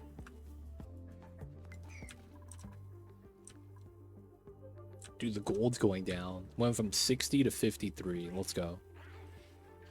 Dude, feels weird. We're actually going through all the materials. This is getting built slightly. Need some more people over on this side, but it should be fine.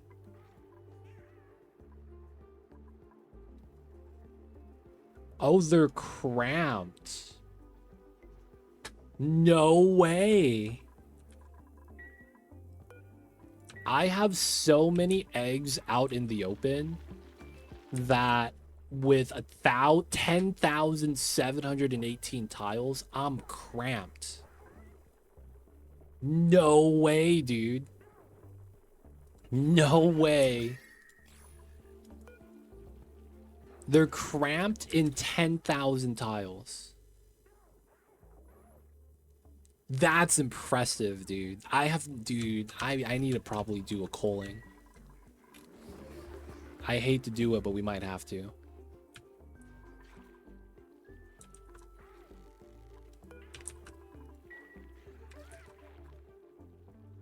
Dude, most of the critters are also in rooms, dude. That's the crazy thing. These guys are all in rooms. These guys are in rooms. These guys are all in... I mean, I guess this counts. Alright, man. I hate to do this. We're gonna have to take out some Rexes and Floxes. We just have too many. Please don't stand next to them. You guys might get killed. Y'all is shooting T-Rexes, man. I'm just saying. Like, you gotta unload the full magazine and they're gonna run up to you, dude. Put the flex to the Rex, dude. We have 9,000 feathers. See, I don't want to take out all the Floxes, though. That's the thing.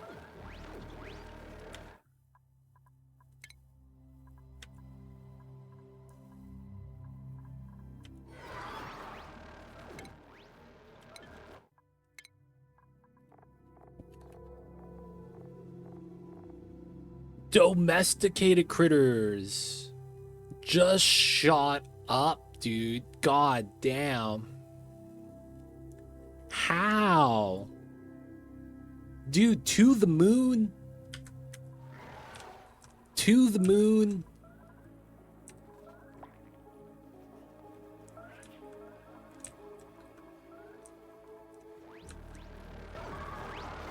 Big stonks, yo. Dude, we're actually taking a lot of damage.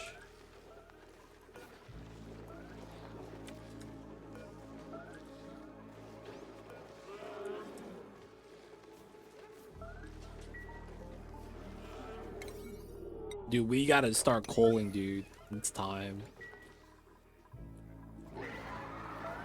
Dude, we're still fighting the Rexes. Let's do another call on another group of Floxes. Dude, they're just so tanky. That it's just a struggle.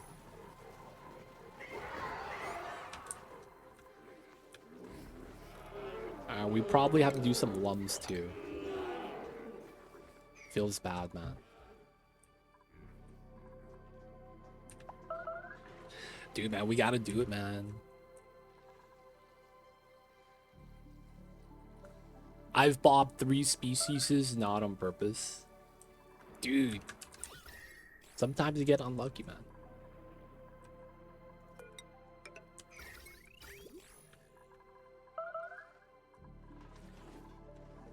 Make the hospital. I mean, it's Undies, man. It's his fault. You know what? We'll make a hospital now. What do I need for a hospital? Medical equipment, toilet, and dining table. Medical equipment. Let's get the apothecary. Toilet. Let's get a unplugged in lavatory. And then a dining table that I guess we turn off. Yeah, they could all be disabled, right? Hey man, we have to have one, dude. You ever play City Skylines?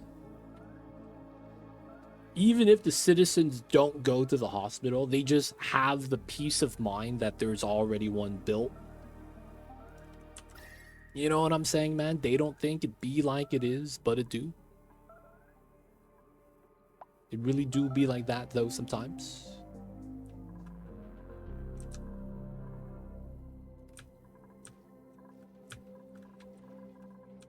The mess table gets assigned to the hospital. Hospital assigned. Oh, man, I guess that works. Oh, look at Alfred. Alright, man, they gotta go. Medical pack. We could do 240 tons of phosphorite.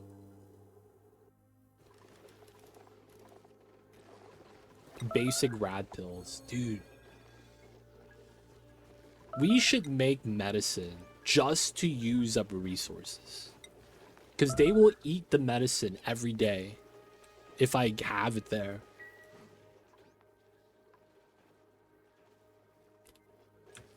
Oh, they don't get the mess hall, great hall, but that's fair. You know, we have the additional healing process of having them sleep in radiation. Got a little bit of the disinfectant. Let's go. Is that Weesboard there? No, it's to counterbalance the smoker heat. So the smoker generates a lot of heat. So as a result, we just have it there to kind of balance it out. Now, the thing is that, you don't have to put radiation on the food, because if you didn't know, cooking food has a modifier called kills germs. So once you cook food, the germs are killed. Right? It's on the food buildings.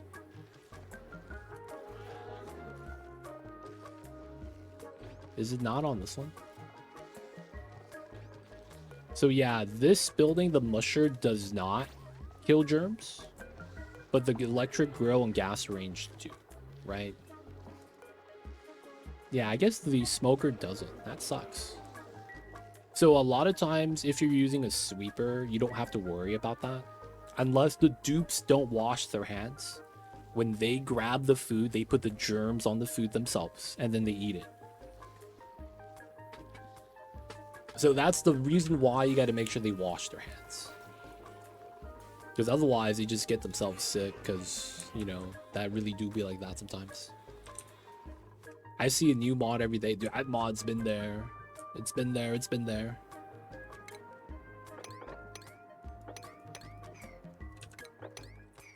But it is something that it's like you don't really see too often, to be honest. To be fair. I always put a chlorine deep freeze in the ends. Build the exact same kitchen fiber. That's fine. That's fine. Chlorine's added bonus. You could argue that. You could argue that.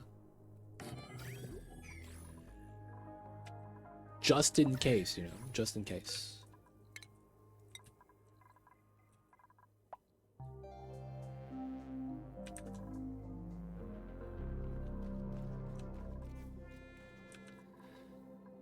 Oh, it's dormant. Oh, man.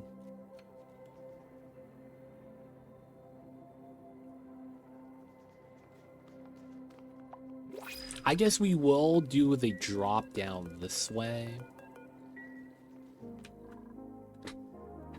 Oh, man. Yeah, I'm thinking we do. And we rebuild the ladders.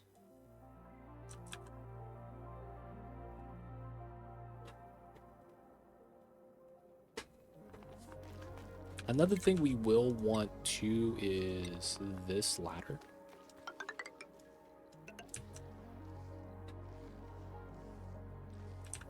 And then I might have to make it so that these guys are the only ones with access. Which wouldn't be too bad. Double layer this. Which ends up making me want to run the shipping line this way.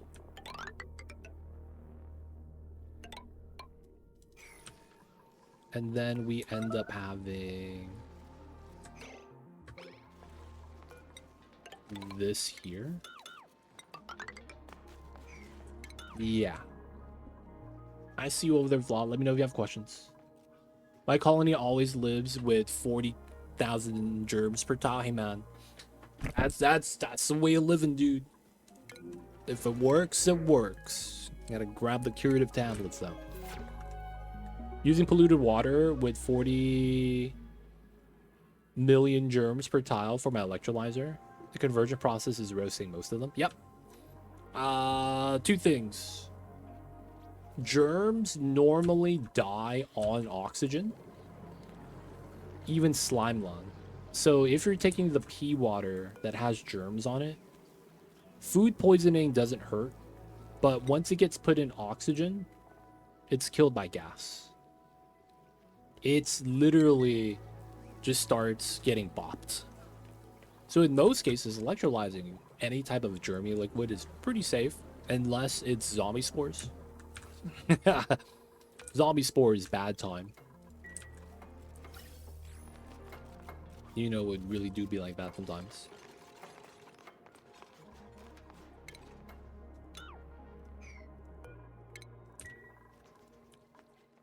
Alright, and I think we will have to shoot here.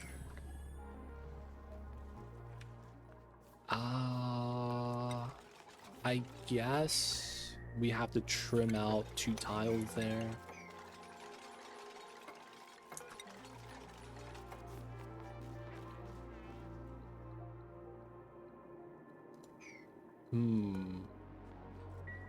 Yeah, let's do it.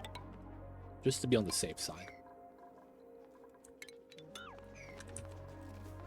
You ever use the Deacon shower?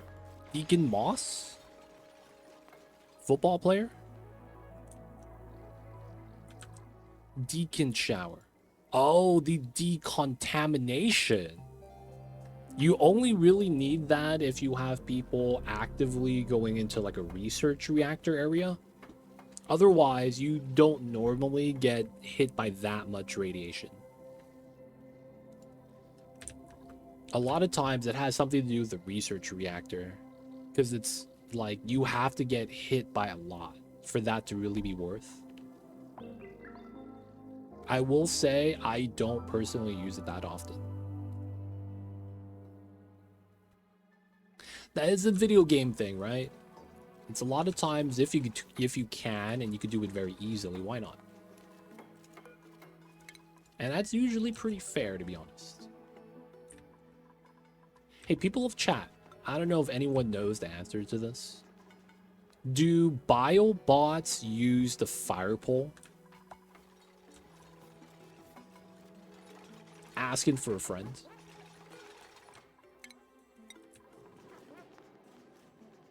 It's a nice peace of mind, that's fair.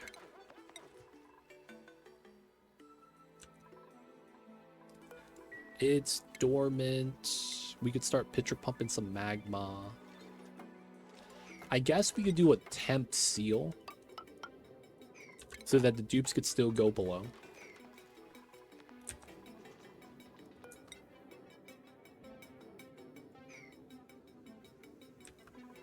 Not the bio dupes, the bio bots. These guys. From the story trait. The guys that have the guy from Power Rangers inside the glass tube.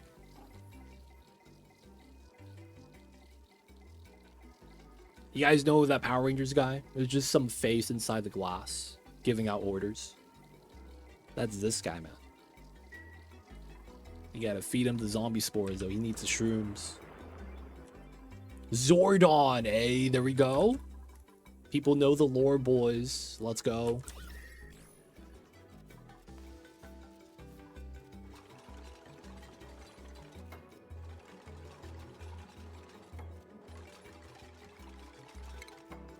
Okay. We will want to do ladder for now. We're gonna open this up and try to spill some stuff out. Welcome back, Geek. I see you over there. If you guys don't know Geek, Geek used to have a crush on the evil villain lady that goes, "Let my people grow." Wait, no, that's not how it goes. Na na na na na na na na. Let my people go. No, that's not it. Who's? What'd she say? She throws her staff. Zed married her? Who's Zed? No way. The Zed, the guy that makes music? No way. He did? He did that?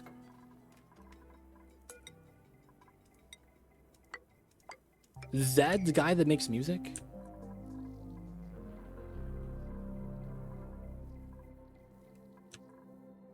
No, Zed is the evil guy that wears a giant Z on his forehead. Wait, what? I don't know what that is, man.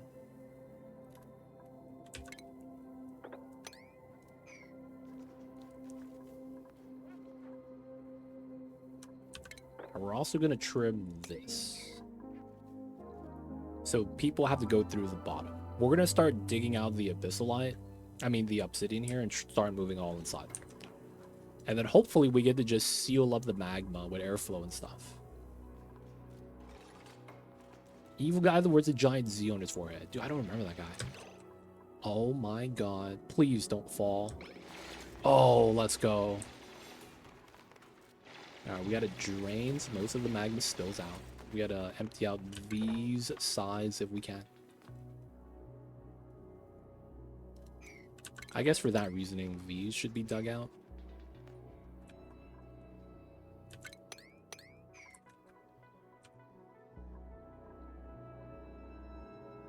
We can't really do anything with it yet. Okay, so now that's built. We gotta get a cobalt here. We'll have to drop all the stuff down this way. Dude, look at Zarek. Totally not worried about the magma, dude. What a champ. We're gonna dig this. Dig that. I guess we could start digging this as well. That's Rita. I see Alazar. Were you also a fan? Fan in air quotes.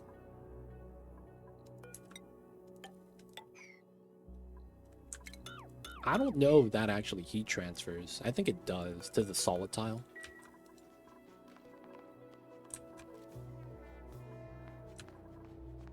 And then once we dig this, we're gonna start picking up the abyss, the hot stuff and put it in here.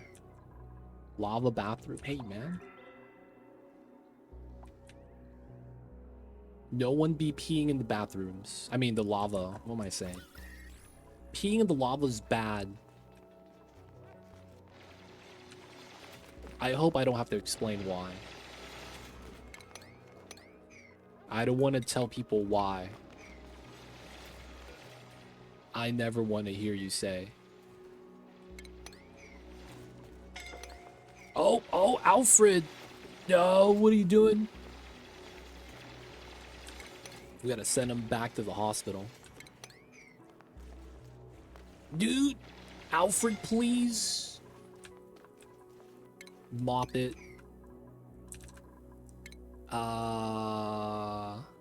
Let's do this group. And then we'll do these right there. And then we'll move out all the items in. Alright, so this is good. We gotta put that there now and seal this up. Get the heavy wad and a little vacuum tunnel. It's like doing against the wind, but warmer. Ooh, man.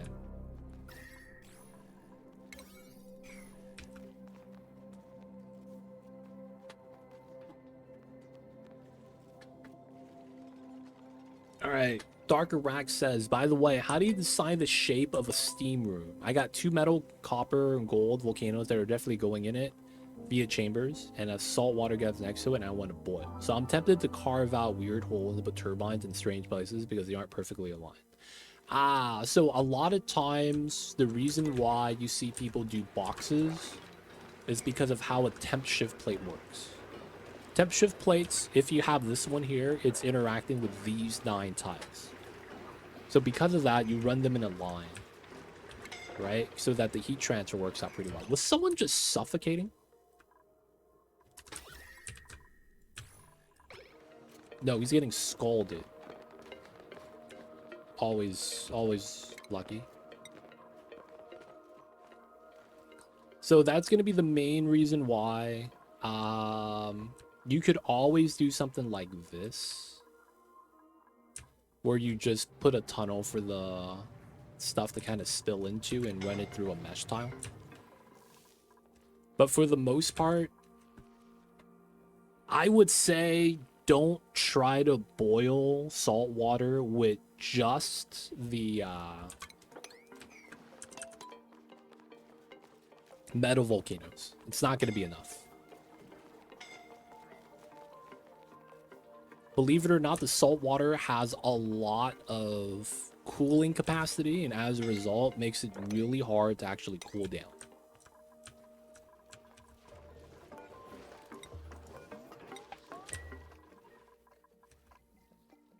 I mean, hard to boil. I'm sorry. Now, you don't have enough uptime on the metal volcanoes typically. Now, you can still try it. I would have the gold and copper volcanoes in their own tamer, but then you could run a drip feed of salt water. I would recommend doing a trapdoor system if possible. What I mean is, you're gonna have a tamer, right? Let's argue it's a box. Let's say you're running 2 turbines.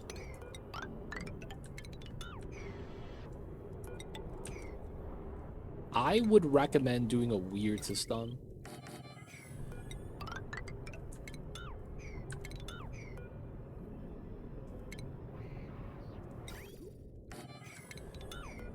Kind of like this.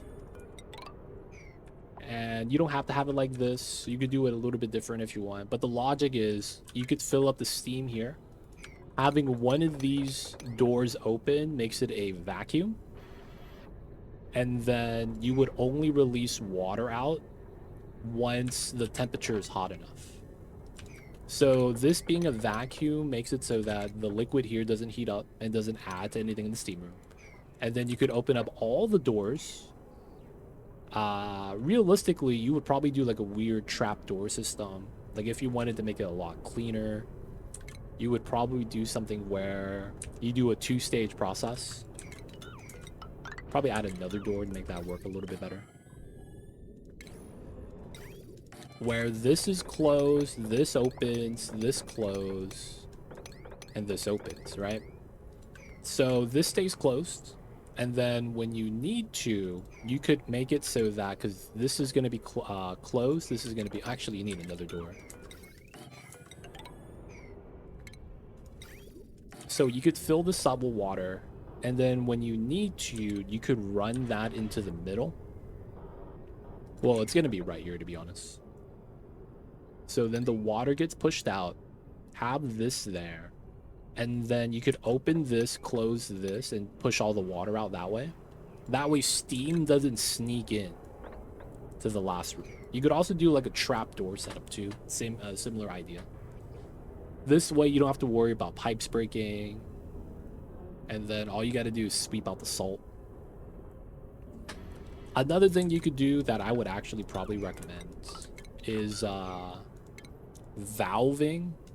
So you limit the feed, and then you have that on a shutoff. So you could run a thermal check. Once it's hot enough, you give the signal to the shutoff to allow the liquid through. And it drips 1 gram at a time, 1 kilogram at a time. That way, the moment it gets there, it flashes, and you don't have to worry about having too much salt water. Because if you drip feed it, once it's only above a certain temperature, it will always work. The only thing is that if you're worried about throughput, this is probably not as good. That's more for making sure you get it like a clean feed in and balance. But yeah, just some ideas. Take them as you may. And if you have other questions, man, let me know.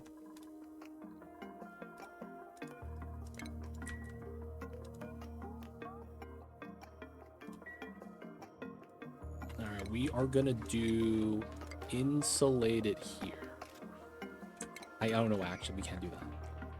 Saltwater geysers are actually higher than the heat box, so I'm thinking about letting it fall down naturally and not worry about piping. Yeah, that's not gonna work. The water at the bottom boils, and then the steam climbs up. And then when it's dormant and you have too much heat at the bottom, you start getting heat up top where the geyser is. And then, I mean, you could make it work, I guess. But yeah, you have no control over that, dude. That's a little scary, IMO. Less than optimal control. But I mean, it's like, technically it should be fine. Alright, we're gonna clear out some more space right there.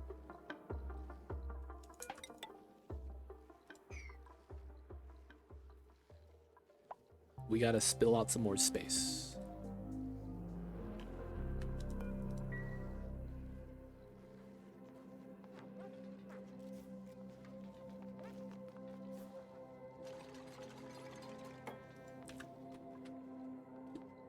Yeah, man. I will say this. Nature is usually not that balanced.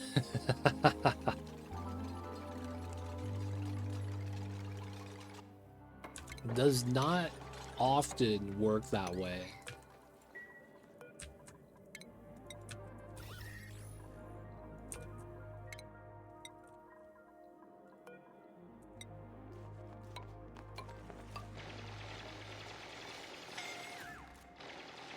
My man's getting burned. Leave, undies man. Stop clapping your hands.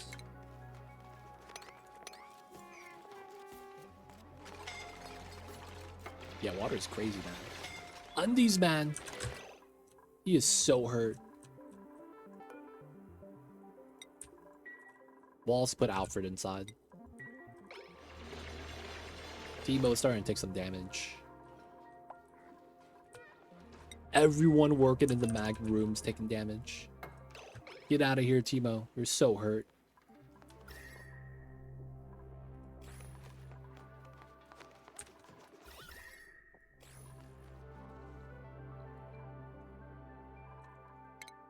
Okay, we're gonna move the items in.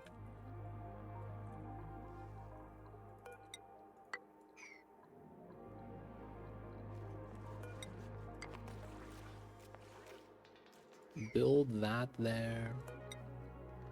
Technically, that's also going to be fine. And then once we're able to just hold in the magma, gonna be nice. This guy is chilling, man. Not taking any damage. Alright, technically, I should swap these tiles so we can start adding the water here.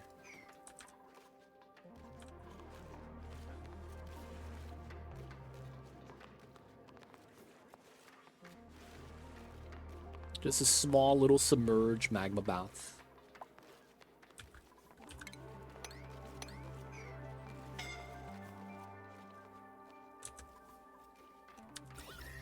Just making sure we got the vacuum still. Alright, so the airflow tiles don't have heat transfer, which is why we're using it. We don't get any weird shenanigans as a result. Which is pretty sweet most of the time.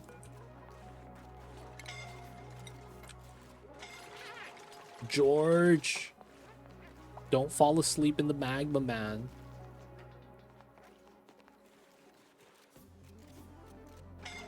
D-Mayor. Get out, get out.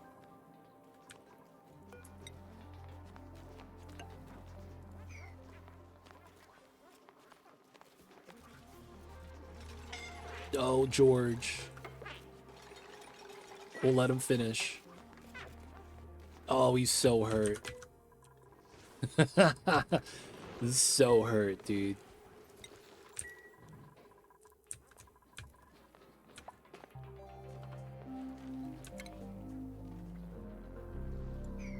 Okay, most of this is good. Abyssalite gets moved into there. Everything else is obsidian. George gets a vacate. He does, man. He does indeed.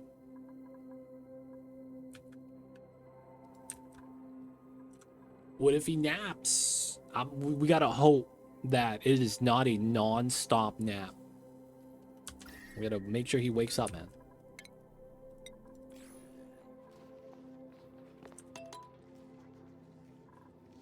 Alright, since we have this ladder here now, we could do this.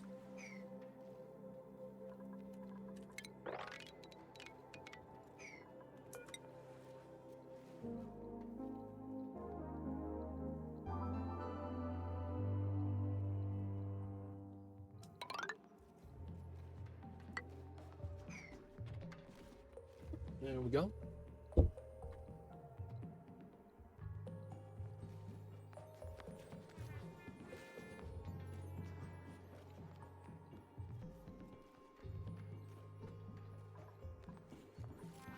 All right, I'm thinking...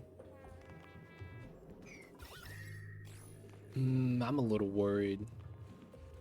We should be fine, though.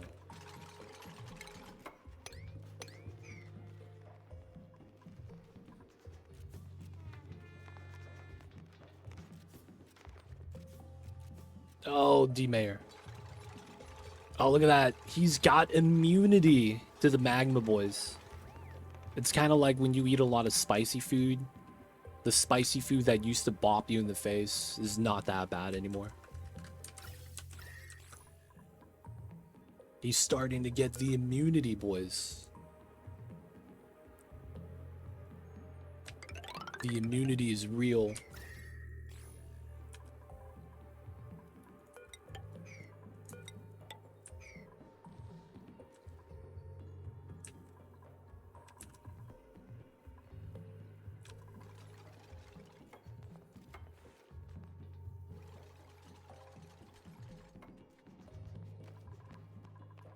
I think you could still force move the Duke to wake him up if he falls asleep, even if he's narcoleptic. I do believe that's a thing.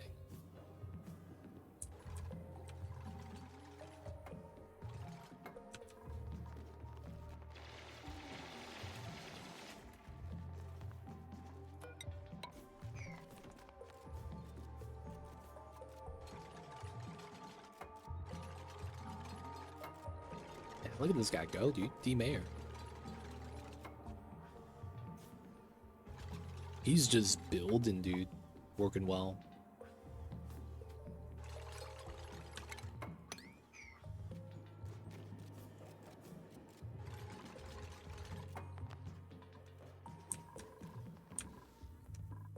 How is the CO2?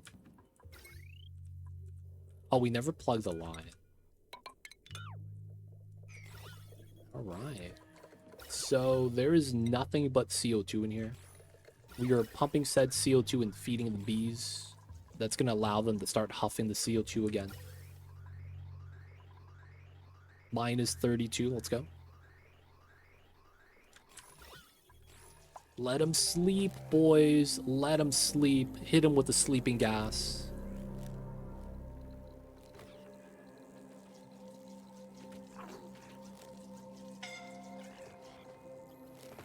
Nice.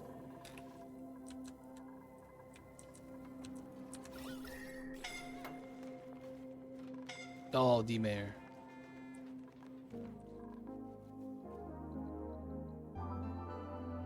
I hate how they're going through this.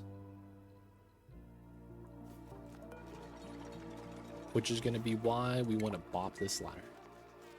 Oh, wait. We can't bop that yet. We got to build that first. Build this airflow.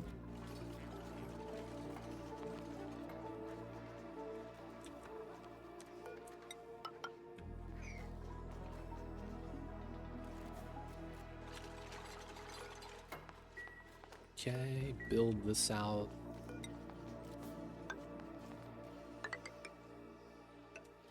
We'll build out the ladder there. We'll eventually bop these two.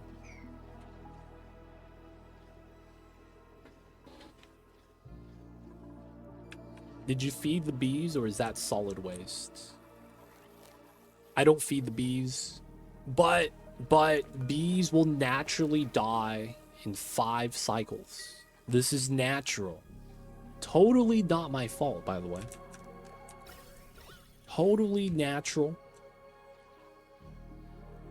It's like finding out there's poop inside the hamster cage. It's totally normal, dude.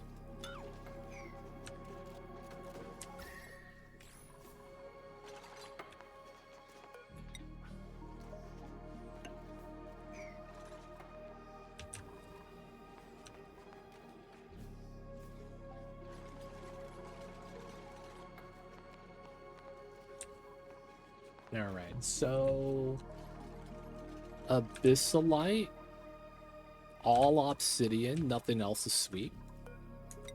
Seal that up. We will need to add water via the pipeline and here as well. So that's not too bad. We'll probably want to set that up right here. Oh, I need to have it floating. And we're going to build an igneous tile. Oh, we can't. That's unfortunate. Alright,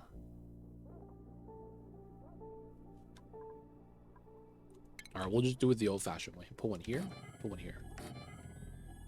And we just got to add water inside. This is cool obsidian. We're just going to pull that out.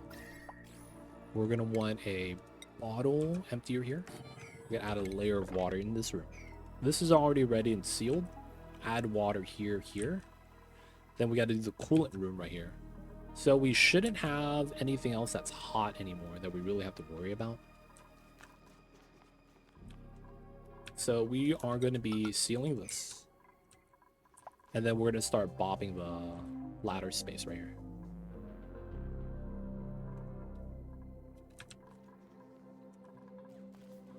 Damn, some of these guys are getting hurt still. Tamer, dude. You need to be taking a break. We build that one first, and then we diagonally build this. We push the magma in to the right.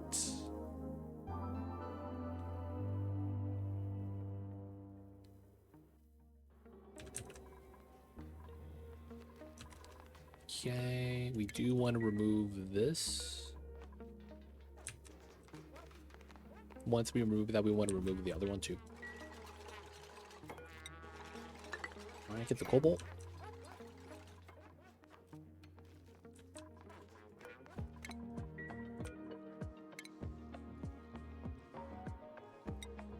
Let's move that there, move this outside. Yeah, it goes north and then clockwise. No, that might be 11 o'clock. So this tile, and then it should go up, but it might be 11, and then it goes clockwise.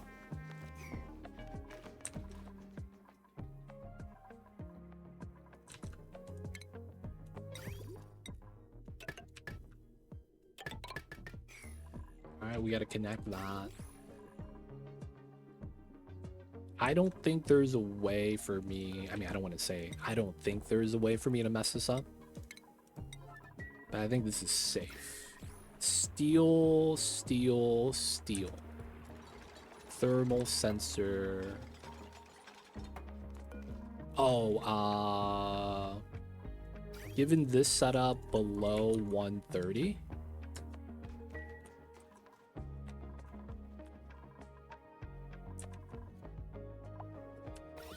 Okay, nothing bad, everything good.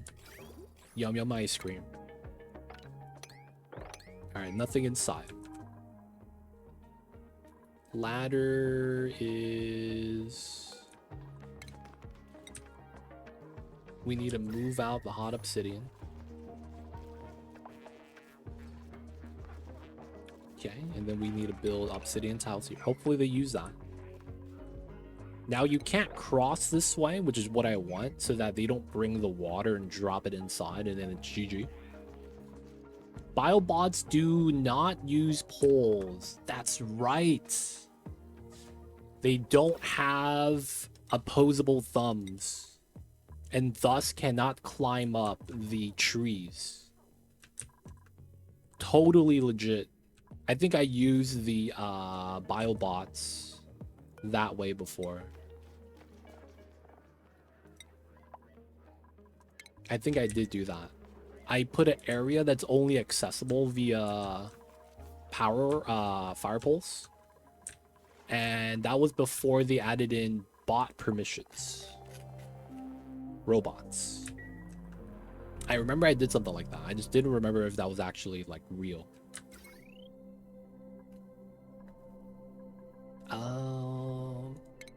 We're gonna do this because I forgot to put the joint plate in. We're gonna put the joint plate in the middle. All right, water's inside. Let's go. It was the Frosty Challenge lab map. Ah, yes, for the bottom half of the map, where you had the open magma. And I did a similar Tamer, I think.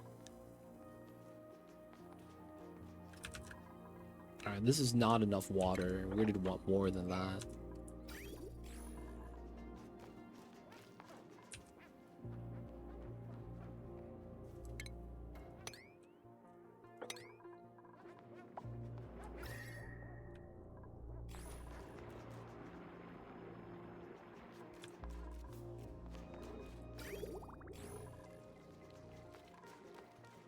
Alright, we might be ready to do this. So weird strat, decon this tile. Once someone does that, we're gonna make them do another job. 70 divided by 3, that's what, 25 per tile? Now that's down to 66, so it's like 22. Alright, so we're gonna decon the ladder, and after they do that, we're gonna decon the top, and they should not be able to leave anymore. And then they're going to decon everything and fall down. This is a vacuum still. We decon this, they fall through. It's going to be Timo. Let's go, Timo.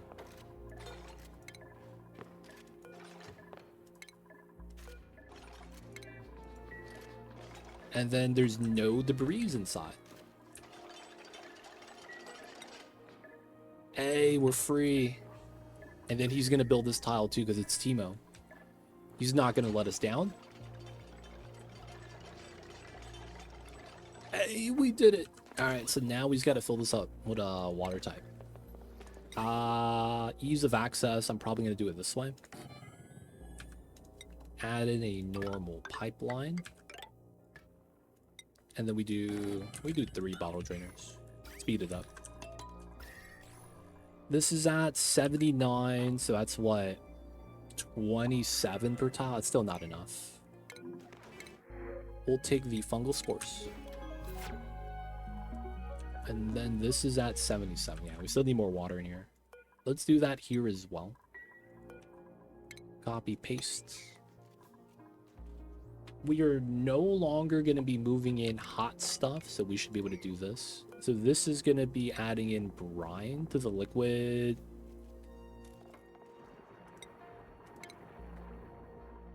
And then we'll do the same thing there for the cooling loop. No power on anything, should be fine. And then I want to be on liquid so I could see the mass on easy hover. 100 per tile, it depends. This room I'm gonna be aiming for 30-ish, 35. This room I want closer to 50, probably more than that. This room is probably going to be closer to 40. 30-ish to 40-ish per tile when I say that. So this is 79, but I gotta divide it by 3, right? Once you heat it up.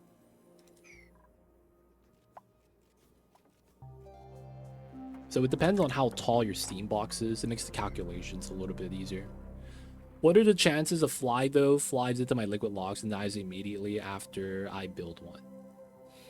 Do you want to know? How many hours do you have in the game? The game actually reads your playtime. And if your playtime is low, it immediately happens. If you have high playtime, though, it rewards you.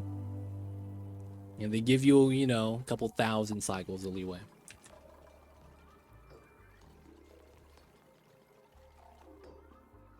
You only have 1,000? What a travesty.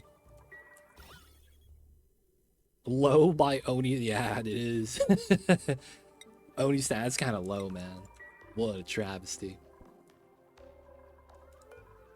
We're going to put brine in here. Wait, auto bottle. We're going to fill this up with brine. Brine in the liquid logs, water in the steam rooms.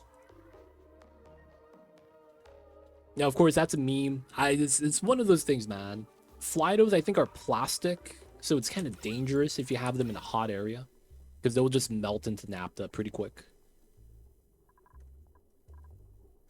All right, this is 40-ish. I still want more. All right, that might be the last bottle there.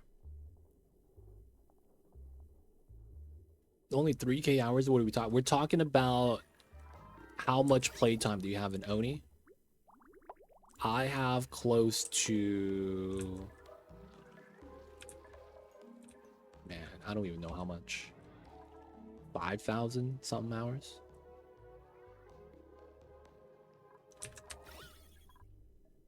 Alright, this should be good. Let me turn this off. And then we're gonna sweep out the item and then seal it up. I haven't played in a while. That's fine, man. It happens. It happens. Honestly, can't be mad about that.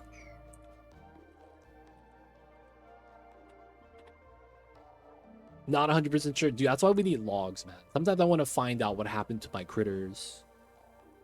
How come all the hatches magically disappeared one day? I'm fastly approaching 2,000. Let's go. Yeah, and I haven't built a proper steam box for my volcanoes yet. My dupes are grabbing the metal through the waterlog, and I need her. That's why, man. You gotta watch out. The dupes will just choose the worst metal to grab.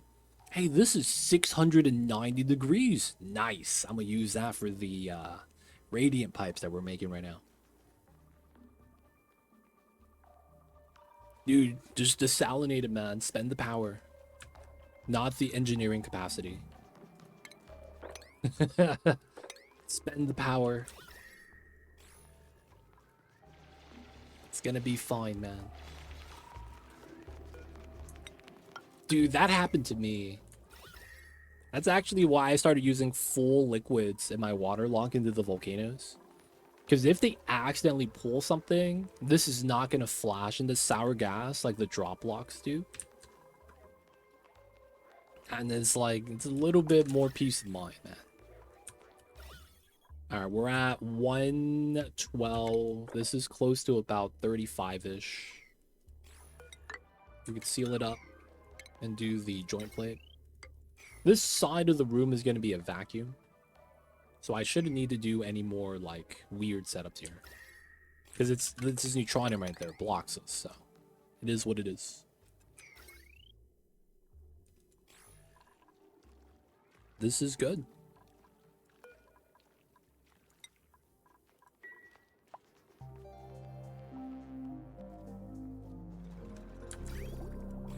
All right, do we not have brine? Oh, we have it. They're just not delivering it here.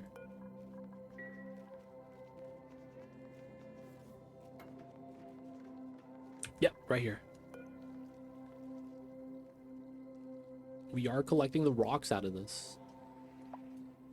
What's going on, Lumbo? I see you over there.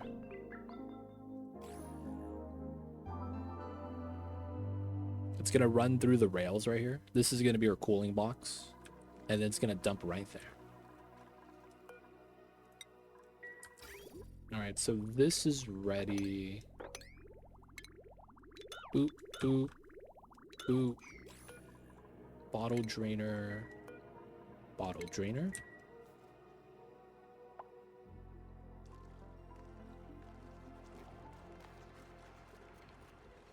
Oh,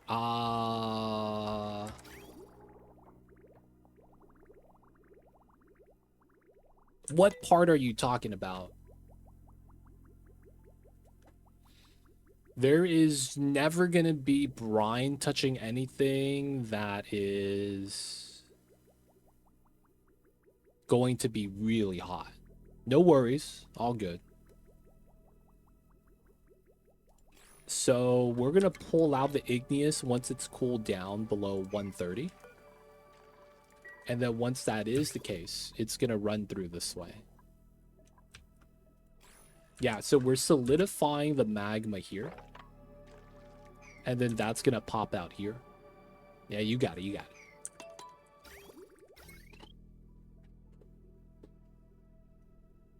All right, the power lines look pretty good.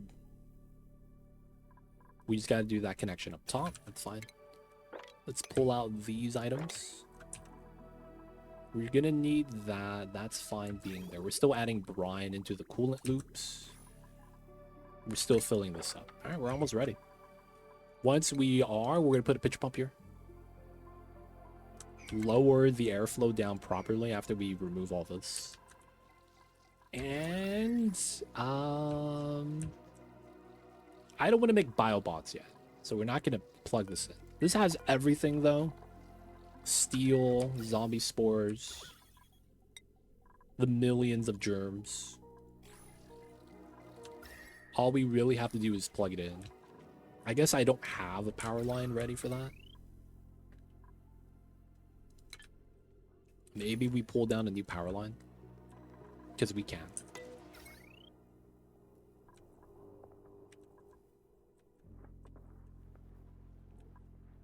This is at 19, that's fine. This is at 18, 19. We pull 2 down.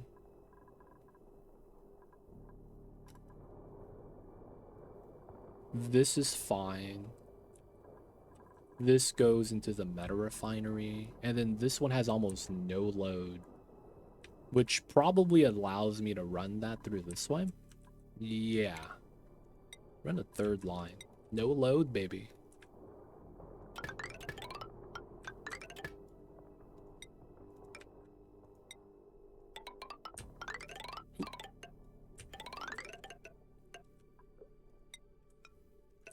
Okay, we could probably separate that line as well.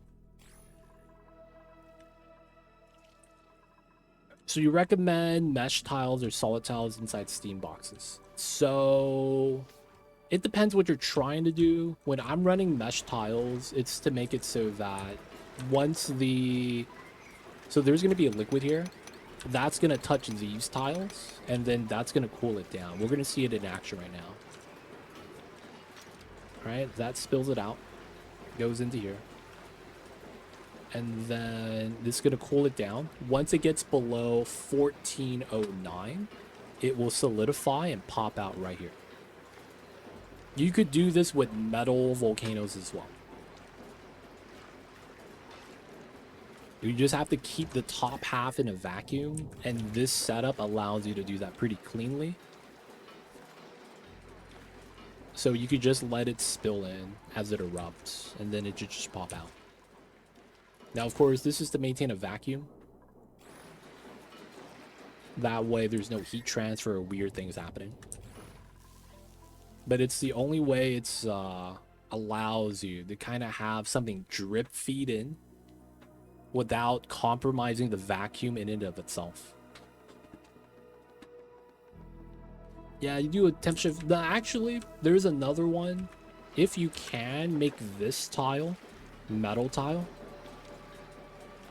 because technically the first tile of contact is here, and if this is actually metal tile, it allows you to get a little bit more surface area around this tile. Instead of just 2, you get 3. So adding that would be pretty good as well. Hunter's talking about putting a temp shift plate here so that you could have this cool down faster. But yeah, those are all ideas to speed up that solidification process, if that matters. If you don't, just, you know, what I do is I just adjust the timer so that in between open door closes, I will have enough time to solidify the magma. Yeah, the temperature plate speeds it up 100%. Having that in the range will make it faster. And there we go.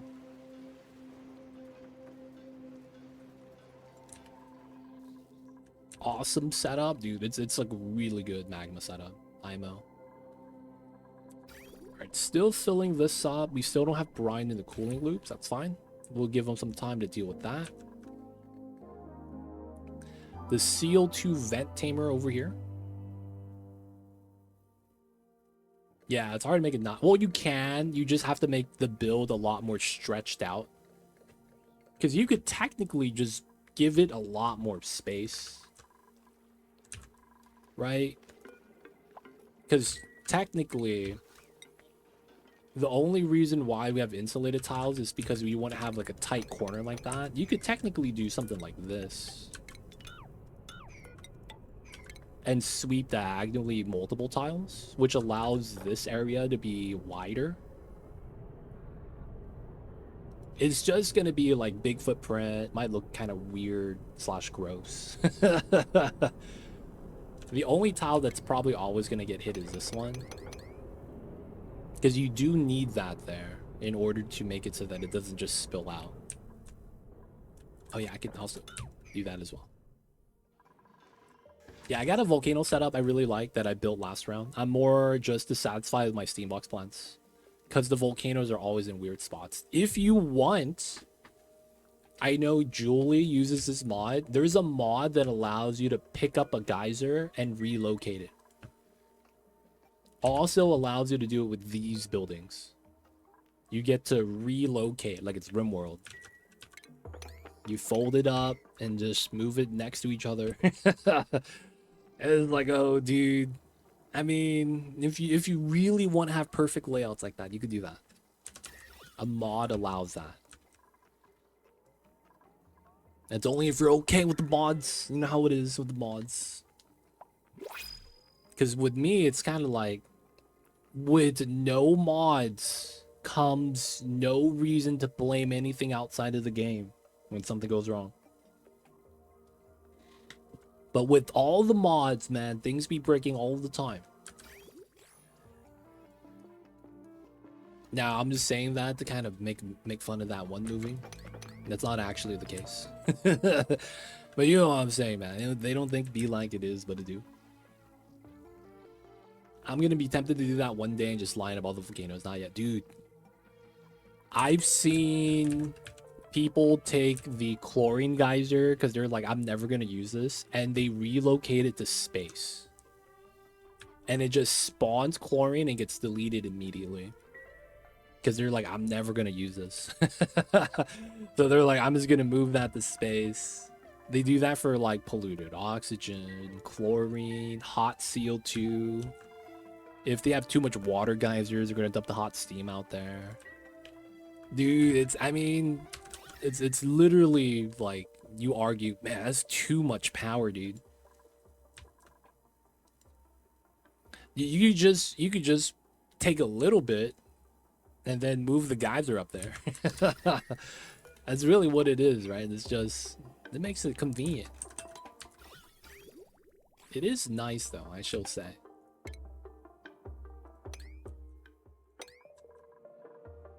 All right, so we still need to add water here. We need to fill up the brine in the pipelines. We're waiting for that still.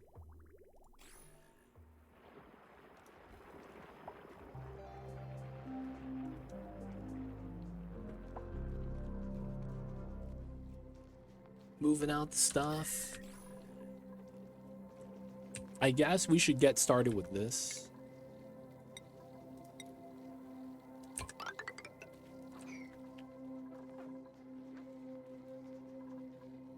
So we're gonna run a ladder here. You guys might be wondering what the ladder's for. Because we're gonna lock this room. This is gonna be insulated tile. And then we're gonna make it so that you could only go in from this door. Here to here. I think over here, I'm gonna put a pneumatic door to prevent dupes from going in and pitcher pumping. Because then we're gonna have to access the salt water at some point. So we're going to make it so that the bots that get spawned in can't go through here. And they're going to have to go through here, which is going to lead them to the one job they're going to be doing. Pitcher pump and magma. At some point, once we get the salt water done, we might make them do the salinating too. I don't know if that's possible. That might be a dupe-specific job. And then afterwards, we do have another volcano. We might actually like route them in to do the similar task. Maybe. Maybe. Chlorine geyser specifically, you're in Dash of Salt Vine, Puff Ranch for some reason. Yeah. You see my Puff Ranch? This is Puff Jail. This blob of oil is pure darkness. They cannot see through the blob and thus think it's the wall. So they're just hanging out, dude. For some reason, they're not getting cramped, and they're not really too mad about that. And what they do is they eat all the extra chlorine that we don't have. Oh my god, I'm running out of chlorine. No way, man. I'm out of chlorine, bro. Alright, we're gonna actually have to dig up this Megafrond. I only have enough chlorine to support one of these plants.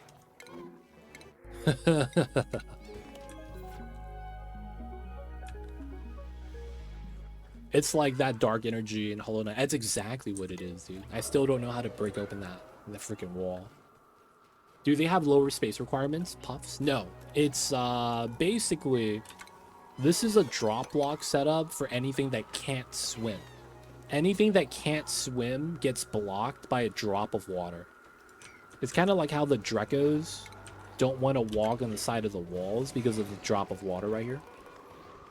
It's the same logic. So technically this is part of the 10,000 tile room. They just don't see the other 750 critters. I guess it's kind of like living in a hotel. You don't see the other customers, but you know they're there. Dude, this just spiked up from 600 to 700. What just happened?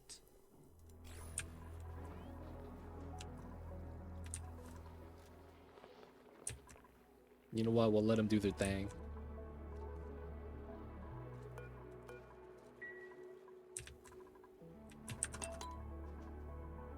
Maybe it was flower pot bomb lilies. I tried to do the until bomb lilies died and Dragos kept swimming. Yeah. That's exactly what I'm doing. Bomb lilies. So you need to do two things. Get a drop of liquid and then have a tile above and below it. If you don't have the tile above and below it like this or like that, you don't get the stretched water animation. You see that right there? That's a full tile. The critters will look at that as if it was maxed out. Because if you don't put the tile, it's a drip like that, right? And that doesn't help you because they could just go swim in the water.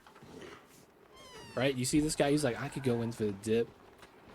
But he's not going to take another step. He's scared, fam. So for the most part, the drip of water is only possible if you have the tile below and above. If you don't, what you actually have to do is hit max tile size.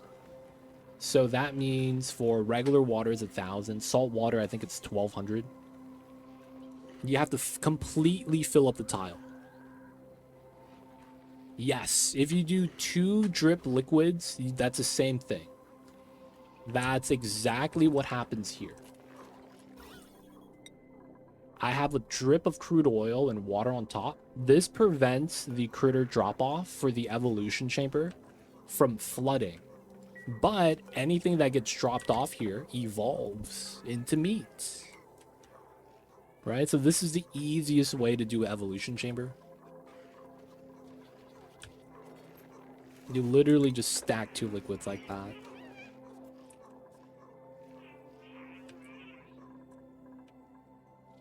How are we over here? A lot of it's... Oh, this is done. Let's go.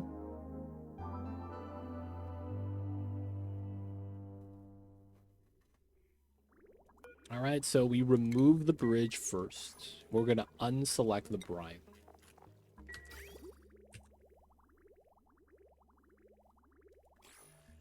It must have been the fact that you did flower pots. That's weird. Flower pot bomb lily is a weird strat I feel like you would only do if you're trying to do the exploit. I don't remember if that got patched out though.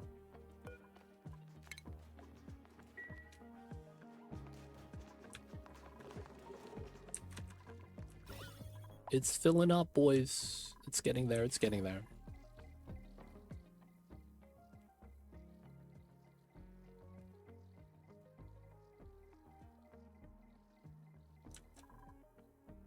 But yeah, there was an exploit where you could have a pip plant a normal crop into a tile of sand that's buried under. So basically, you know how sand falls down? You would build a flower pot and then let the sand fall on top and then have a pip plant on that specific tile. Then you could dig up the sand without uprooting the crop. And then the plant is considered planted in a flower pot. A flower pot does not allow fertilization. So you would be able to copy that and paste it. I believe that it still works, but you can't copy it anymore. So like there's a copy button on the flower pots, right?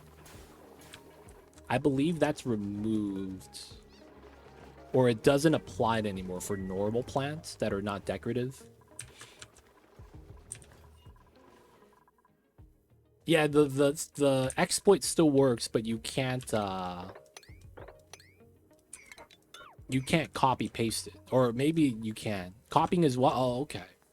I thought that was a fix that they were trying to do, making it so that you couldn't copy it. So they effectively make you work for it, so to speak.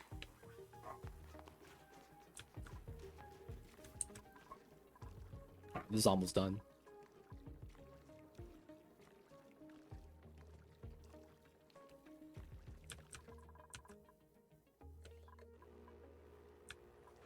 Okay, we got the line here. Have that connect, and then we could remove that from the line. This is at 490. We could still add some more stuff to it. I guess we will run it down because we do have a lot of metal.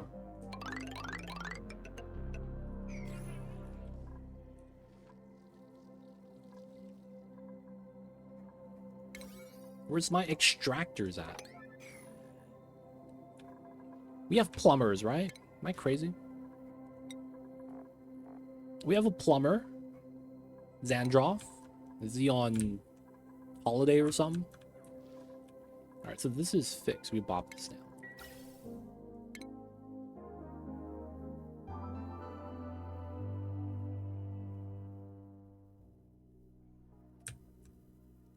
Alright, so we don't need this anymore. We'll be able to open up the rust right here. And then we'll be able to just tame this.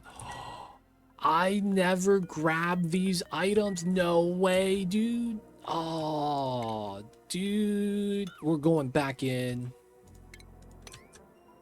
God damn it.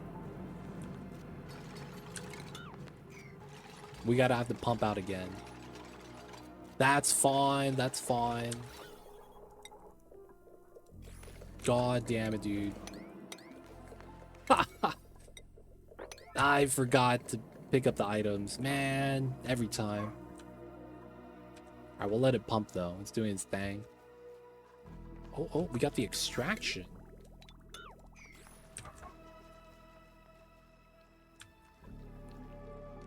Filling up with the waters. It's looking pretty good. Alright, so I do also want another wall here. And then dig those two, add the ladder, put in the extra tile. I probably do have it go straight down into here.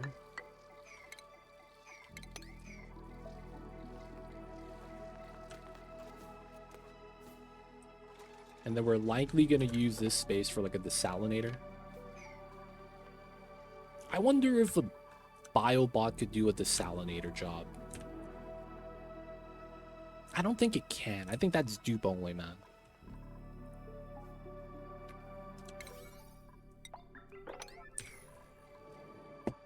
Okay, leave that alone. This has gone down in pressure. Let's go.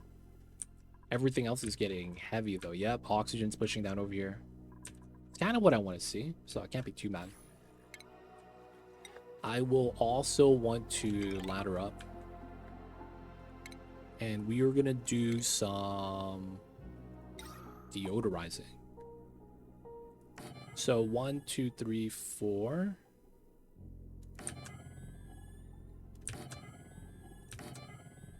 We're doing 4 tile gaps.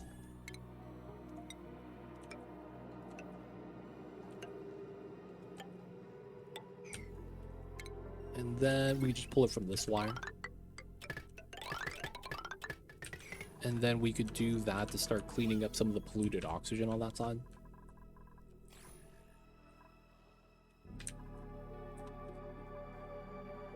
All right, we got the full vacuum. I probably can't do anything about that. So let's bop this. Let's get a ladder here. Bop that. We're gonna run the line this way. Dig that. Bridge, run that through.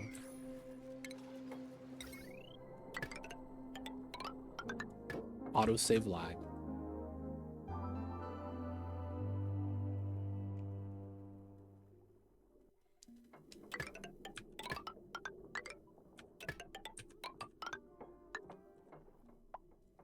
Okay, so all the bad gases, well, not all the bad gas. We're gonna have to get rid of the natty gas.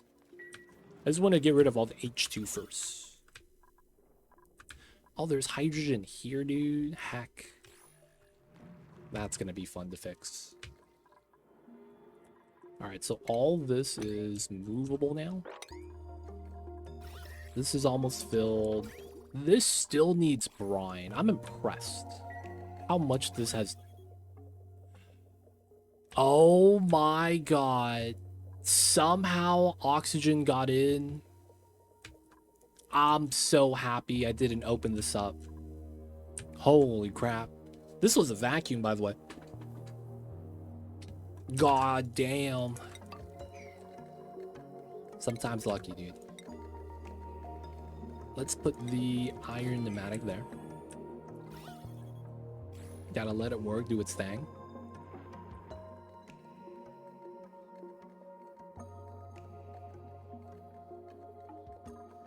Totally fine, totally fine. Oh, it was here. When I built the insulated tiles. We broke open the tiles right there. Now, lock's still there, dude. Just chilling.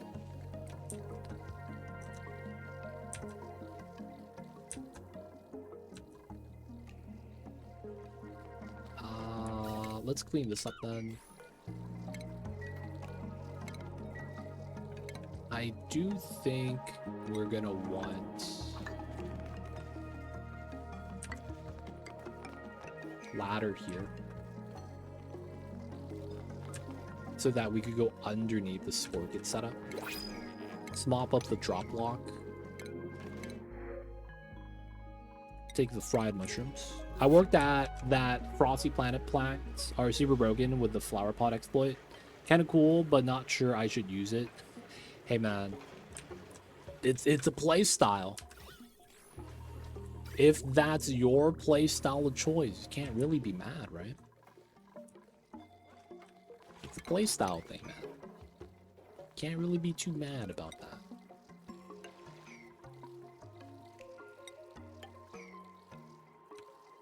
Alright, we're gonna dig this. And then we could do that from the bottom side.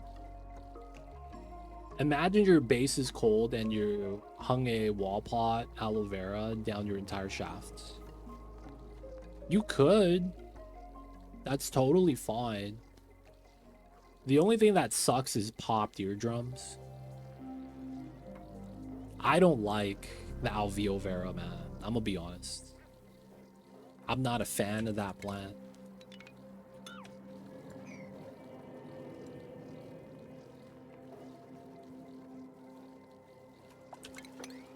Now we're gonna lock this up and then ladder up this way.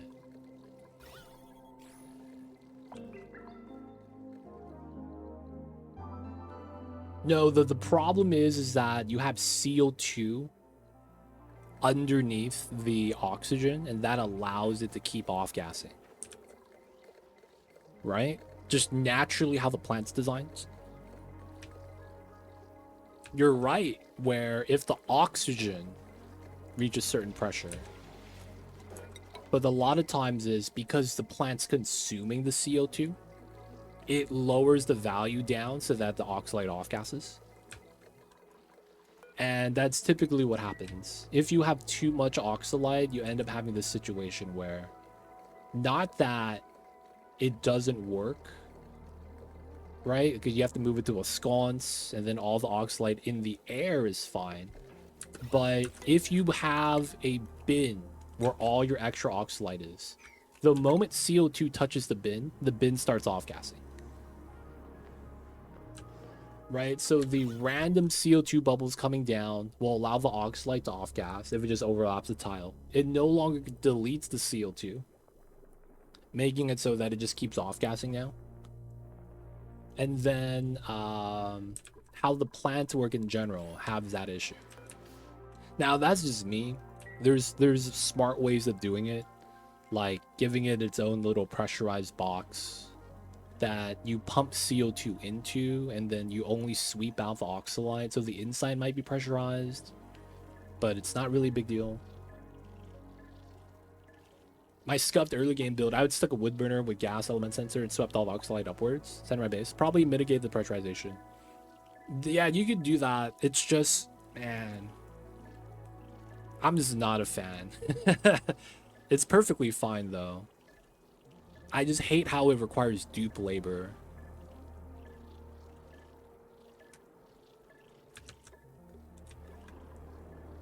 Gotta have the dupes constantly pulling it, constantly restocking. This is ready. I think this is ready. Yeah.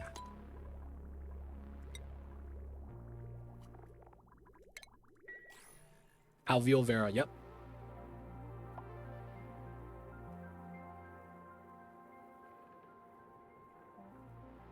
Very dupe intensive. You have to feed it ice. Having ice also sucks, because that means you have to have the dupes just making ice at the ice maker.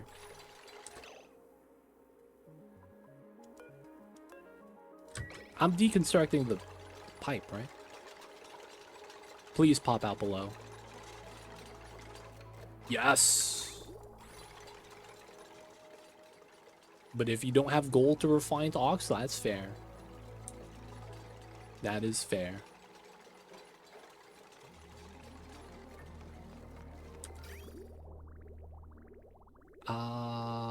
We could just decon this.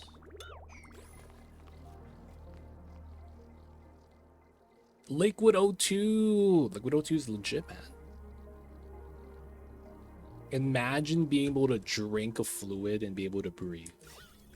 That's kind of wild.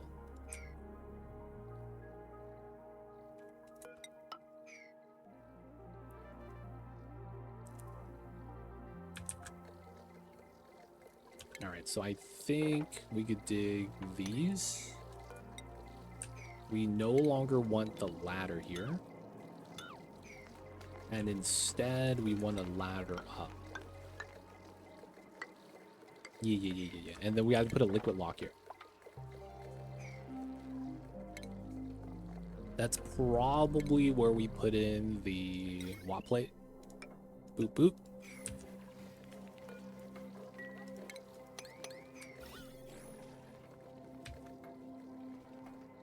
You know, I'm pretty tempted to just flower pot the Vera for rocket fuel specifically, now that you mention it.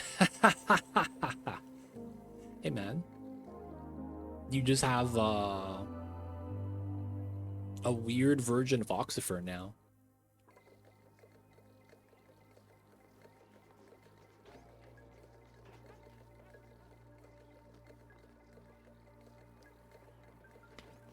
You know, I don't like Alveo Vera, but I play low do count.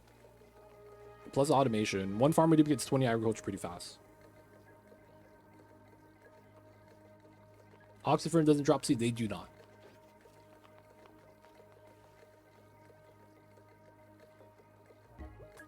Much like the decorative plants, they don't give you too much. Technically, though, you could always buy it from this building.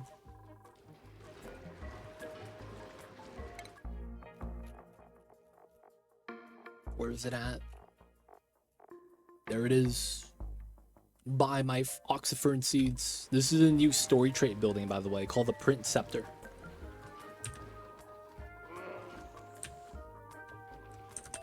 So if you haven't played around with that, I'd recommend it. I'd recommend it.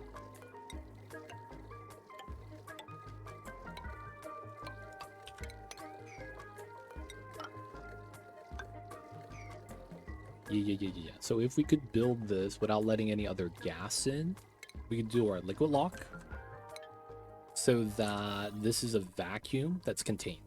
Yeah.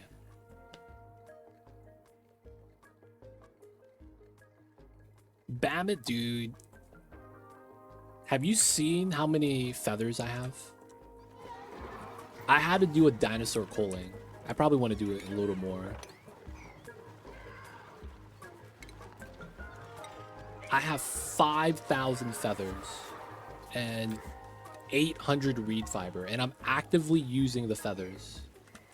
And the crazy thing is that all of these guys do not give me any feathers. Only these guys give me feathers, because you got to shave it with the grooming station.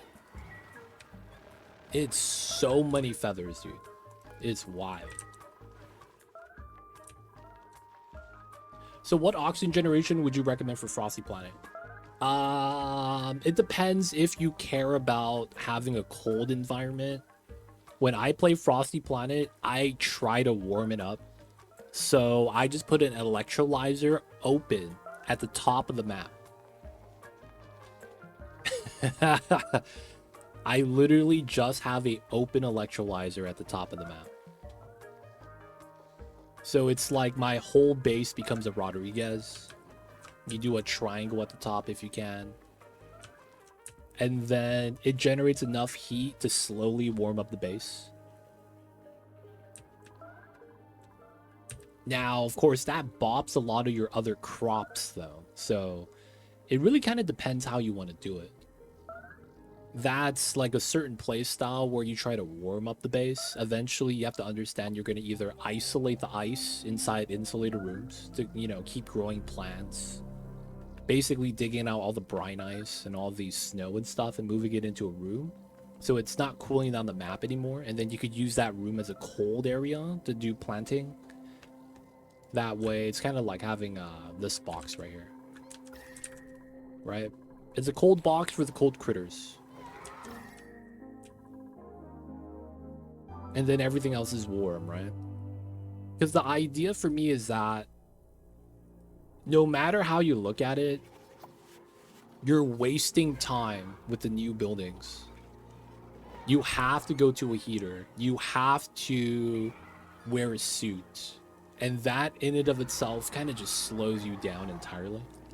Having the entire area make it so that you don't need a suit and you could just go freely without any move speed penalty is probably the best.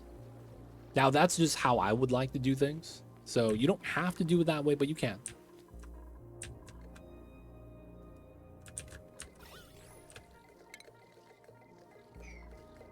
All right, and then we got to get a little bit of liquid right here.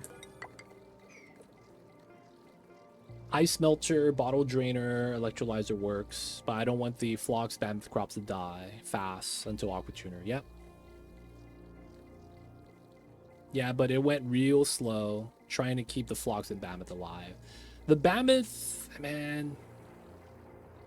The one thing I hate about what they did is they made the new critters not have 100% scale growth. When you have a baby mammoth, they become adults already shaved. And I was kind of mad about that. Because Drecos still come in fully furred out. Right? The moment they spawn, they're full fur. Rexes and Mammoths that are the new additions don't get the scale growth unless you fulfill the requirement, right? So in this case, they have to eat the potatoes. These guys have to eat meat. And while it is pretty nice, like, you don't have to have them in an environment, it's just feeding them. Oh, I never put a grooming station here. Oh, and it's already cooled down. All right, we gotta put the heater back.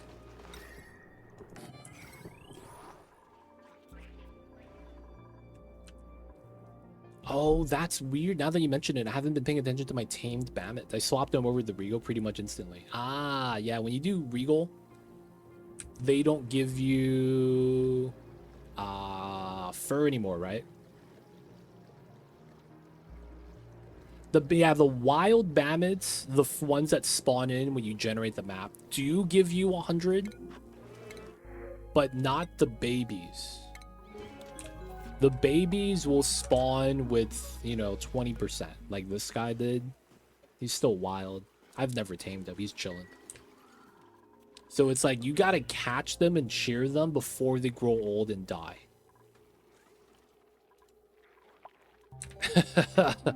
So in the beginning, it's like a scavenge hunt, man. You gotta find everything so you could shave it properly.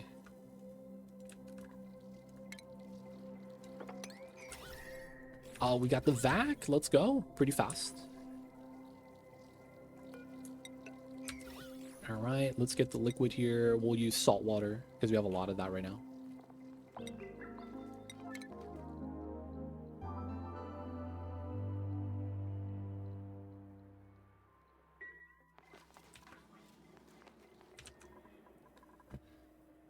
Okay, this is looking pretty good. We could dig that out just to move out the items afterwards. We'll get our water right here. We are going to be getting our power line for this.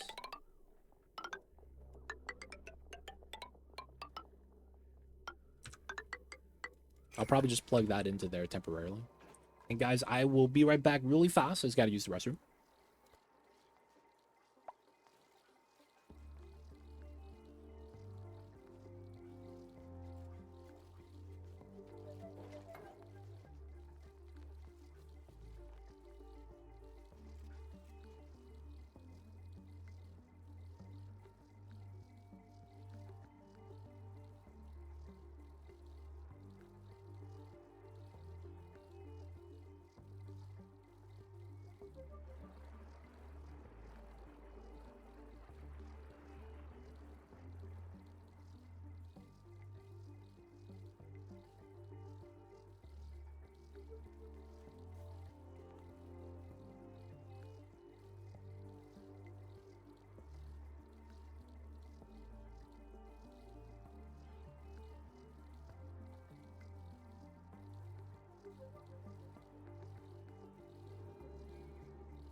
We is back. Oh, did we overfill? We did not. No.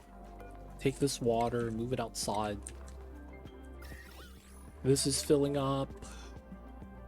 This is ready to be deconned.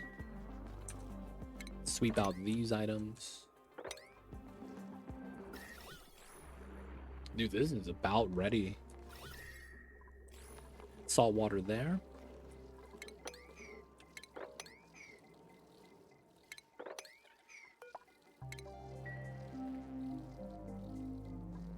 Tis coming together, boys.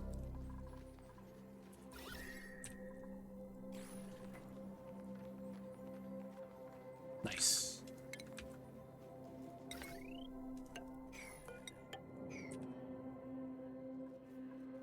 Okay. This is good. Outlets, power's plugged in.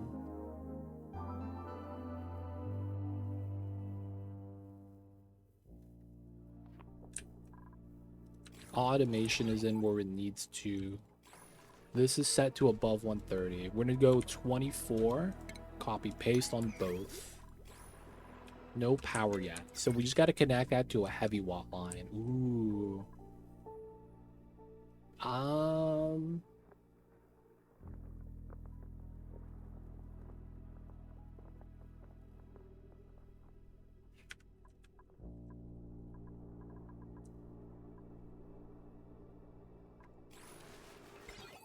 We're gonna do a weird setup.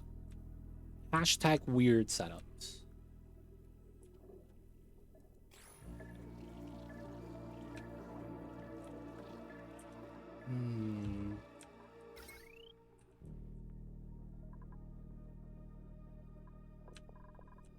This has one pump and nothing else. Okay, that's pretty ideal. This line is 1200 and nothing else.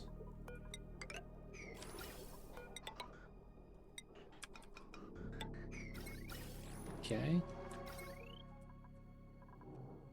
All right, so we pause, trim, make that do that. Run that down that way. 480, 690, 690.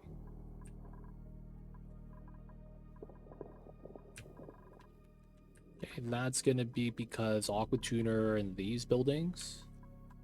And then we have one pump that's not plugged in. One pump and then another couple items right there.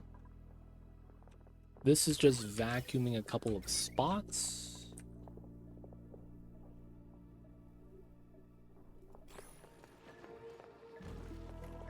We still got some brine right there. You know what I just realized? This makes a 3 thick tile that doesn't break from pressure damage. That's actually really nice. Okay, so we're gonna do a weird transformer setup.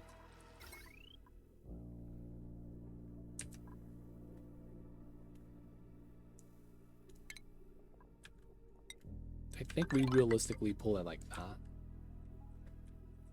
We do also want to cut this. We're also going to probably cut the vac.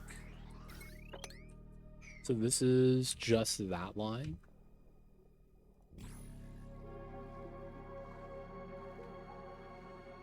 Okay. Sweep out the items. Let's decon these. Open that. This could be exposed. And then we're going to want to seal this up soon.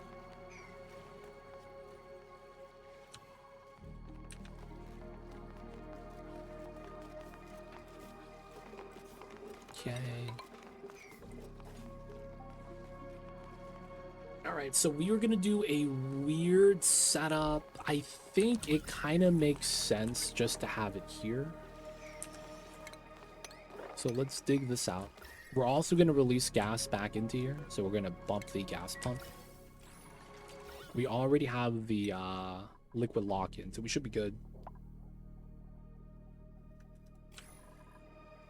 We're finally on the last layer right there. Sweep out the igneous. I don't know where that came from. This is ready. Sweep out that igneous. And then we just got to seal this up right here. We'll leave these abyssal lights there. We can't really do anything about it. And then we just got to lock the door here soon. What's going on, TX? Welcome in. How are you? I see you over there, man. Hope you've been doing good, doing well.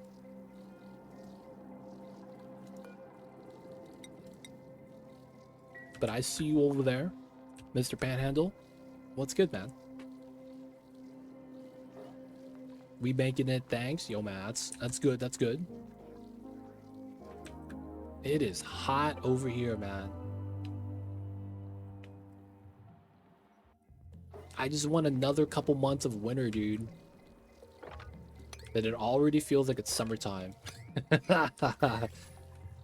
I'm just like, dude, why is it so hot? Hey, TX, man, I gotta ask. I read something the other day that, you know, I'm asking people I know that is from Texas or used to be from Texas. Apparently, high schools in Texas, not every high school, but some of them, have this thing where they have in lieu of a sports team, they have a brisket / barbecue cooking team where they compete in cook-offs. Have you heard of this before?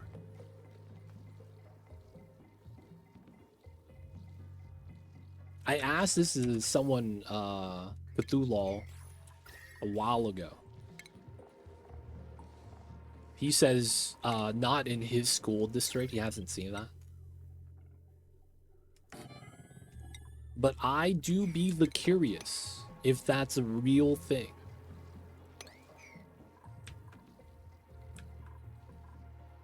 So it's like, you know, the high school students will be making the barbecues. Never heard of it, but it wouldn't surprise me. There are meat judging teams and wool judging teams and hay judging teams. So it wouldn't surprise me. That's all things you do in high school? Really? Wow. They don't think it be like it is, man, but it do. Really do be like that sometimes, huh?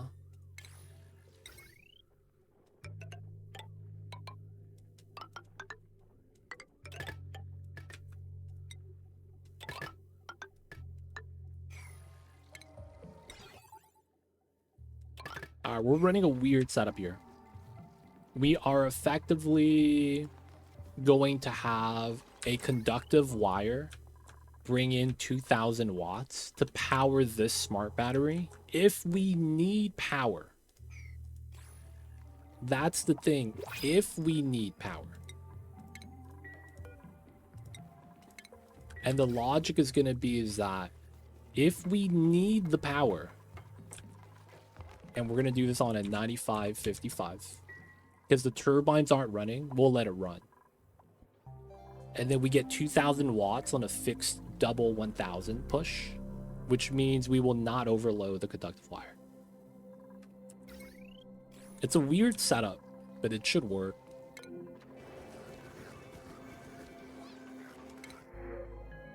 Okay. Now the sitting for several days wondering how to build my Steam box at the game paused like at 1:30 instead of actually building the Steam box. Hey man, you gotta have Google open on the second screen. How does a Steam box look like to complete the setup? All right, now this is hot. This is locked out. We need to open this now. No. Autosave lag, dig lag.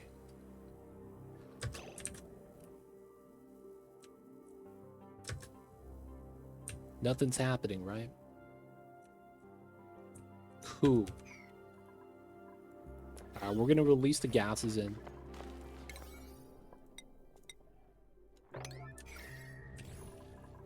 gotta be done. It's gotta be done. I'm probably also just gonna start pumping the gas from down here.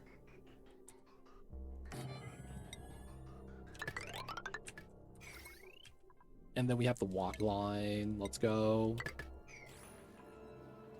And in college, Texas Tech has like won 20 some odd national meat judging champs in the last 30 years. Something like that. Oh, wow. So I was on Reddit. And I was reading that that's a thing in Texas. I just didn't know if it actually was. But yeah, that was like one of those Reddit facts. Ask Gabe how to build Steam box. Dude, man, I'm just saying, if you want a portable Steam box, that's like 900 bucks, right? Steam Deck? That stuff is expensive. Dude, Texas Tech. Maybe that's where it's from. The college thing. That's impressive, though. What'd you go into college for? Oh, being pit master. It's like, wait, what? Yep. Gonna be working the grills like my granddaddy did. And his granddaddy and his granddaddy, all of our granddaddies.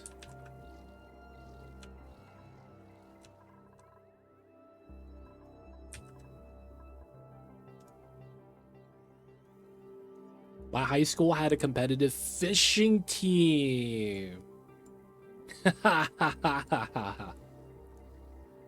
Hey man, nothing wrong with that. Fishing's cool, dude. There were a couple of months ago, there was a pro-built Steam PC Steam box, Gabin Cube. Wow.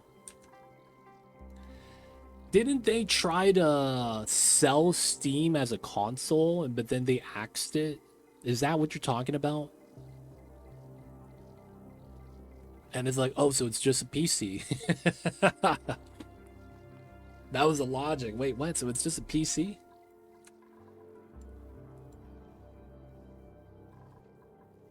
Alright, we see one more bottle, man. Yeah, Steam Decks were a thing for a few years already.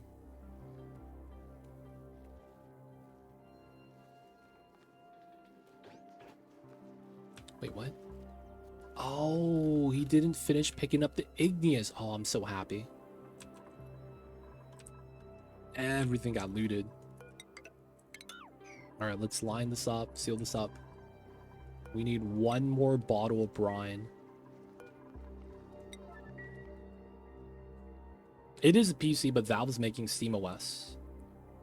Oh, wow. Steam OS.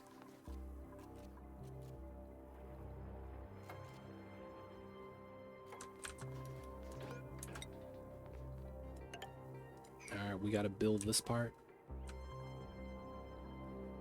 Almost done with the Volcano box, boys. We just need one more bottle of waters. Thank you.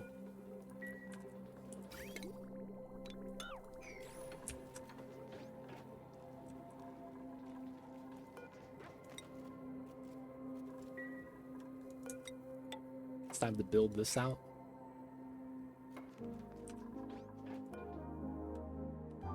Think there were some consoles from other vendors using it, but they didn't stick. Ah. Should be better than the micro slop nowadays. Yo, rip.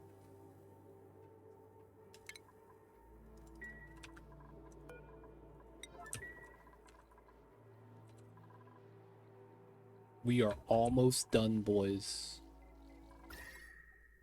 This is cool. Let me get the seal on it.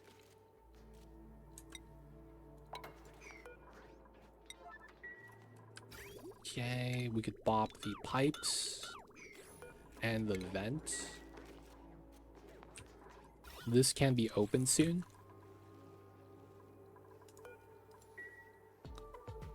We are so close, boys. I believe it's there that we need it.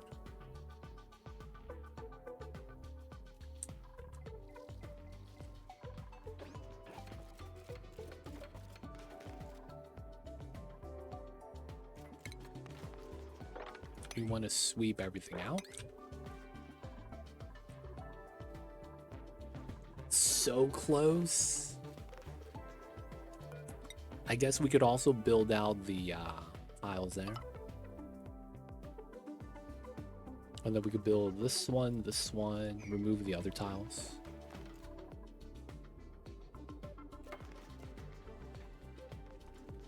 We are so close. Please don't pitcher pump the magmas. There should be no job for this. We didn't seal up that side, but that's fine. That would have looked better cosmetically, though.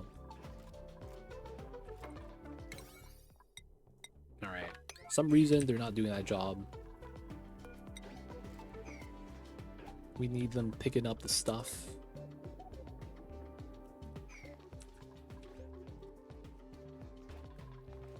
What takes more work, in your opinion?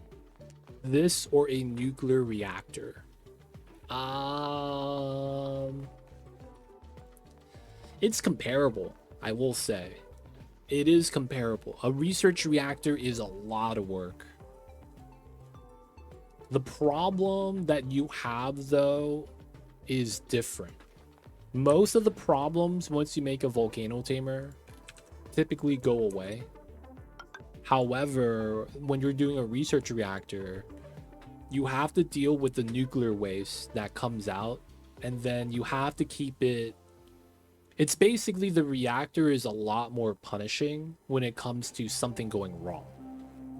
So you're more on your toes with that. And if something goes wrong with the volcano tamer, it's usually not as bad. Because it's like, depending on the problem you have, it might be catastrophic or, you know, nil. But at the same time, a research reactor, if something goes wrong, it's really bad because it starts exploding, right? And the damage it creates is just a lot. Now, the problem with the research reactor is radiation. You're gonna have to like either strategically place it in a corner in space, and then that's what you want too, so you have to be able to harvest it. Then the problem is after it spits out enough of steam, there's gonna be some cycles where it spits out nuclear waste, and then you have to like store that. So it's like you can't really process that nuclear waste into anything. You just have to like pump in an infinite storage. That also radiates and creates a radiation source. I feel like you could argue either way, which one is more of a hassle. But realistically, I would say the research reactor is probably more work, because after it's done, you still got to worry about it.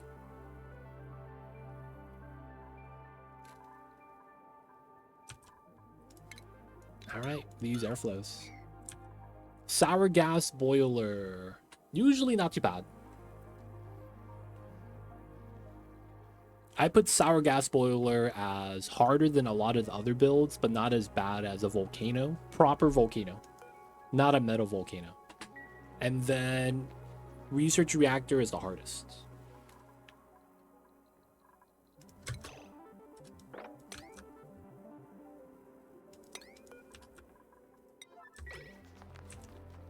I made a setup that pulled heat from waste to freeze it. It was a pain in the butt. Yep. You could do that, and then it solidifies. Yeah, that is technically a way to do it.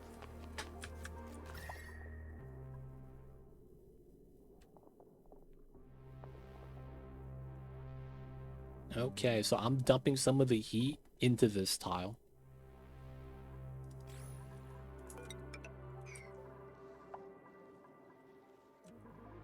Yeah, nuclear waste does has its upsides, though. Since it becomes a radiation source, even though it's only one tile wide, you could start using that as a way of farming rads. It's pretty nice. I ended up getting enough nuclear waste to do a lot of my rad world rocketry.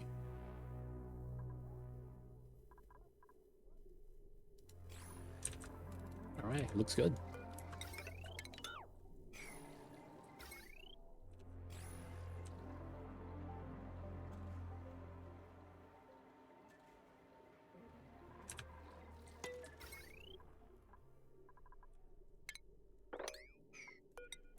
All right. Is it time for the Beyblades? Is it time for the Beyblades? A biotic colony makes a good excuse to start. It is. They thrive so much from that, man. Yeah, it takes a lot of space to build one, but then it just runs. Yep. A lot of times, man, that's like, it starts becoming a footprint. Like, size of the build starts becoming important once you start, like, getting through the map. Because a lot of the spreading out of the geysers, I feel like, is to help kind of deal with that.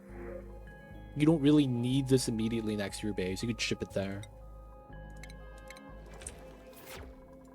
But yeah, something like a volcano, if you have like too many close by, it starts to become a pain.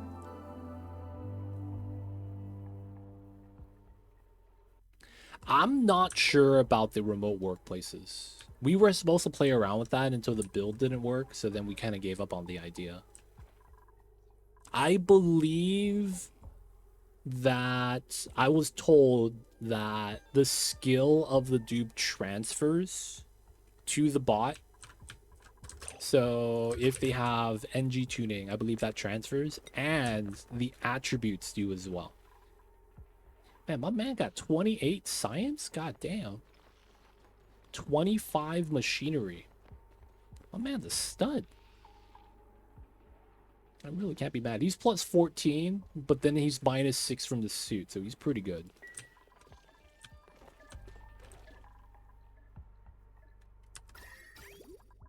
$22, 21. Everything is already cooled down. All right, so no bionics, no dupes. We open the door. This is no robots. Robots have only one way to go.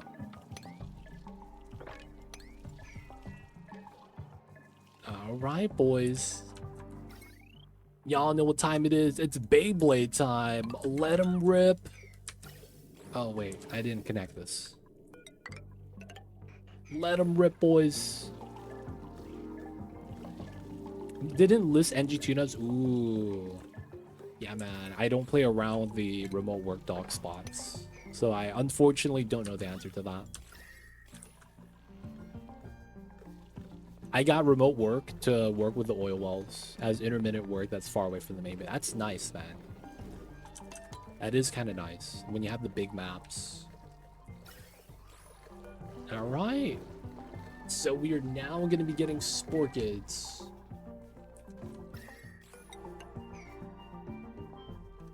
We have a liquid lock area that the biobots could go to work.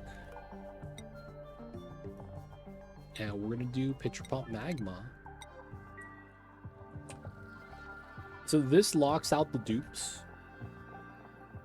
And then that's the only way in anyways. So the biobots have to do that job. That's going to be why we're doing this. This allows our dupes to still do stuff with the salt water right here. And then start planting the plants right there. We'll want eventually. After that, we're going to have to tame this and start moving in the trees. Since this is free now, and this is cooling down rapidly, we could open this.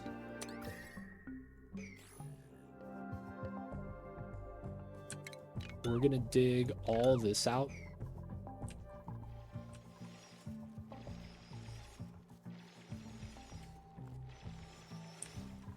Dude, yeah. We could have gotten so much decor from that. 880. I don't know, man. So we actually could still do it because we have 3 seeds here. We also have a lot of spore kits in the oil biome, so there's at least 5 on this side. Another 3. Another 1. Another 2. Another 3. Another 4. 5, 6. Dude, I have another dozen spore kit seeds. We could do a spore kit viewing area, dude. No cap.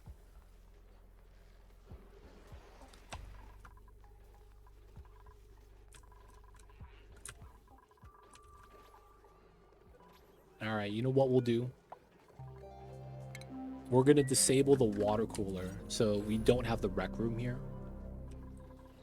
And instead, we're going to move the rec room to these old ranch rooms. And we're going to make one of the middle rooms going to be where the spore kits are going to be.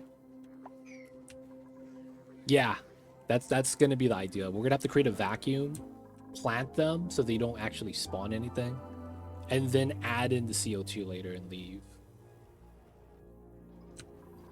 Now, the good news is that this side is suits. So we could make a temporary liquid lock and not actually fear anything at all. So like, we technically have some strats that we could do. We just have to find a good spot for it.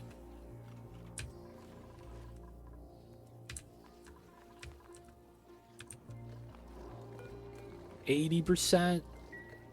I was considering stuffing tropical paku in my recreational beach chair room, but spore kits, let's see. Wow, the decor is insane. Yep. So if you're going to be doing a decor room, the thing I would recommend is if you do plant spore kits like this and you want decor, you're also going to want to get the other new building. That's not new, I guess. The pixel pack. These are background tiles. And look at that. 20 decor, but it's 4 radius wide. So 4 tiles away from this, you get the plus decor. A lot of times, I feel like decor radius is better than total decor. Because if it's just high decor, but you don't get a lot of radius, it's kind of worthless. So that's actually how I do George. I go to George's house and I build pixel packs behind his house, and that's all I need. Nothing else.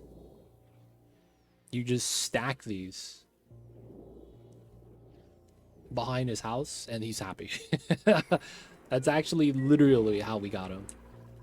Yeah, building sculptures suck because then it's like you have to build them kind of close. You got to do this weird like George is here, so we got to do a weird like shelf system so you could stack up the statues. Gets annoying. Radiant shine bugs 208 tile. Oh wow, the radiant babies, huh? That's kind of impressive. Dude, we're literally just pumping up the CO2. We got to seal this up.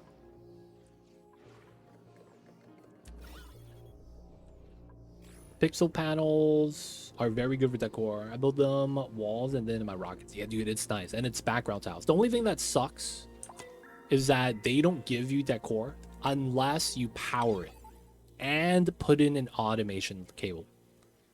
You need both power and the automation cable, I believe, in order for the decor to be active. Because if you don't power it, it doesn't give you any decor. So it kind of sucks for that regard. Now, I forget if it's both or one of those. I might be wrong when I say you need both power and automation, but it's at least one of those that you need. And if you don't get the bonus. Unfortunate.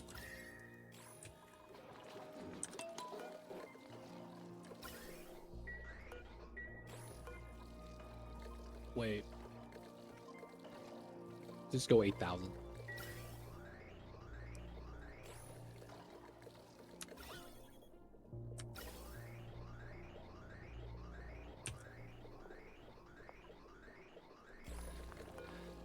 96, 97,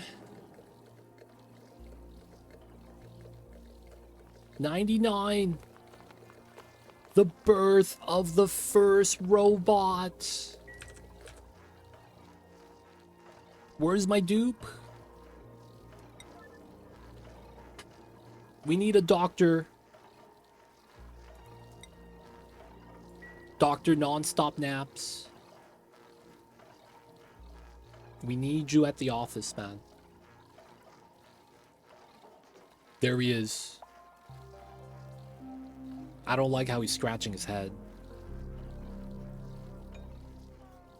Hey, and he's free. Let's go. We got the bots. We got another ornament. And look at, he goes straight to work. Grabbing the pitcher pump. Dumping in the magma. And all of this igneous is falling down, falling down.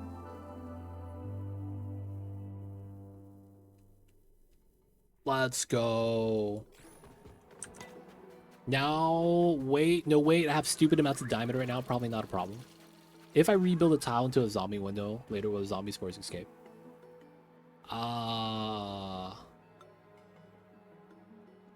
Yes. I don't know why. If you're trying to do a quick tile swap like this, from regular to insulated, the slower you're running the game, the higher chance that you get a clean swap. However, it's not guaranteed. So I'm just going to go around and say it will leak out.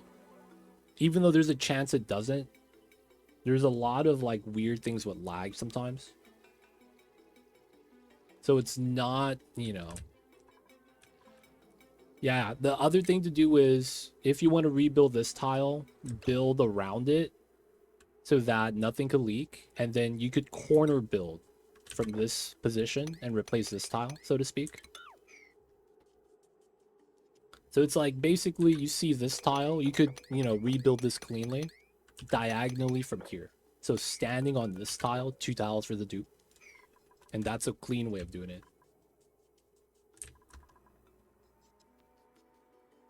You could do the same thing with liquids, where you don't let anything escape.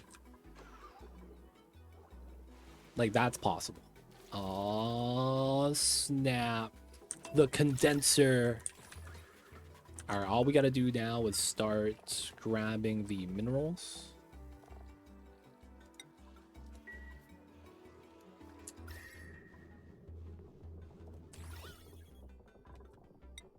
We need the water to heat up.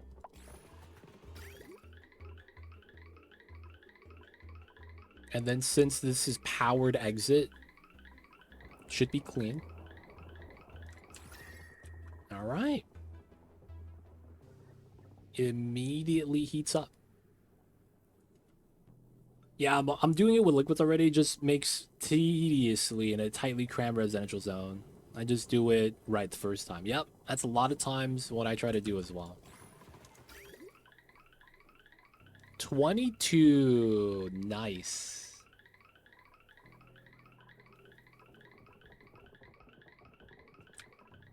A lot of times I feel like I should just do this properly the first time so I don't have to worry about it in the future. 100%, man. It really do be like that all the time. Is there a way to control magma igneous rock supply into the system? So my way to control it is the loader. Technically, the stuff inside the loader does not leak through. Like, it's slowly leaking, but it's not as fast as if it was outside. That being said, the only way to control magma from coming in is by drip feeding it. If not, what you're probably going to do if you want more control over the drip feed is you got to put a locked door once it gets too hot. In my case, I might actually have to do that. Now, of course, we just go in and rebuild this. The logic would be to prevent the robot from getting stuck. Well, it wouldn't really matter. You would just put a door here and lock it via the temperature. I can't do that now, though. Door under the emptier also works. That's actually good. Because if the door is open, the bottle emptier can't release and won't accept any new jobs. That's a good one, Timo. My thing is that this is... I have no way of putting a sensor inside. No. And we're just gonna slowly but surely constantly drip in the magmas.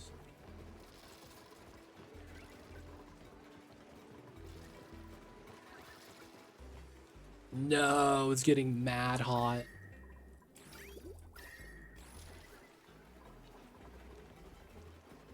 Now, there's nothing in here that will actually, like, break. It's just wasted, you know. This is like buying a pizza and not eating the crust. It's like, damn. It's throwing away food.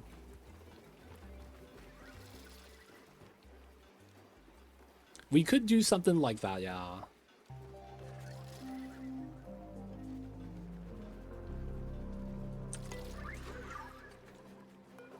Alright. Let's just uncheck the box for now. Yeah. We'll do the Timo idea.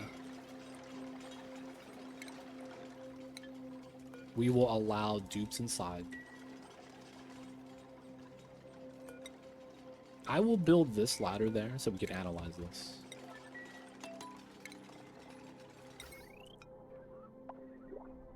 Remember, it has to be a mech door.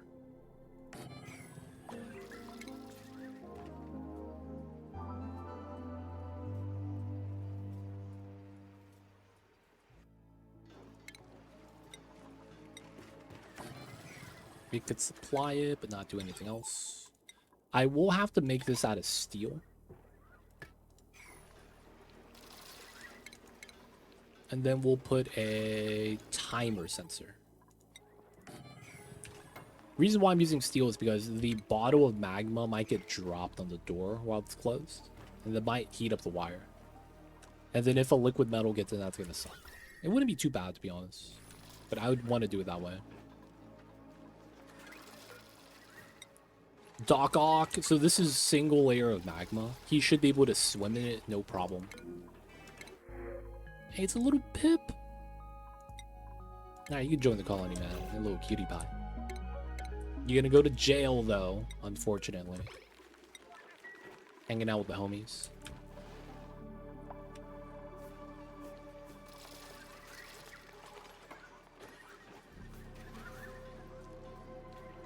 Dude, he's working. Shout out to the biobots.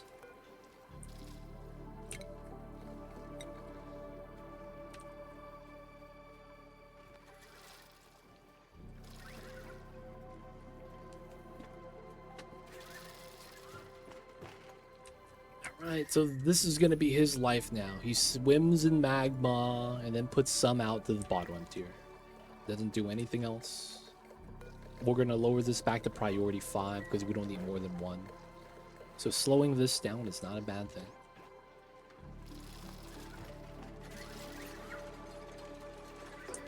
We're gonna go with a 30 and... Oh no, it's opposite. So it's 30 red. And then we'll go twice a day, so 270 green.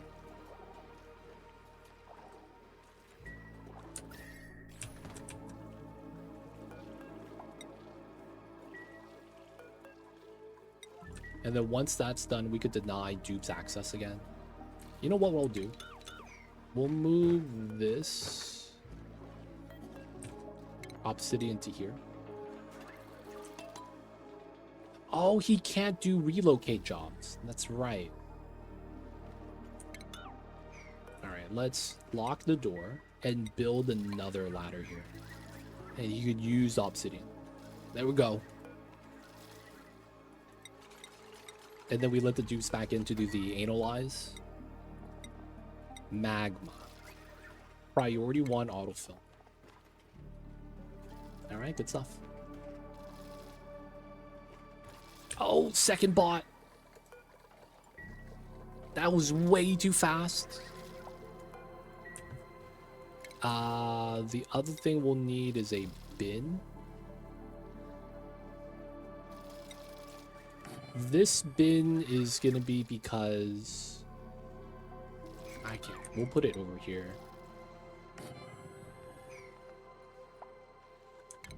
This is a trap. I'm realizing this.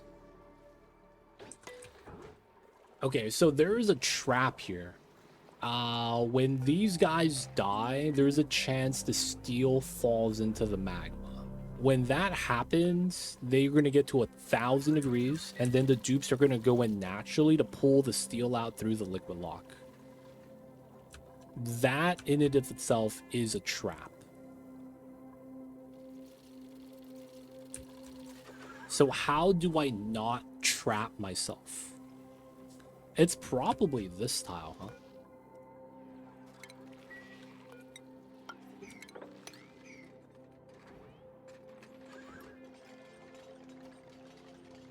We're gonna have to lock the door so that the dupes can't go in. That prevents the steel trap as well. And then this allows us to put a bin here. And then we have to sweep it out effectively.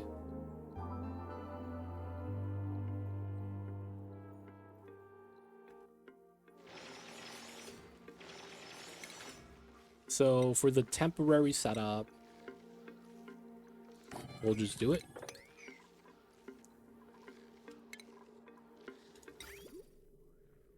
Then we'll do immediate setup like that.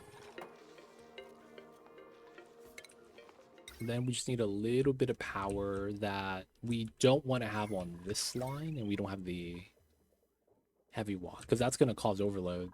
We would have to pull it from something else.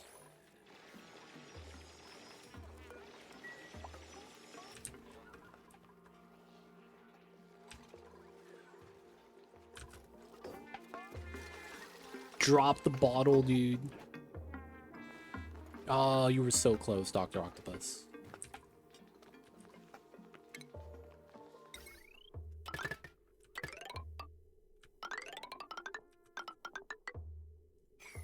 I think we will bridge it.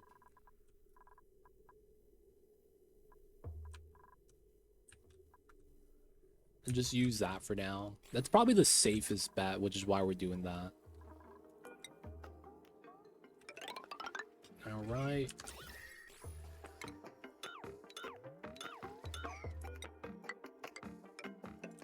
Gotta do our farming setup.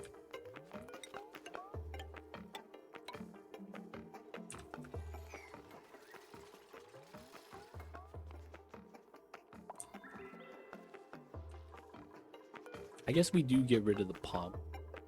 I don't think we're gonna need that anymore.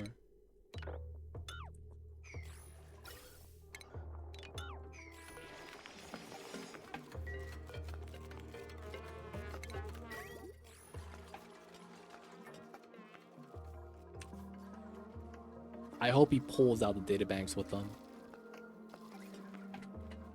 Making a Rube Goldberg looking machine in Alchemy Factory. Just a few more pieces. Dude, that's actually... Dude, when I was a kid, we used to have connects.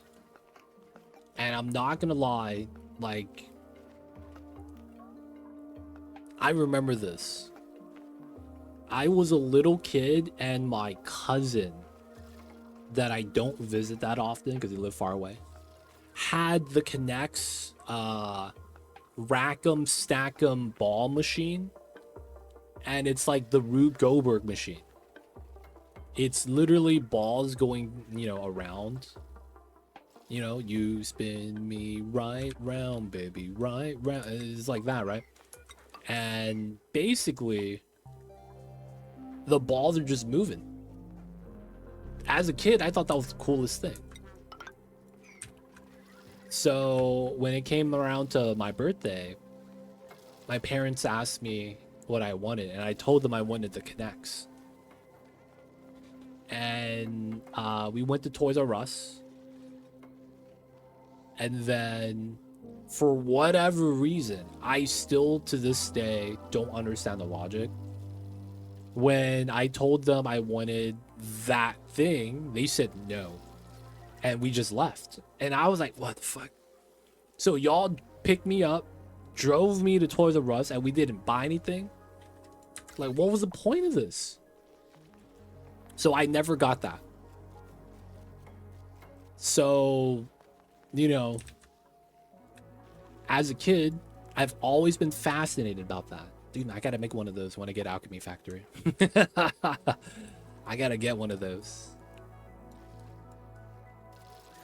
Gotta make one of those Rube Goldberg machines. So I could relive my childhood, dude. But yeah, man, I don't know why. Feels bad, man. I ended up getting Legos for Christmas. Wasn't even anything special. It was just one of those assorted pieces that was like, doesn't come with a book or anything. It's just random pieces in a box.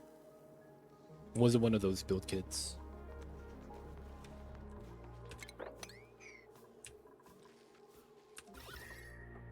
Alright, I don't know why I'm locking this up. We are going to open this part up to gas. Right? So it's like, it's not really going to be a big deal. Because this is already locked up. They already pulled out the data banks. This guy. Oh my god. Oh, no way. This is going to be a one-way for the robots. I'm realizing this motherfucker is 290 degrees and he's just chilling in the liquid lock sometimes. That's not good. Oh, and his temperature goes up and down and he's a heat source, dude. Alright, we have to make this a one-way for the bots. Like, this guy cannot leave, dude.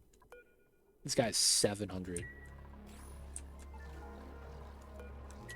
Dude, why is this guy so hot? I can't move him. That's the worst thing. Like, I can't command him over to here.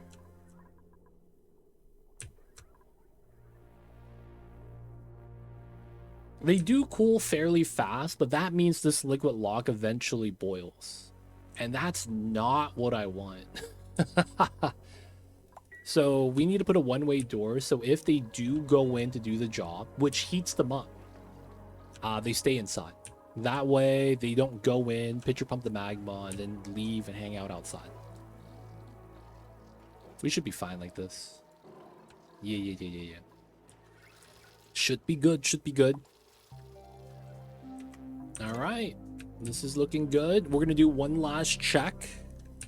This turned on by itself without any external power. Let's go. Turn on the pumpage. And then we have our volcanoes. So this is ready. We just got to plug it in. Vacuum here is done. We'll fix that next time. Deodorizers need a little bit of power. Oh, lock the door from the dupes. That's good. Yeah. Good eye, good eye. Let's put that there. Alright, we gotta do a volcano check to see if nothing's breaking. This is fine. This is fine. This is fine. The chlorine is a little bit better now, but the pressure is still kind of low. We need the chlorine.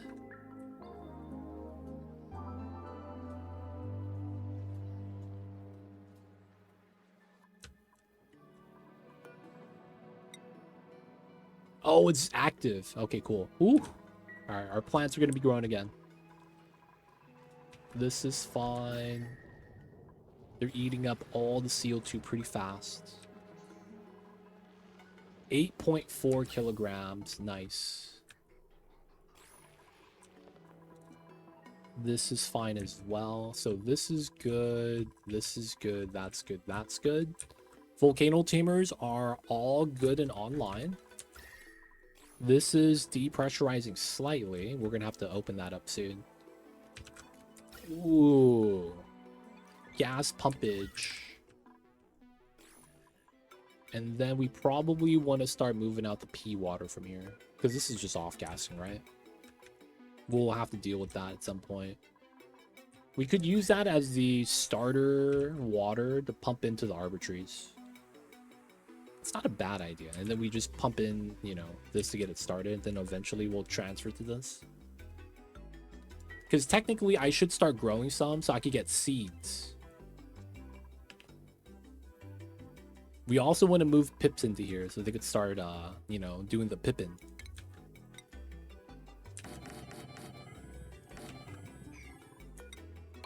Alright, should be good. This should be fine. We'll move out the stuff eventually. This is good. We have power on a weird setup. We're not storing anything from this, so it kind of sucks. And we should be good. Guys, it is gonna be time for me to wrap things up for the night. So we're doing pretty good. Everything's looking really nice. We are going to be getting close to using up the water. Each one of these geysers is going to command 70 plants, 70 bristle blossoms, and 70 arbor trees. We did the math because we analyzed and got an average output. So those two is going to be a lot of fun next time. We have to break our way into the gold right here that we have 176 tons in a single tile. You know what's funny about this? If I dig this tile, I will immediately lose half the mass. So I would immediately lose 888. Wait.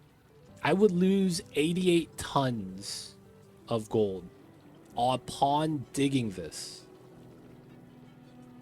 That's wild, dude. Because it's 50% loss when you dig a tile.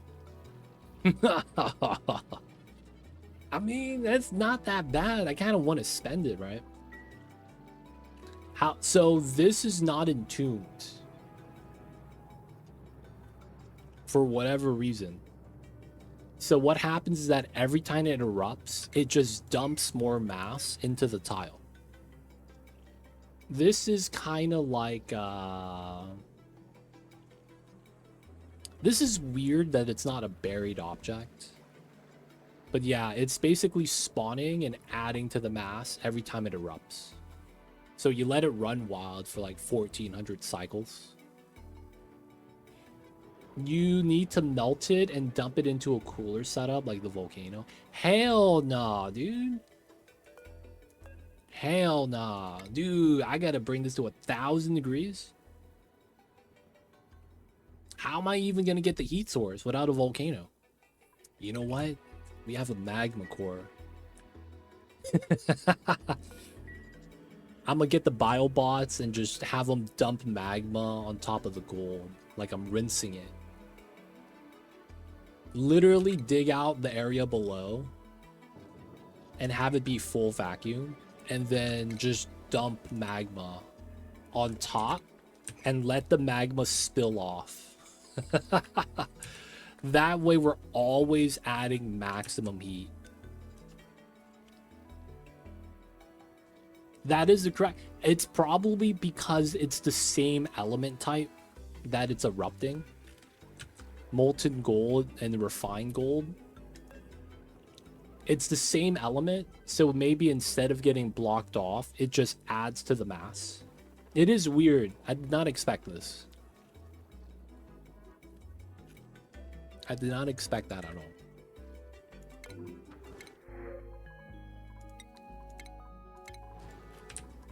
Nice, but weird. Yeah. Alright, so I want to keep the bees alive. We're going to try to keep those biomes there. We're going to dig out in the salt water. We're going to keep these guys alive. Well, we're going to have to bop this part for the hydrogen vent. There's no geysers in the core, so we're going to leave the core alone. This is done. We're already moving out the H2. We have eaten all of the copper and all of the gold. Dude. I'm actually going to have them eat all the metal. And we're going to have to start feeding them iron or cobalt. Oh my god. These are my refined metal geysers, by the way. So once we get into this, the slugs are just going to be getting all the food. That's going to be fun. And then my igneous is down to 921. I was at 1,600 tons at the beginning of stream. So all of this igneous is going to be fed out here. We have little apartments for the hatches. No one gets grooming. Everyone gets a house. Food's at the bottom floor. And this is check-in. We got these little areas where they just get free eating. Everyone gets a house and they're hanging out. Then we got the breeding areas where they're laying eggs. We got the very cheap motel right here, where everyone stays on the same tile. Dude, how many hungry icons was that, man? I can't tell how many critters this is, but it says we have 733.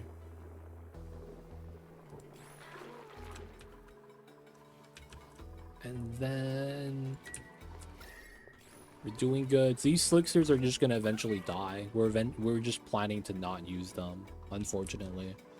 I need to do a small addition here so that we don't have to worry about manually doing this anymore. Otherwise, though, it's going pretty good. We got some designs for some of the drywall. Looking good. We got stripes. We got the bathroom mosaic tiles. We got the stars. We got the large checkerboards. Food is still really good. 10 mil. Can't be mad, man. Good times, good times. So guys, get that saving.